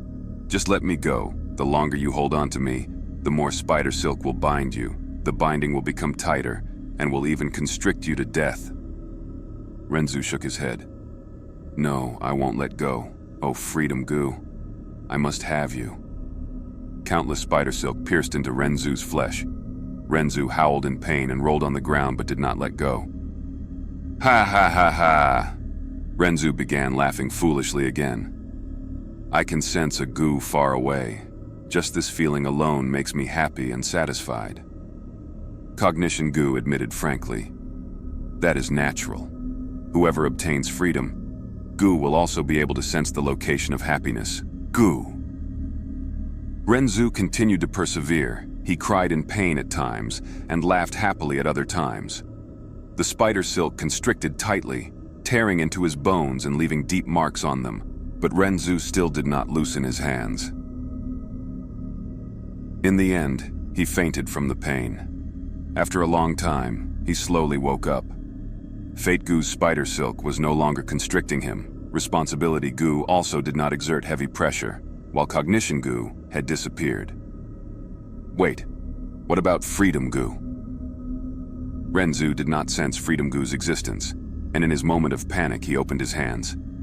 The moment a gap appeared, Freedom Gu flew away and left Renzu behind. Humans often did not understand freedom when they possessed it.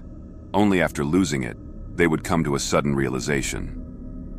Renzu was stunned when he saw Freedom Gu flying away. He remembered the advice of the birds, leopards, and fish. He felt extremely regretful. He tore out his hair painfully and rolled on the ground. I am better off dead. Renzu was overwhelmed with grief. I would rather lose love. I would rather lose my life. I don't want to lose my freedom. Part 34. Renzu said he wanted freedom and to get rid of Fate's shackles. After that, He could go wherever he wanted to go, and be with whoever he wanted to with forever. The birds berated him. You humans are destined to be alone. All gatherings will end up in separation. Oh, human. You want to pursue freedom, but you also need to abide by your nature. You should not indulge in wild fantasies. Renzu said, I want freedom and to get rid of fate's shackles. I will possess countless delicacies and wines, endless wealth, and all kinds of comfortable and beautiful clothes. The beast ridiculed him. But you humans were born with empty hands and will pass away with nothing. Oh, human. You want to pursue freedom, but you also need to abide by your nature. You should not indulge in wild fantasies. Renzu said, I want freedom and to get rid of fate's shackles. I will breathe freely and live on forever. I want eternal life. The fishes rebutted. But you humans are destined to have no relation with eternal life. You will die of old age and illnesses.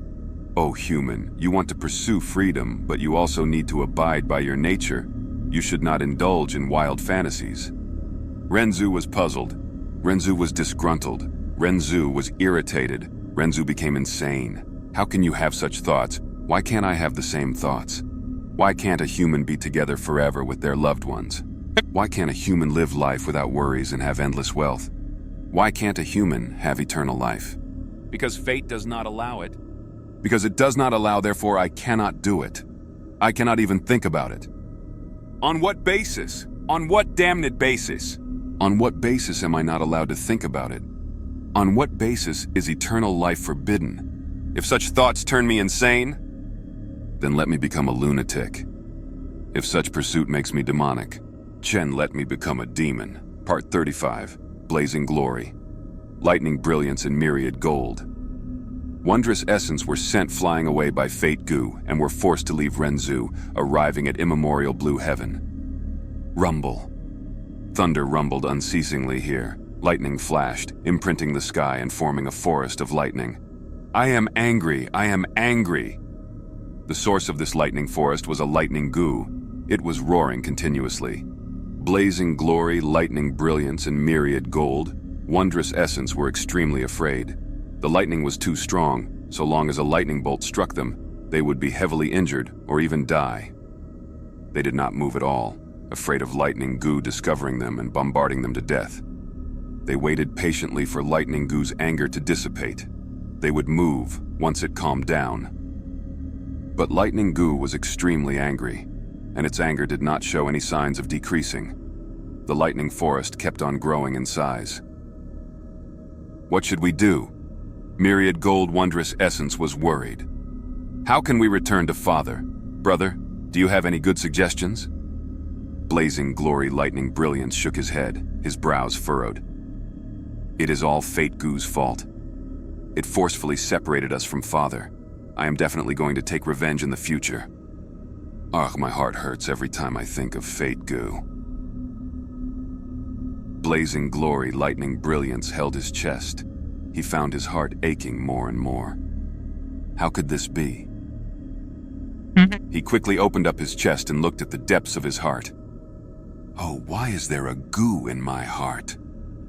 Blazing glory lightning brilliance was astonished. It is no wonder my heart is in constant pain. This Gu was biting on my heart. Myriad gold wondrous essence also saw this Gu worm. Isn't this love Gu? I heard Father mentioning it before. Blazing glory lightning brilliance was furious. He actually put his hand inside his heart and grabbed Hatred Gu. Hatred Gu was like a curved blade without a handle. Blazing glory lightning brilliance's hand was pierced and bled as he grabbed it. He clenched his teeth and exerted strength, crushing Hatred Gu to death. But at the next moment, Hatred Gu resurrected from the blood and became even bigger. Blazing glory. Lightning brilliance crushed it to death again. Hatred Gu revived once again, its size becoming slightly bigger again. It is useless, Hatred Gu said. Hatred cannot be killed. Vengeance only breeds more hatred and grudges. The more you treat me like this, the more your hatred will increase. Myriad gold. Wondrous Essence was somewhat stunned and helpless against Hatred Gu. It hurts, it hurts, it hurts. Blazing glory lightning brilliance covered his chest, his face pale from the pain. Hatred Gu was drilling in and out of his heart, creating holes after holes, transforming his heart into a heart of hatred. The current blazing glory lightning brilliance hated Fate Gu even more. If I was not sent flying here by Fate Gu, how could I have encountered Hatred Gu? How could my heart be pierced by Hatred Gu? I will definitely destroy Fate Gu. I will definitely take revenge. The more blazing glory lightning brilliance thought, the more he hated. He was no longer afraid of angering Lightning Gu. He stood up suddenly. "Sister, let's go. I don't want to stay here." Blazing glory lightning brilliance held Myriad Gold Wondrous Essence's hand, but Myriad Gold Wondrous Essence hesitated. "Brother, there is lightning all around us. We don't know when it will strike. It is too dangerous." Blazing glory lightning brilliance said, "Sister, don't be afraid. The hatred in my heart has shown me a path. That is the path of revenge. There is no lightning on this path. As long as I follow it, I can find Fate Gu and take revenge against it. Quick, follow me." Blazing glory lightning brilliance dragged Myriad Gold Wondrous Essence. The strange thing was that despite lightning bolts crackling around them, not a single one struck blazing glory, lightning brilliance, and Myriad Gold Wondrous Essence. The two ran and ran when they suddenly collided into something. What is ahead? Myriad Gold Wondrous Essence touched the air in front of her and found it was like a transparent wall. This is the Heavenly Wind Key Wall, the border of the immemorial 9 heavens. Hatred Gu explained. "Brother, there is a wall ahead. We cannot leave." Myriad Gold Wondrous Essence said helplessly. But blazing glory. Lightning Brilliance had a different perspective. "Where is the wall? I only see the path ahead. As long as we follow along this trail, we can definitely leave and find Fate Gu." Time and again, blazing glory lightning brilliance got up and rushed forward before colliding into the Heavenly Wind Key Wall. His head bled as he fell to the ground. Then, he climbed up and charged forward again. Myriad Gold Wondrous Essence wanted to stop him, but blazing glory lightning brilliance did not listen. Hatred Gu laughed. "It is useless. I have already built my home in his heart. Although his eyes are open, he can only see the path that I point towards. He cannot see any other thing. Ha ha ha ha ha ha ha ha." Right at this time, Lightning Gu sensed blazing glory, lightning brilliance, and Myriad Gold Wondrous Essence. The terrifying lightning forest began to quickly spread towards them. There was no road to advance or retreat. Myriad Gold Wondrous Essence was extremely anxious, but did not have any ideas. "It would have been great if we still had wealth, Gu." Blazing glory lightning brilliance did not listen to her. He continued to collide into the Heavenly Wind Key Wall. Blood filled the ground. Lightning Gu finally reached closer. Myriad Gold Wondrous Essence cried, "Am I going to die here?" But Lightning Gu restrained its power and approached slowly. It let out a rumbling sound. "Don't worry, O humans. I won't harm you or injure you. On the contrary, I want your help." Myriad Gold. Wondrous Essence stopped crying and asked curiously, "Lightning Gu, you are so strong. How can we possibly help you?" Lightning. "I have been trapped here all along. Immemorial blue heaven is large, but I am already sick of it. I want to go out, but I am unable to find a path that leads to the outside. Thus I am angry. Anger often leads to hatred, so Hatred Gu was attracted here. But from your brother, I can see the path to exit. Therefore, humans, let us cooperate. I will help you break the Heavenly Wind Key Wall, and you will bring me out of here, all right?" Lightning Gu proposed. Myriad Gold, Wondrous Essence, and Blazing Glory. Lightning Brilliance were very happy at this suggestion. "I agree to it. Your help will be great." Blazing Glory Lightning. Brilliance replied, Thereupon, Lightning Gu landed on Blazing Glory Lightning Brilliance's hand and started to emit a terrifying radiance. Hatred Gu laughed loudly. "Let me lend you a hand." Lightning Gu obtained Hatred Gu's strength and became extremely powerful. Rumble, rumble. Lightning. Gu erupted with fierce strength, not only destroying the heavenly Wing Chi wall, but even shattering the whole of immemorial blue heaven. "Quickly leave." Blazing Glory Lightning Brilliance was greatly shocked and knew that they had created a huge disaster. He quickly grabbed his sister and left with Lightning Gu and Hatred Gu. Part 36. Renzu lost freedom. Gu he was anguished and only recovered after a long time. Renzu was troubled. He asked Cognition Gu, "Oh, Cognition Gu, how can I obtain Freedom Gu again? After what happened last time, Freedom Gu will not approach me anymore." Cognition Gu answered, "Oh, human, why do you desire Freedom Gu so much?" Renzu replied irritably, "Don't you know the reason already? I am searching for freedom in order to break free of the restraints of fate." Cognition Gu answered once again, "Then I have nothing much to tell you. Haven't you told Fate Gu the answer to this question already?" Renzu was dazed before he recalled. Before he went insane, he met Fate Gu. When he was harmed by Fate Gu, he shouted at it that he would use his own strength and wisdom to obtain freedom. He would eventually break free from Fate's control. Renzu's eyes brightened. "Oh, Gu. I remember now, thank you for the reminder. I need to rely on myself to break free of Fate. I already have my own strength. What I lack is my own wisdom. I need to let Self, Gu, eat a mouthful of wisdom Gu, just like how it ate a part of strength Gu in the past." "But where is wisdom Gu?" Renzu asked Cognition Gu. Cognition Gu, "I do not know.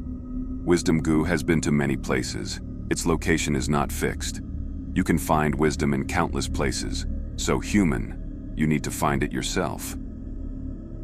Renzu nodded as he set off on his journey again. He walked and walked and walked. One day, he saw two Gu worms chasing each other along the road. One Gu worm was white and tiny. It escaped ahead as it begged for mercy. "Stop chasing me.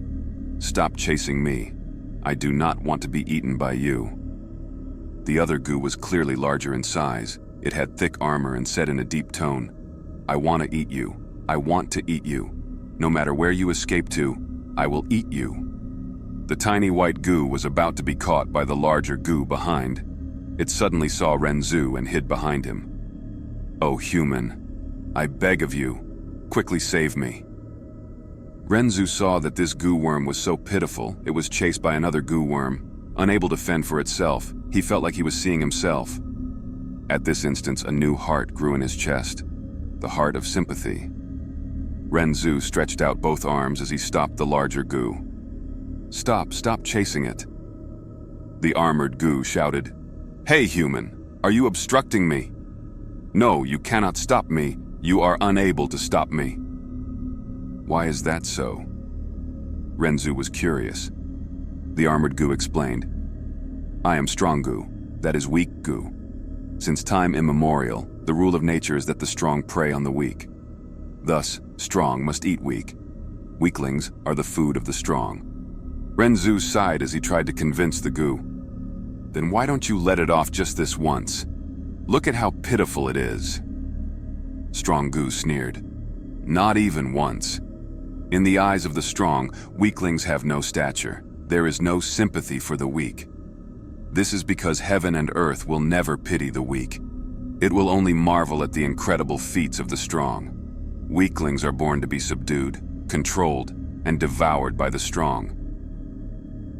Renzu saw that his words fell on deaf ears. He could only deny strong Gu forcefully.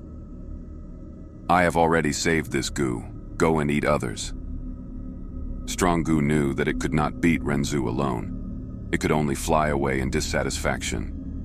I will be back. Part 37. Renzu continued on his journey. After a while, a huge predicament entered Renzu's vision. Strong Gu was inside this predicament's body. It laughed. "Oh, human, I am back again. This time, I have help. Let's see what you can do." Renzu had to stop walking. Even though the predicament before him was huge, he did not fluster. Long ago, Renzu had been chased by a group of predicaments as he escaped. But after he gave his heart to Hope Gu, those predicaments which feared Hope escaped in panic. "Oh, Hope Gu, I need your help." Renzu summoned Hope Gu, but the light of hope did not scare away this predicament. What was going on? Haha. Strong Gu laughed. "Oh, human, this predicament has gained my help. It will definitely be the greatest predicament you have ever met in your life. With just hope, how can you possibly defeat it?" Renzu could not think of a way. At this moment, weak Gu that was shielded by Renzu spoke in a soft voice. "Oh, human, thank you for protecting me. Don't worry, I have an idea. Let's scare this predicament away." "You can scare it away?" Weak Gu shook its head. "Oh, human. Even something as weak as me has a method to survive in life. Against those that want to eat or bully me, I will often put up a deceiving disguise to make others think that I am very strong. This world favors the strong. Even if we are weak, we need to disguise ourselves as strong beings, or we will be bullied everywhere." "Oh, human, you can do it. Don't you have fear, Gu? Isn't attitude Gu on your face?" Renzu heard weak Gu's suggestion and decided to try it. He first twisted his appearance using attitude Gu, revealing his teeth and showing a fierce expression. Next, he used fear Gu to scare the predicament as it bore its teeth, sprawling on the ground and staring at Renzu vigilantly. Renzu was dazed. "Why didn't we scare it away?" Weak Gu urged. "Didn't it jump earlier? This means that my method works, but we need to put in more effort. Oh, human, why don't you put attitude Gu on top of self Gu? What is the best form of deceit or disguise? It is to deceive even yourself. By doing that, we should be able to deceive the predicament." Weak Gu continued. "As long as the predicament thinks that you are strong, it will definitely let you pass. That is because predicaments often take the initiative to give way to the strong." Renzu took off the mask on his face as he placed attitude Gu on self Gu. However, it was pointless. The predicament did not run off in fear. Renzu realized at once. I understand now, when a person faces a huge predicament, putting up a facade will never solve the real problem. Strong Gu laughed. "Oh, human, stop wasting your effort. With me here to remind the predicament, how can you guys possibly deceive it? You should not have saved weak Gu. Weak people often like to jeer and taunt others, showing a ruthless demeanor to conceal their own weakness inside." Renzu was helpless. He could only stall for time temporarily. Suddenly he had a flash of inspiration as he said to Strong Gu, "You said that the law of survival is for the strong to eat the weak. I agree with that. But how do you prove that you are strong while we are weak? If you cannot prove this, on what basis are you allowed to eat us?" Strong Gu was dazed. "It is because I am Strong Gu and that is weak Gu." Renzu shook his head. "Just your names alone cannot prove anything. Moreover, other than both of you Gu worms, myself and this predicament are also here." Strong Gu smiled coldly. "Then I have a good method to prove it. We will eat a portion of each other. Whoever fails to persevere to the end will lose. Whoever is weak deserves to be eaten." Renzu saw that he could not stall for any more time. He had to take a risk. "Then we will do that. Don't regret it. However, which of us will eat first?" Strong Gu was confident in its strength. It chuckled. "So what if I let you go first?" Renzu assessed the predicament with his gaze. The truth was, he had never eaten any predicaments before. Renzu thought about it before he had an idea. "Then I will eat the head of the predicament first." Thus predicament took off its head and gave it to Renzu. Renzu only took a bite when his face became distorted. He almost vomited on the spot. So bitter. It turned out that this was a huge bitter head. Not just that, even though the predicament lost its head, it was still standing. The neck that was missing a head did not bleed at all. There were no issues at all. "Ha ha." Strong Gu laughed. "Oh, human, you chose wrongly. By just eating bitter heads, you cannot resolve any predicaments. Moreover, whether you are capable of eating this huge bitterhead is another question altogether. If you cannot eat it, it means that you are a weakling. You deserve to be eaten by us. Compared to the predicament's head, Renzu's body was very small. Renzu knew that Strong Gu was right. He could not afford to lose. If he lost, not only would he fail to protect weak Gu, he would even lose his life and become the food of the predicament. Renzu could only frown as he opened his mouth, continuing to eat the bitter head. After taking dozens of mouthfuls, Renzu suddenly stopped. He opened his mouth and almost vomited. Hope Gu encouraged him. "Oh, human, don't vomit. If you grit your teeth, you can devour any hardship that comes your way. Humans do not just need to eat food, they also need to taste bitterness." Renzu nodded as he continued to eat.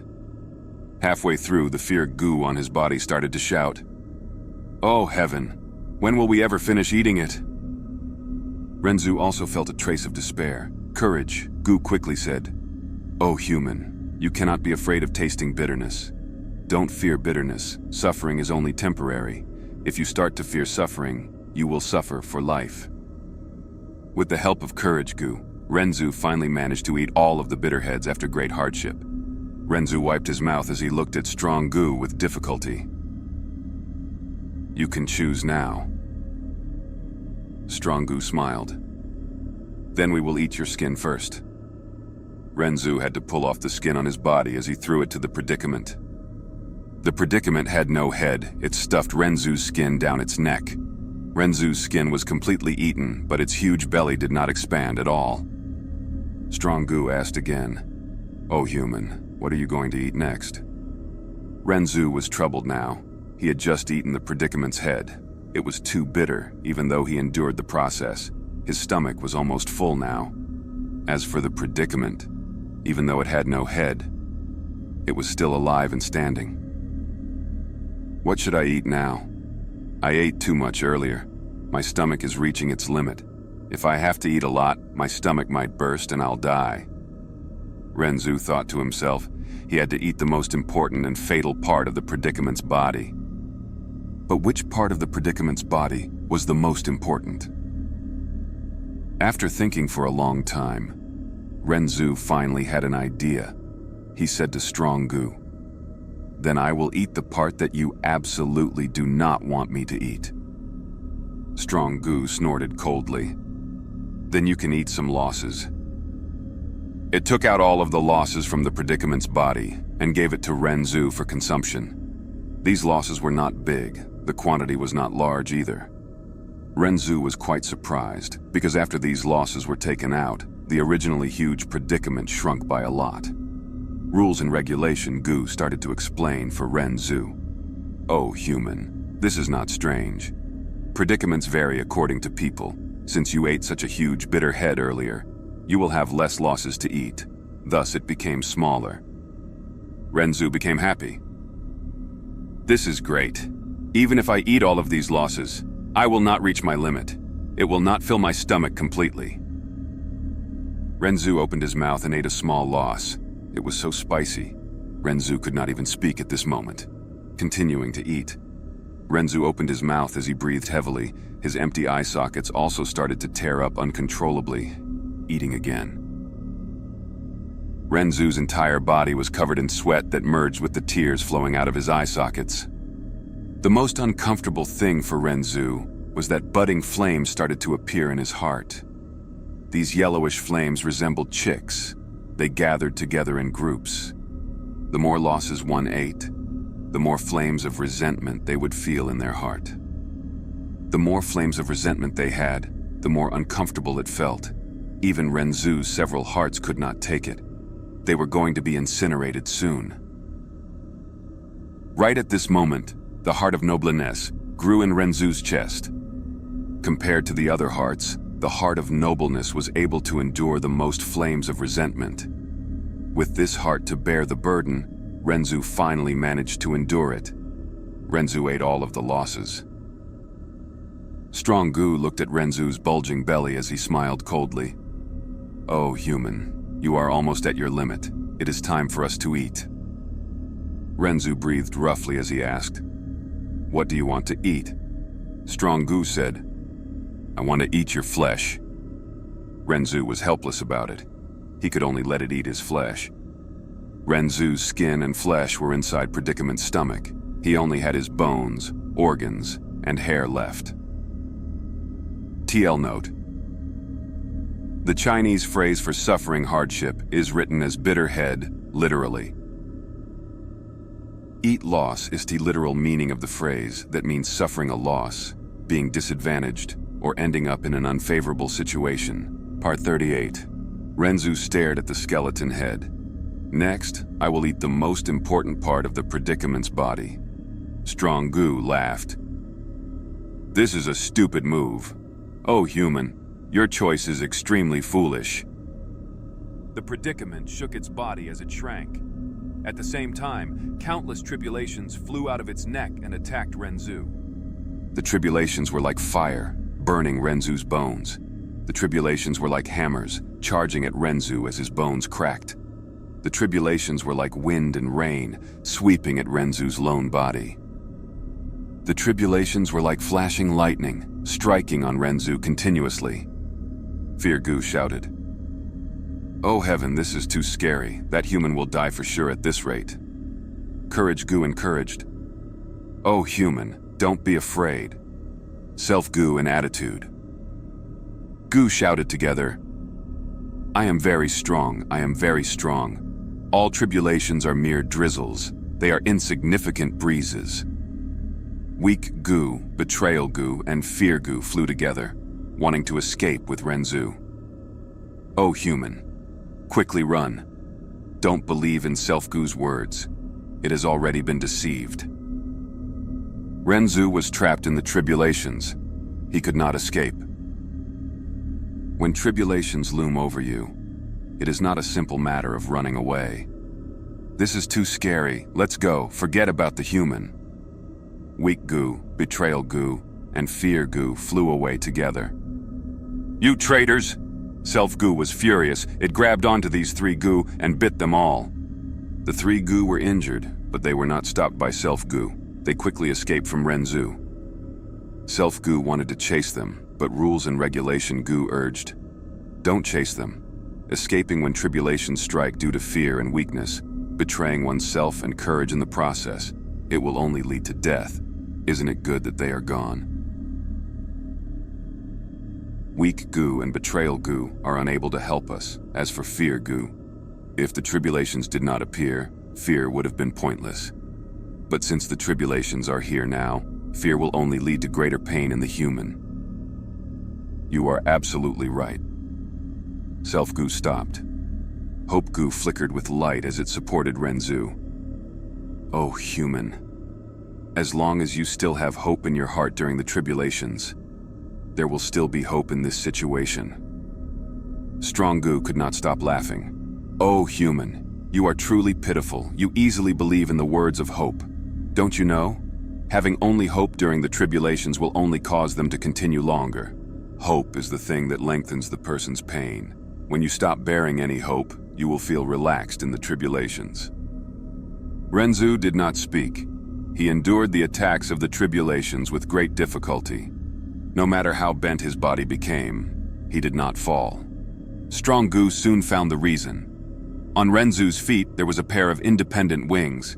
Even though the wings were small, they flapped stubbornly, helping Renzu to stand up despite everything. Strong Gu continued to demoralize Renzu. Oh, human, I am starting to admire you. It is a pity that you are going to fall soon. Look at your bones. They are covered in cracks now, due to the tribulations. Renzu was silent. Originally, Renzu's bones were shiny and intact. There were no cracks at all. Now his skeleton was covered in cracks. It seemed like it would shatter at any moment. All the other Gu worms were silent. Only Hope Gu gave out light. Oh, human, don't give up. Tribulations are not scary. The scariest thing is a person who has lost hope. The light of hope. Gu penetrated the cracks of Renzu's bones into his bone marrow. In the life of everyone in this world, cracks would always form at some point. but those were the times where the light of hope would shine in. Renzu's bones absorbed the light of hope. They started to engulf the surrounding tribulations. Each crack was like a huge mouth. The larger the crack, the larger the mouth, and the more tribulations it could devour. How could this happen? Strong Gu was extremely shocked. The more tribulations that Renzu's skeleton devoured, the stronger and firmer his bones became. Tribulations could destroy people, but they could also toughen oneself. As the tribulations continued, Renzu's bones started to shine in a golden light. The tribulations became wilder as Renzu's bones burned in flames, becoming dazzlingly golden. Renzu started to straighten his back. He raised his head and puffed his chest. After enduring countless tortures, his skeleton shined like a golden pillar. He stood directly inside the tribulations. This was the myriad tribulation golden skeleton. And on Renzu's skeleton head, a crown grew out naturally. It was the heaven-connecting bone crown. All of the tribulations and disasters that people suffer would become their crowns of achievement in the future. Even though the tribulations had not ended, Renzu could already speak at this time. I know, fate has arrangements. Tribulations are the arrangements it makes for people. But I can persevere. Any tribulations that seem unendurable are all in fact endurable to me. Strong Gu was shocked and bewildered. Self Gu realized at this time. I understand. O human, you are someone who walked out of ordinary abyss. That is why you can endure these tribulations that are impossible to endure. Strong Gu saw that the tribulations could not take down Renzu. It forced itself to stay calm. O human, don't forget, as long as you have hope, Gu, these tribulations will not stop. Are you going to delay our bet from earlier? I don't care. I will treat it as if you passed the tribulations. Now, it is our turn to eat you. Which part of me do you want to eat? Renzu sighed. Strong Gu laughed loudly, pointing at Renzu's chest. Next, I will eat your hearts. Renzu shook slightly. Strong Gu's choice was too fatal. How could a human live without his heart? Quickly take out all of your hearts. Let us eat them, Strong Gu shouted in excitement. Renzu sighed as he hesitated, before taking out the heart of sympathy. Strong Gu directly placed the heart of sympathy into the Predicament's neck, as the heart fell into its stomach. The Predicament's stomach expanded slightly. When faced with predicaments, people often lose their hearts of sympathy first. Renzu took out his heart of nobleness next. The Predicament ate it as its stomach expanded some more. It seemed to have problems digesting it. Renzu took out his original heart next. Oh, Hope Gu, leave now. I do not want to implicate you. Hope Gu resided in Renzu's original heart. It did not fly out. Instead, it said, I am not leaving. This is my home. Oh, human, just toss me in along with it. I do not blame you. Renzu had no choice. As Strong Gu rushed him, he gave his original heart to the Predicament as food. After the Predicament ate it, its belly expanded again. Predicaments often cause people to lose hope as well. Without Hope Gu, all of the tribulations around Renzu vanished. This caused the pressure on Renzu to fall, but he felt deep melancholy as well. Quick, O human, take out your final heart and let us eat it. Strong Gu pointed at the heart of loneliness in Renzu's chest. Renzu hesitated as he felt troubled. The heart of loneliness did not only contain his self-Gu, it was also his final heart. Without this heart, Renzu might die. Strong Gu laughed and threatened. Quick, if you do not take it out yourself, we will make our move and eat you entirely. Self-Gu had already been deceived. It called out in nonchalance. Oh, human, just give it to them. I do not care. You will not die either.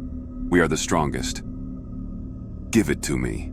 Strong Gu grabbed the heart of loneliness in Renzu's hand and stuffed it into the Predicament's stomach through its exposed neck.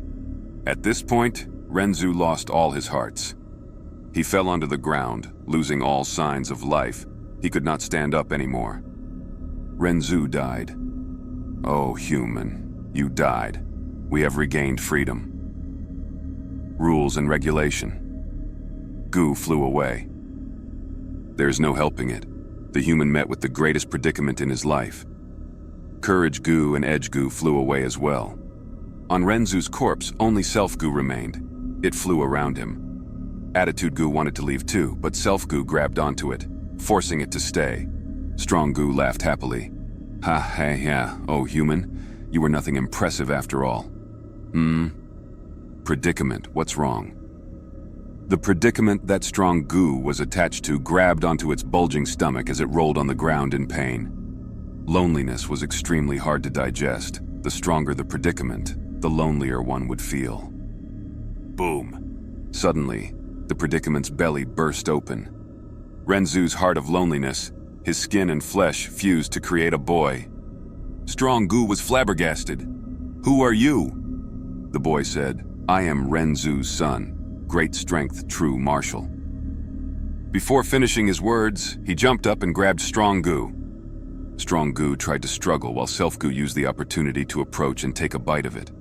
Strong Gu was injured. It got weakened. Where are you trying to go? Great strength. True martial shouted. He grabbed Strong Gu and stuffed it into his chest. Strong Gu went into his chest and got imprisoned in his heart, unable to escape. Don't waste your effort. This is my heart of ambition. You cannot escape. Great strength. True martial laughed. Next he found Renzu's other hearts from the corpse of the predicament and placed them back into his chest. Renzu was revived once again. Part 39. Legend says that Renzu encountered the greatest predicament in his life. He ended up creating his 7th child, Great Strength True Martial, and was saved as a result. Renzu and Great Strength True Martial started to travel together. Great Strength True Martial asked, Father, where are we going now? Renzu replied, My son, you still do not know the situation. I will explain it to you. I originally wanted to save your brothers and sisters, but Fate Gu arranged everything, not allowing us to have a reunion. Right now, we need to break free from Fate's control in order to be with our family again.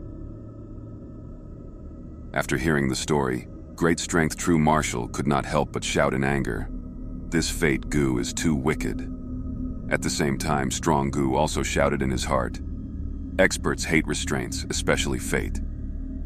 Renzu patted Great Strength True Martial's head and consoled. Don't worry. I've already thought of a way.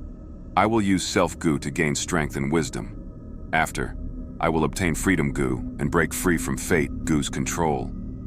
Now let us go to a place called Qian Kun Crystal Wall. We will search for Wisdom Gu there. Great Strength, True Martial nodded. Let us go there then. Renzu and Great Strength True Martial walked and walked. The road was uneven. There were many upslope and downslope roads. Strong Gu encouraged Great Strength True Martial. Oh human, walk on the upslope road. Even though it is a harder journey, there are often good things there. Great Strength. True Martial nodded. Experts like to walk on the upslope road. Great Strength. True Martial took great effort to walk up the upslope road. He looked around and called out, There's nothing here at all. No, it is right by your feet. Pick it up now. Strong Gu instructed. Great Strength. True Martial squatted down, searching the ground with his hands. As expected, he found something hard. It was an invisible Gu. I found something good. Great Strength. True Martial laughed. So it is Effort Gu. Renzu found it strange. My son, how did you find out its name? We can't see what it looks like. Great Strength. True Martial scratched his head. The moment I obtained it, I saw Effort Gu's appearance. As for why I know this is Effort Gu, well, every expert should know what effort is. This is natural. There is nothing strange about it. After all, you cannot see the effort of other people. The pair of father and son set off again. This is great. Now that I have Effort Gu, It will help me greatly. Great strength. True Marshal walked as he looked at Effort Gu, feeling very happy. He continued to choose the upslope road. Renzu asked curiously, "Is Effort Gu really that amazing? Can it allow you to achieve success?" Great strength. True Marshal shook his head. Effort might not necessarily lead to success, but effort will give you a result. Regardless of the result, whether you put in effort or not will show a difference. Renzu was very worried. "Oh son, you have just been born. Don't be deceived by the Gu. I had once been deceived by Wisdom Gu. I see that you are covered in sweat and pant heavily each time you walk on the upslope road. I do not see Effort Gu helping you at all. I've heard of such rumors too. Effort Gu can sometimes lie to you." Great strength. True Marshal shook his head as he wiped the sweat off his forehead. "Father, because you cannot see the effort I put in, you misunderstood things. You cannot understand the amount of effort I put in to walk this upslope road. Actually, the result of my effort is below my feet. Every step, I move higher and further. There are many good things on the upslope road. Humans cannot obtain them without effort." "Is that really the case?" Renzu was half convinced and suspicious. Renzu in great strength. True Marshal continued on their journey. Great strength True Marshal kept walking on the upslope road. He continued to move up higher. He obtained Authority Gu and Fortitude Gu. In the later part of the road, he found Humility Gu and Forgiveness Gu as well. These two Gu worms took the initiative to follow Great Strength True Marshal. Great Strength True Marshal asked for the reason while they replied matter-of-factly, "Because humility, forgiveness, is the authority of an expert to begin with." Because Great Strength True Marshal walked on the upslope road, an ability Gu suddenly appeared within him. Great Strength. True Marshal held ability Gu as he said to Renzu, "Look, Father, this is the result of effort Gu. It awakened my potential. I have my own ability now." Renzu asked, "Then what is the use of this ability Gu?" Great Strength. True Marshal shook his head. "I am not sure. People will only know their abilities and their strength after they use them, but it is definitely useful. It can last my entire lifetime." Renzu shook his head. He still felt that his son was deceived by the Gu. Renzu and Great Strength True Marshal continued walking. The situation on the road was getting worse. Downslope road was easier to walk on, but it was getting rarer.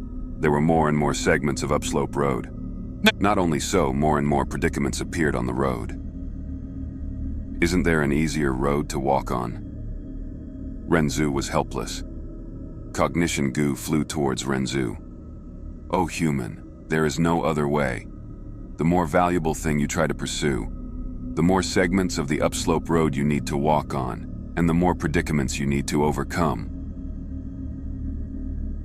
Renzu and Great Strength True Marshal had to continue on their way. Indeed, as Cognition Gu had said, they encountered more and more predicaments.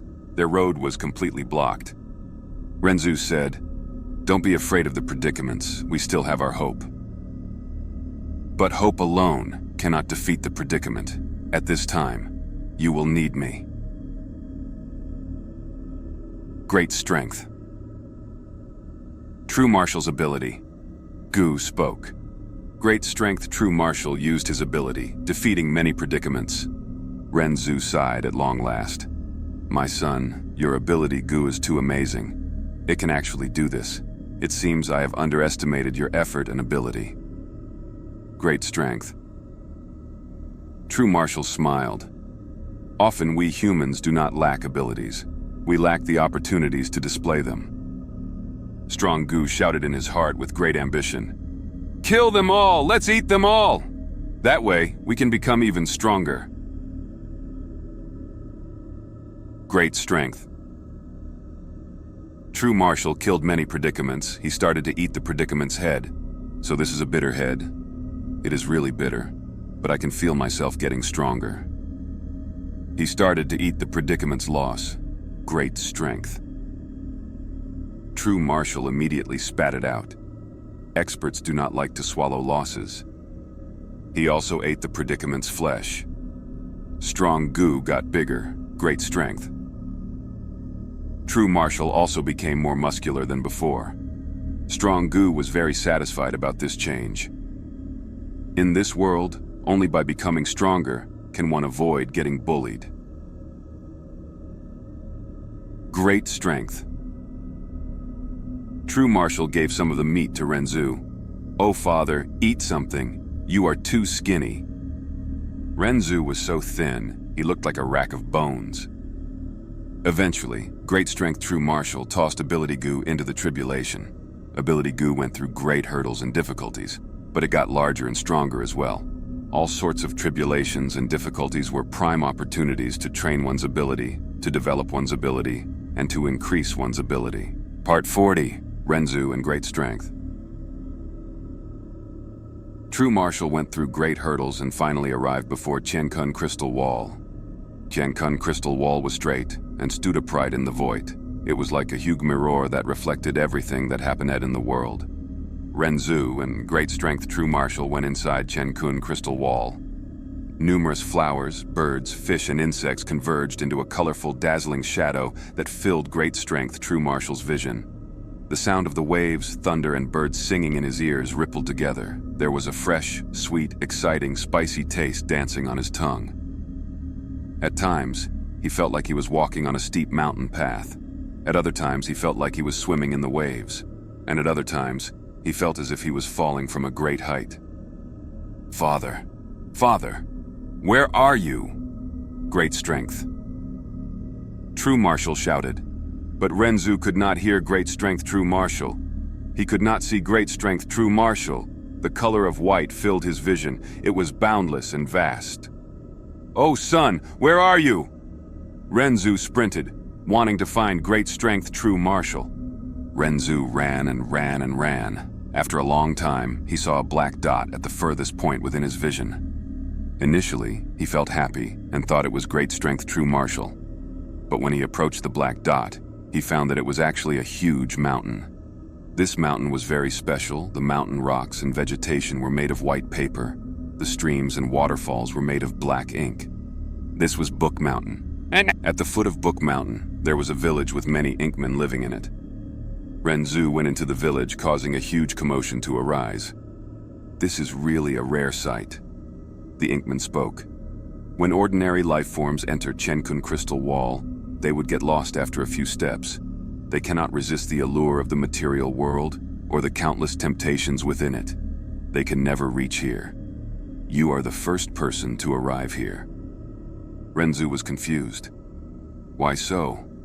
The Inkman elder replied, "Oh, human, you are only left with a skeleton. You cannot see, hear, taste, smell, or touch. It allowed you to roam Qiankun Crystal Wall freely without losing your life. Qiankun Crystal Wall existed when the world was first created. It reflected everyone and everything. It contained all the secrets of the world's past and present. Once a person enters it, they would face the barrage of endless information. After some time, they would die from information overload." After Renzu heard this, he felt very worried about Great Strength True Marshal. He asked the Inkman elder about the way to survive. The elder thus brought Renzu to ascend the mountain. On Book Mountain, there was a largest ink waterfall, and below it was a deep pool. The Inkman called this pool Literature Spring. The ink waterfall continued to flow as it landed on the literature spring. Water splashed about. These black color splashes flew in the air as the water droplets formed into ink texts. If a person wants to continue living in Qiankun Crystal Wall, the ink text will be your best helper. The reason why we Inkmen can live here is also because of the ink text. The Inkman elder told Renzu about this big secret. Renzu received the Inkman's advice. He collected a lot of ink texts and left the mountain. Every time he walked for some distance, he would leave behind some ink texts as reference points. In this vast world of whiteness, the pitch-black ink text became very conspicuous. Even though ink texts faded over time, using them, Renzu no longer walked on unnecessary trails.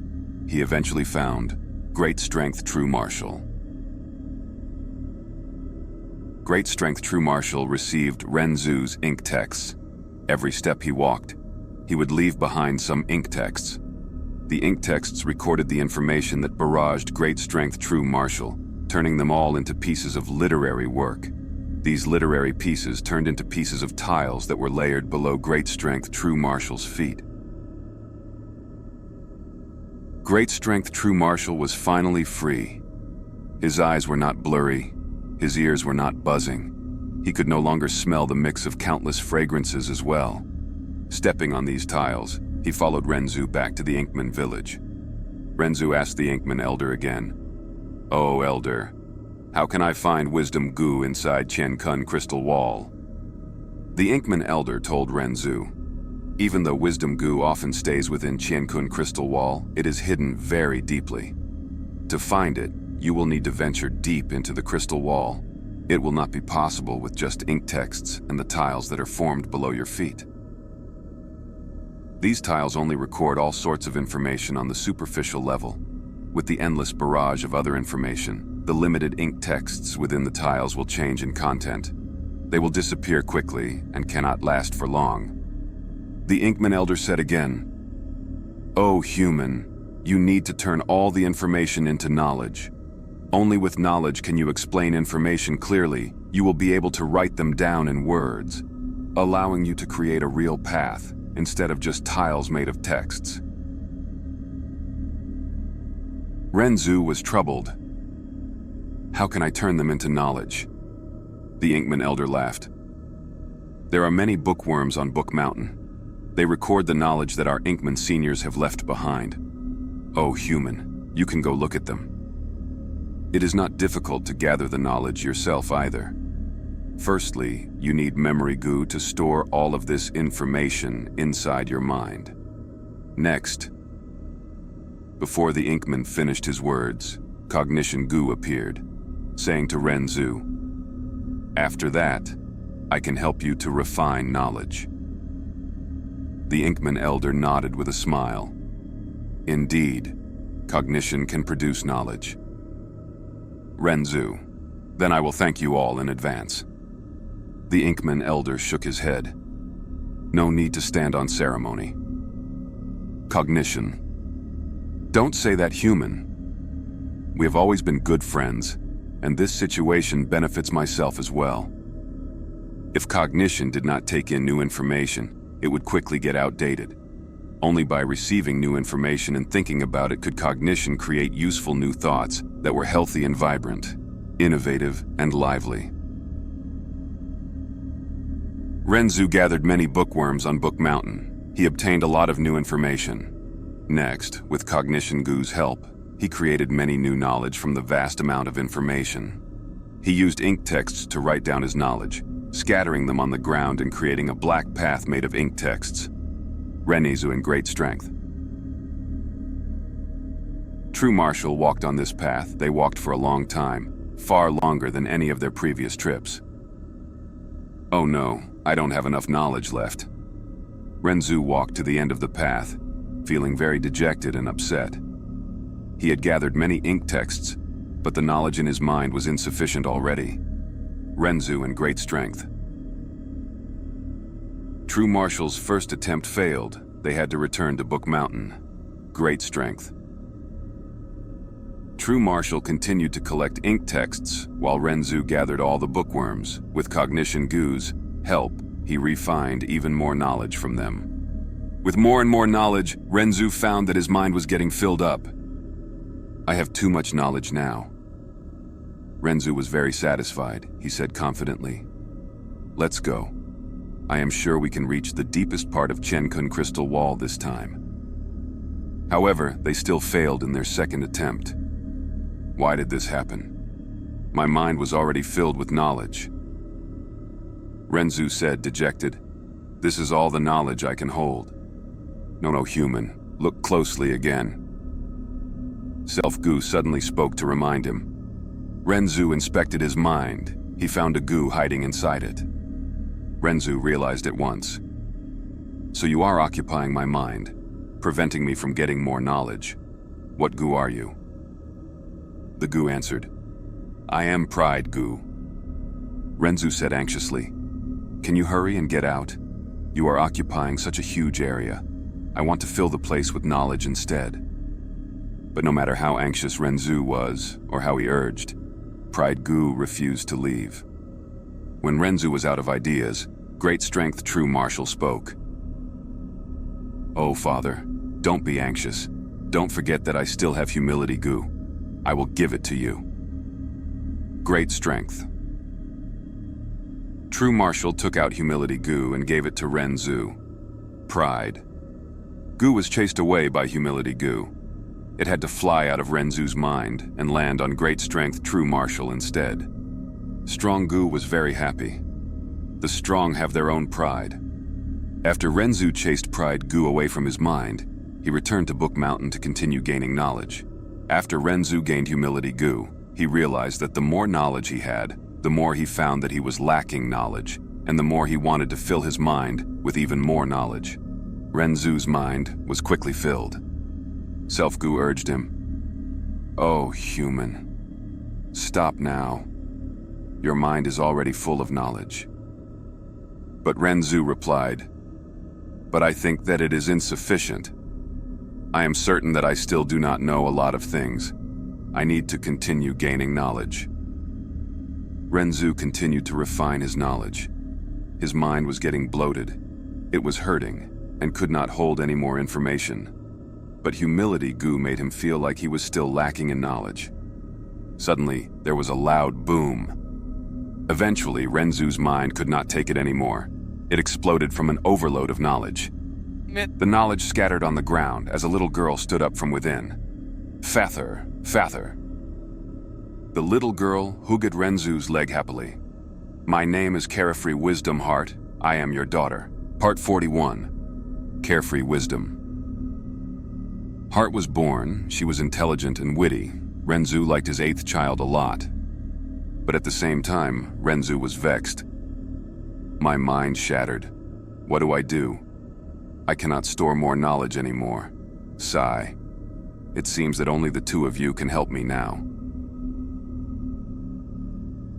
Thus, Carefree Wisdom Heart and Great Strength.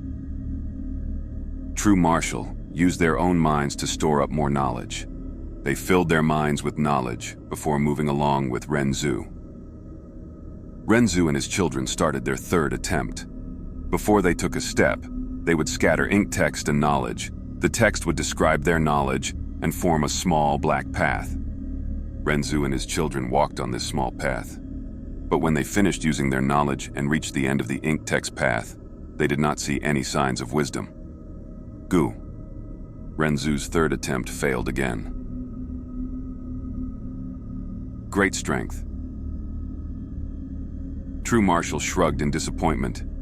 What do we do now? We have already done our best, but our knowledge is still insufficient. We cannot hold any more knowledge in our minds. Renzu sighed. He was also quite helpless. At this time, Hope Gu flew out. Oh, human. Don't be disappointed, I am here. Renzu was surprised. How can you help me? Hope Gu answered. Oh, human, I can awaken your aperture. Awaken aperture in Chinese can also mean enlightenment, reach, and understanding. Hope allowed people to gain enlightenment, awaken their aperture. Thus, Hope Gu exerted effort to create an aperture for Renzu. Humility. Gu laughed. Then let me help you as well, human. When you have humility, your capacity will be larger. You will be able to hold more things. Thus, the aperture expanded in size.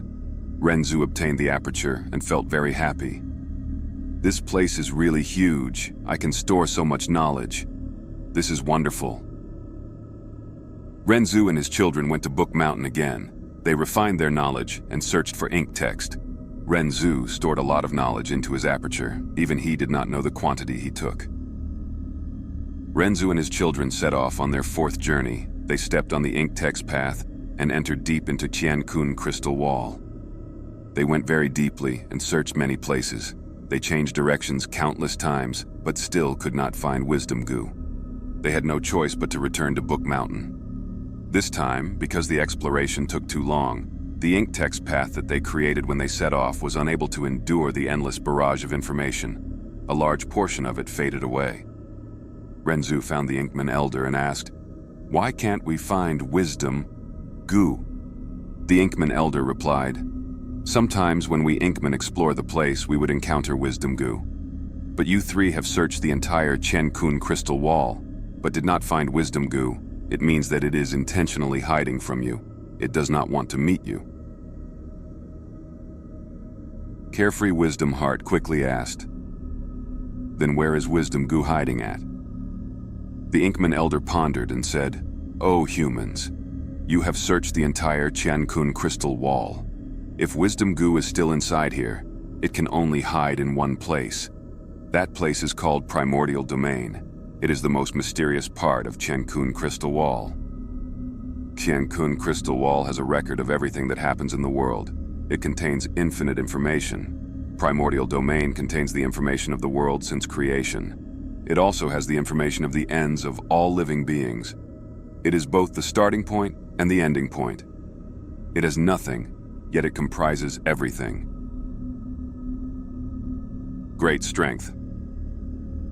True Marshal was overjoyed. "We have not gone to Primordial Domain yet, O Inkman Elder. Tell us how to get into the Primordial Domain." The Inkman Elder shook his head. "It is not that I do not want to help you, but we Inkmen have also only heard of the location. We have never entered it. O humans, we Inkmen admire you a lot. You possess knowledge that far surpasses us. Thus, if you want to enter Primordial Domain, you need to rely on yourselves." Renzu and his children had to make their own research. Carefree Wisdom Heart had a find. She shouted joyfully, "I found it, I found it." "Oh, daughter. What did you find? Why are you so excited?" Renzu asked in curiosity. Carefree Wisdom Heart opened both her palms. "On my right palm, I found right Gu. On my left palm, I found wrong Gu. These two Gu are born in your body. They are ordinary looking and are much less presentable than my authority Gu. What help can they give us?" Great strength. True Marshal was very prideful. He spoke nonchalantly. Carefree Wisdom Heart answered, "These two Gu allow us to differentiate and classify our knowledge. Look at our knowledge again. The truth is, much of it is right at this moment. But, after some time, those pieces of information will be wrong.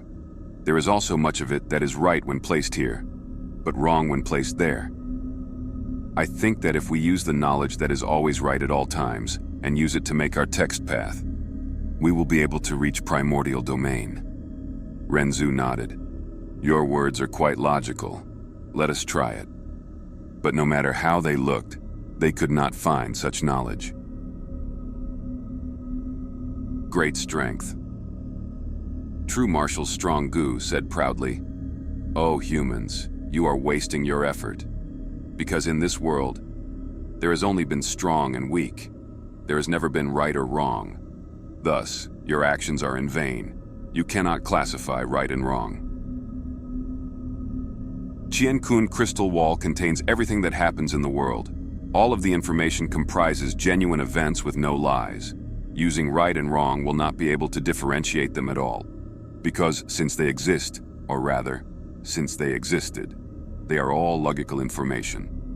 Carefree Wisdom Heart was criticized, but her eyes shined with bright light. "I get it.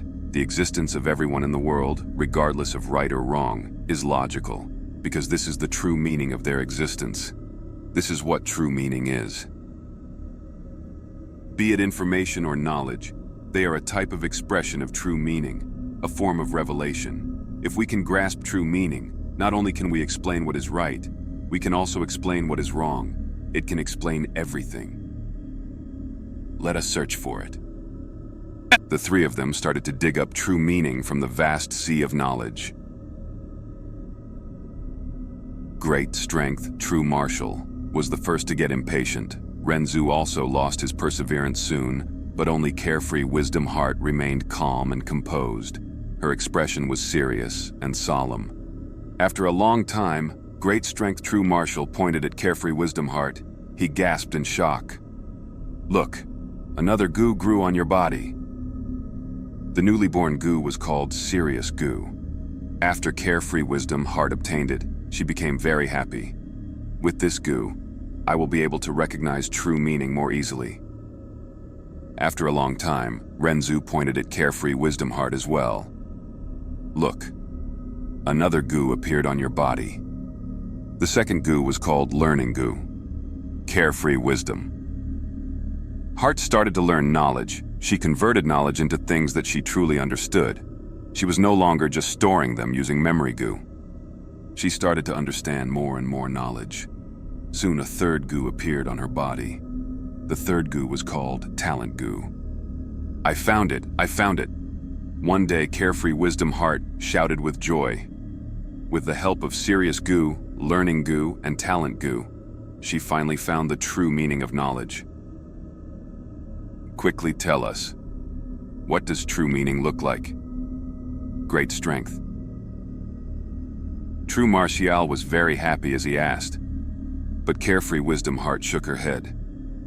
The true meaning contained within will be lost if I try to convey it in words.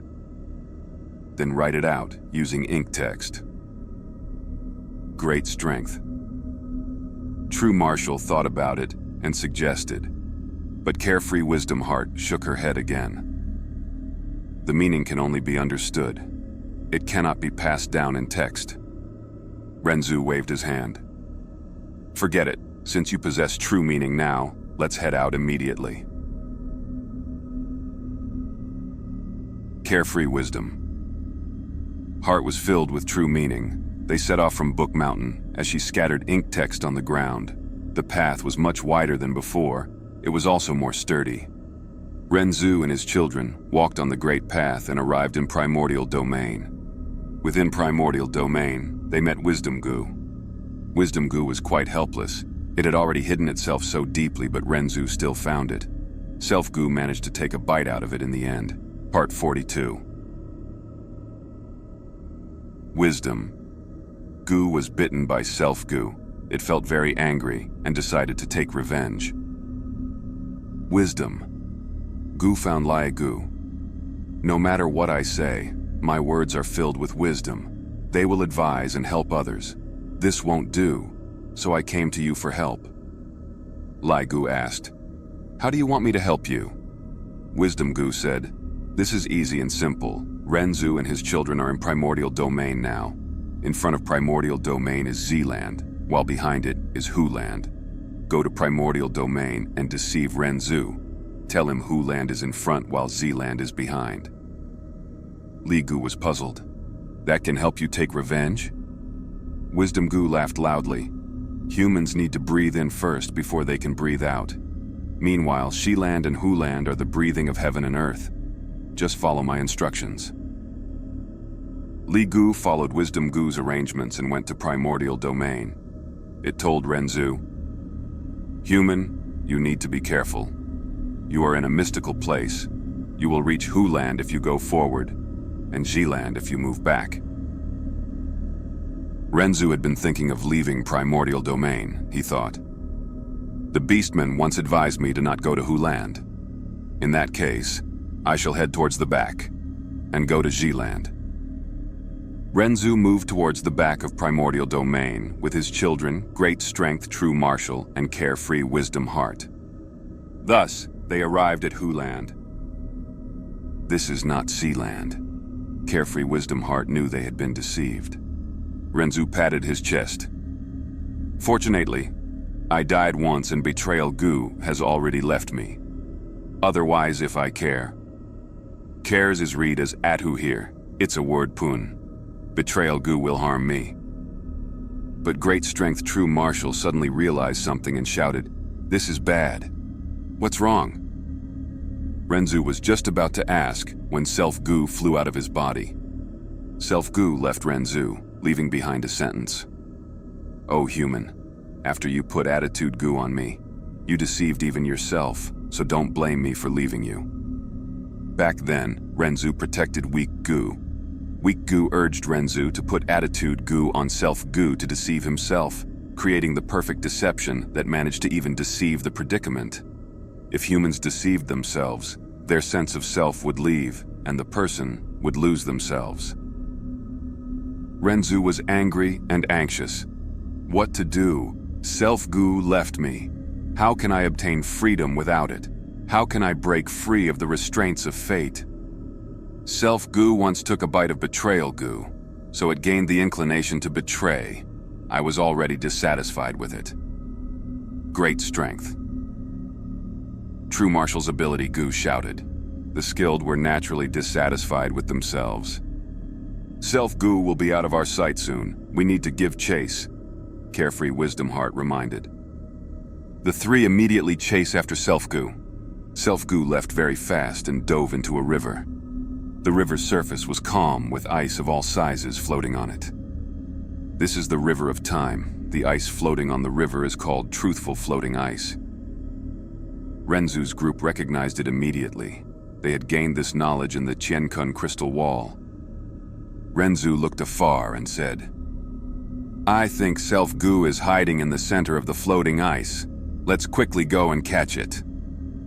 Renzu's group sized up the situation by the riverside. Every piece of floating ice in the river of time was a piece of truth. Renzu observed for a long while before pointing towards a floating ice. This floating ice is neither big nor small and has a smooth surface. Let's step on this. But great strength True Martial said, This floating ice is clearly too small. It is not enough for us three. Carefree Wisdom Heart shook her head. This floating ice is quite big, but there are many spikes on it. They will pierce our feet. Even when looking at the same truth, from the perspectives of different people, they could be big or small, minor or severe, difficult or easy. Some could accept it, but some could not. Renzu's group discussed for a long while before they chose a floating ice and stepped on it. When Renzu stepped on this ice, he immediately cried and sniveled. Great strength. True Martial shouted in anger, while Carefree Wisdom Heart laughed happily. When looking at the same truth, different people would have different feelings and emotions regarding it. Renzu and his children could only endure this. Every piece of floating ice in the river of time is a cold and silent truth. But we humans have hearts. We feel emotions when we come across truths. And when truths and emotions mix, they create different situations. The Chinese character for situation thing is made up of truth and emotion. For everyone, Carefree Wisdom. Heart recalled the knowledge in her mind. The floating ice carried the group and drifted for a while before it started shrinking and submerging. Let's jump to that floating ice. Renzu pointed towards the left, at his front. Before the floating ice under them submerged, the three jumped to the second floating ice. This piece of truth created different emotions in Renzu's group. The longer they stood on the floating ice, the more these emotions accumulated. As the floating ice continued to sink, the emotions they felt also changed. Some went from angry to happy, while others went from happy to depressed. I can't endure this anymore. I feel horrible. After persisting for a while, Renzu said while grasping his heart, Let's jump to that floating ice. The three jumped over, but shortly afterwards, Carefree Wisdom Heart said, I cannot stand this situation. I'm also feeling extremely down. I even want to die. Renzu's group of three quickly changed to another floating ice. No matter what truth they came upon, in reality, they could be endured by gritting one's teeth. The most dreadful thing was the suffering of the heart. If the heart could not endure it, the person would be unable to continue moving forward. After changing several pieces of floating ice, great strength True Martial felt the least amount of discomfort. I'm still fine. Strong Gu shouted proudly in his heart. There are too many situations in the world, but it has always been the weak who suffer more than the strong. Fortitude Gu called out, The credit here goes to me because I have been helping you since the start. Fortitude. Gu could suppress emotions.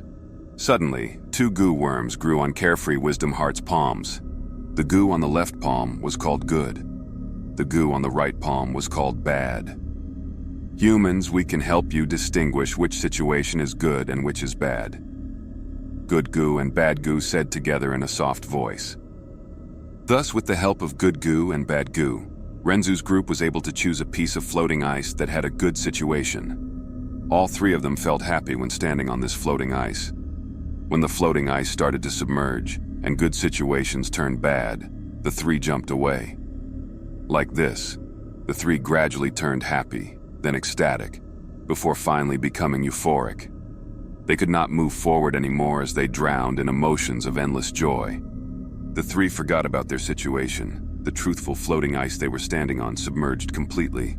They fell into the river one after the other. Part 43. After falling into the water of the river of time, Renzu and the other 2 woke up in shock. The 3 immediately climb up to a nearby floating ice. Although it was only a short time, they had already grown old. Time Gu is hidden within the river of time. Our lifespan will be washed away by the river water. Great strength. True Marshal sighed. Renzu felt regretful. Constantly encountering good situations is actually a bad thing. It will create a huge problem. It is not good to be too happy or constantly happy. It can make people indulge in the present and forget about time as they get immersed entirely. But Carefree Wisdom Heart said with a tone of joy, "Quick, look at your heart." The 3 of them inspected their inner heart. They saw that many accumulated emotions had been washed away earlier when they fell into the river. This discovery made Renzu and the other 2 feel very happy. Next, they continued to travel on the floating ice. Whenever they encountered a bad situation and felt negative emotions, they would put their heart into the river water to wash it. These bad situations will pass eventually. Their negative emotions faded away with time. Whenever they encountered a good situation and felt immersed in joy, they would put their heart into the river water to wash it. These good situations will pass eventually. Their positive emotions also weakened over time, preventing them from feeling indulgent. Cognition Gu saw that the 3 of them were constantly washing their hearts. It could not help but remind them. Time has never healed the wounds of the heart, except that your hearts have grown old. The worst thing is not your body growing old, but your heart's aging. Stop washing them. Renzu and the other 2 heard these words and quickly stopped their actions. But without washing the hearts, their speed fell again. Let me help you. At this time, a Gu worm flew over and landed on Renzu. Renzu and the other 2 saw this Gu worm and became very happy. It was familial emotion Gu. With the help of familial emotion Gu, Renzu and the other 2 spread their emotions around. The joy of one person was split among 3. The sorrow of one person was also split into 3. Using familial emotion, Renzu and the other 2 consoled each other and carried each other's burden. They moved quickly and firmly. But good times did not last. More and more emotions accumulated in their hearts. Their hearts became tired and gradually got hurt, after being unable to sustain it any longer. Deep emotions hurt the heart. The situation soon aggravated because their hearts were severely injured. They could not take in more emotions. At this time, Carefree Wisdom Heart took out a cage and held it in her hand. This is the mental domain that I created. Place all your emotions in here. Renzu and Great Strength True Marshal did as she said. They put their emotions into the mental domain. Immediately, the truthful floating ice revealed its original appearance in front of the 3. They were simply pieces of floating ice. The 3 felt a different sensation towards it now. Their emotions of people did not concern others. Only their own mental state mattered. What is this? Carefree Wisdom Heart soon found a Gu worm in the floating ice. The Gu worm answered, "I am calm, Gu." The truth was icy cold. This was the attitude that one should have when facing situations. Renzu and the other 2 finally reached the center of the truthful, floating ice. but they did not find Self-Gu. So Self-Gu is not here. Renzu was very disappointed. Initially, people would often think that they were the center of all situations, but that was not true. At the center of the truthful floating ice, there was no Self-Gu, but 3 other Gu instead. They were Rules Gu, Regulation Gu, and Practice Gu. Rules and Regulation Gu had been with Renzu for a long time. After Renzu's heart was eaten by the predicament, they thought that he died and left him. They came here to create truthful floating ice along with Practice Gu. All sorts of situations were bound by the rules and regulation of heaven and earth. The 3 Gu continued to create truthful floating ice like this. Afterwards, under the effect of time Gu, these floating ice flowed away and sank. Rules and Regulation, Gu saw Renzu and felt surprised. "Oh, human, so you did not die." Renzu quickly asked them on how he could find Self-Gu or Rules and Regulation. Gu pointed at Practice Gu and said in unison, "It can help you." Practice Gu replied, "Oh, human, you have gone through too many situations. After such a long time, you have changed a lot. Self-Gu is the same. Even if it is right before you, it will feel very foreign now. You cannot recognize it. What can I do?" Renzu was troubled. "This is simple." Practice Gu laughed. "Can't you just undergo the situation of recognizing yourself?" "That's right," Renzu and the other 2 realized at once. Practice Gu continued.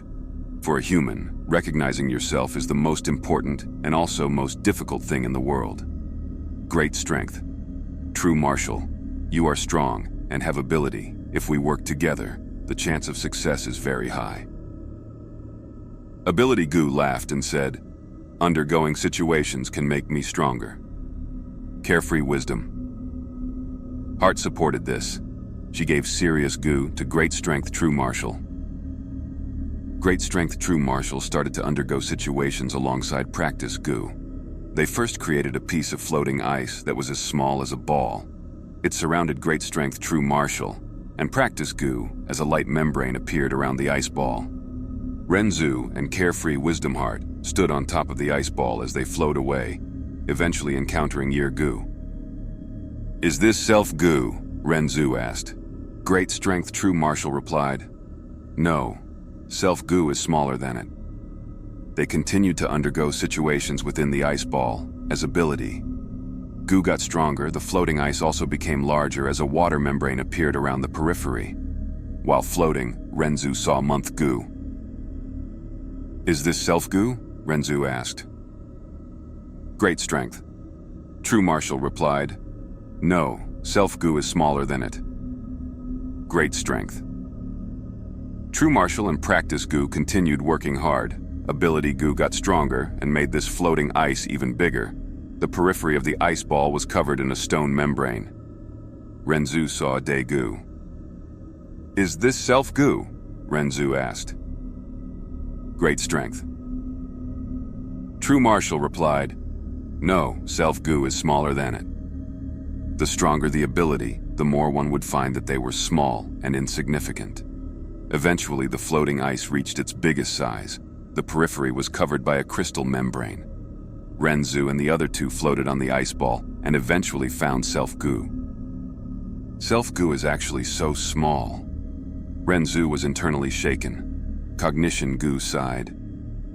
In the eyes of heaven and earth, in the eyes of mankind, a single Self-Gu is very small and insignificant.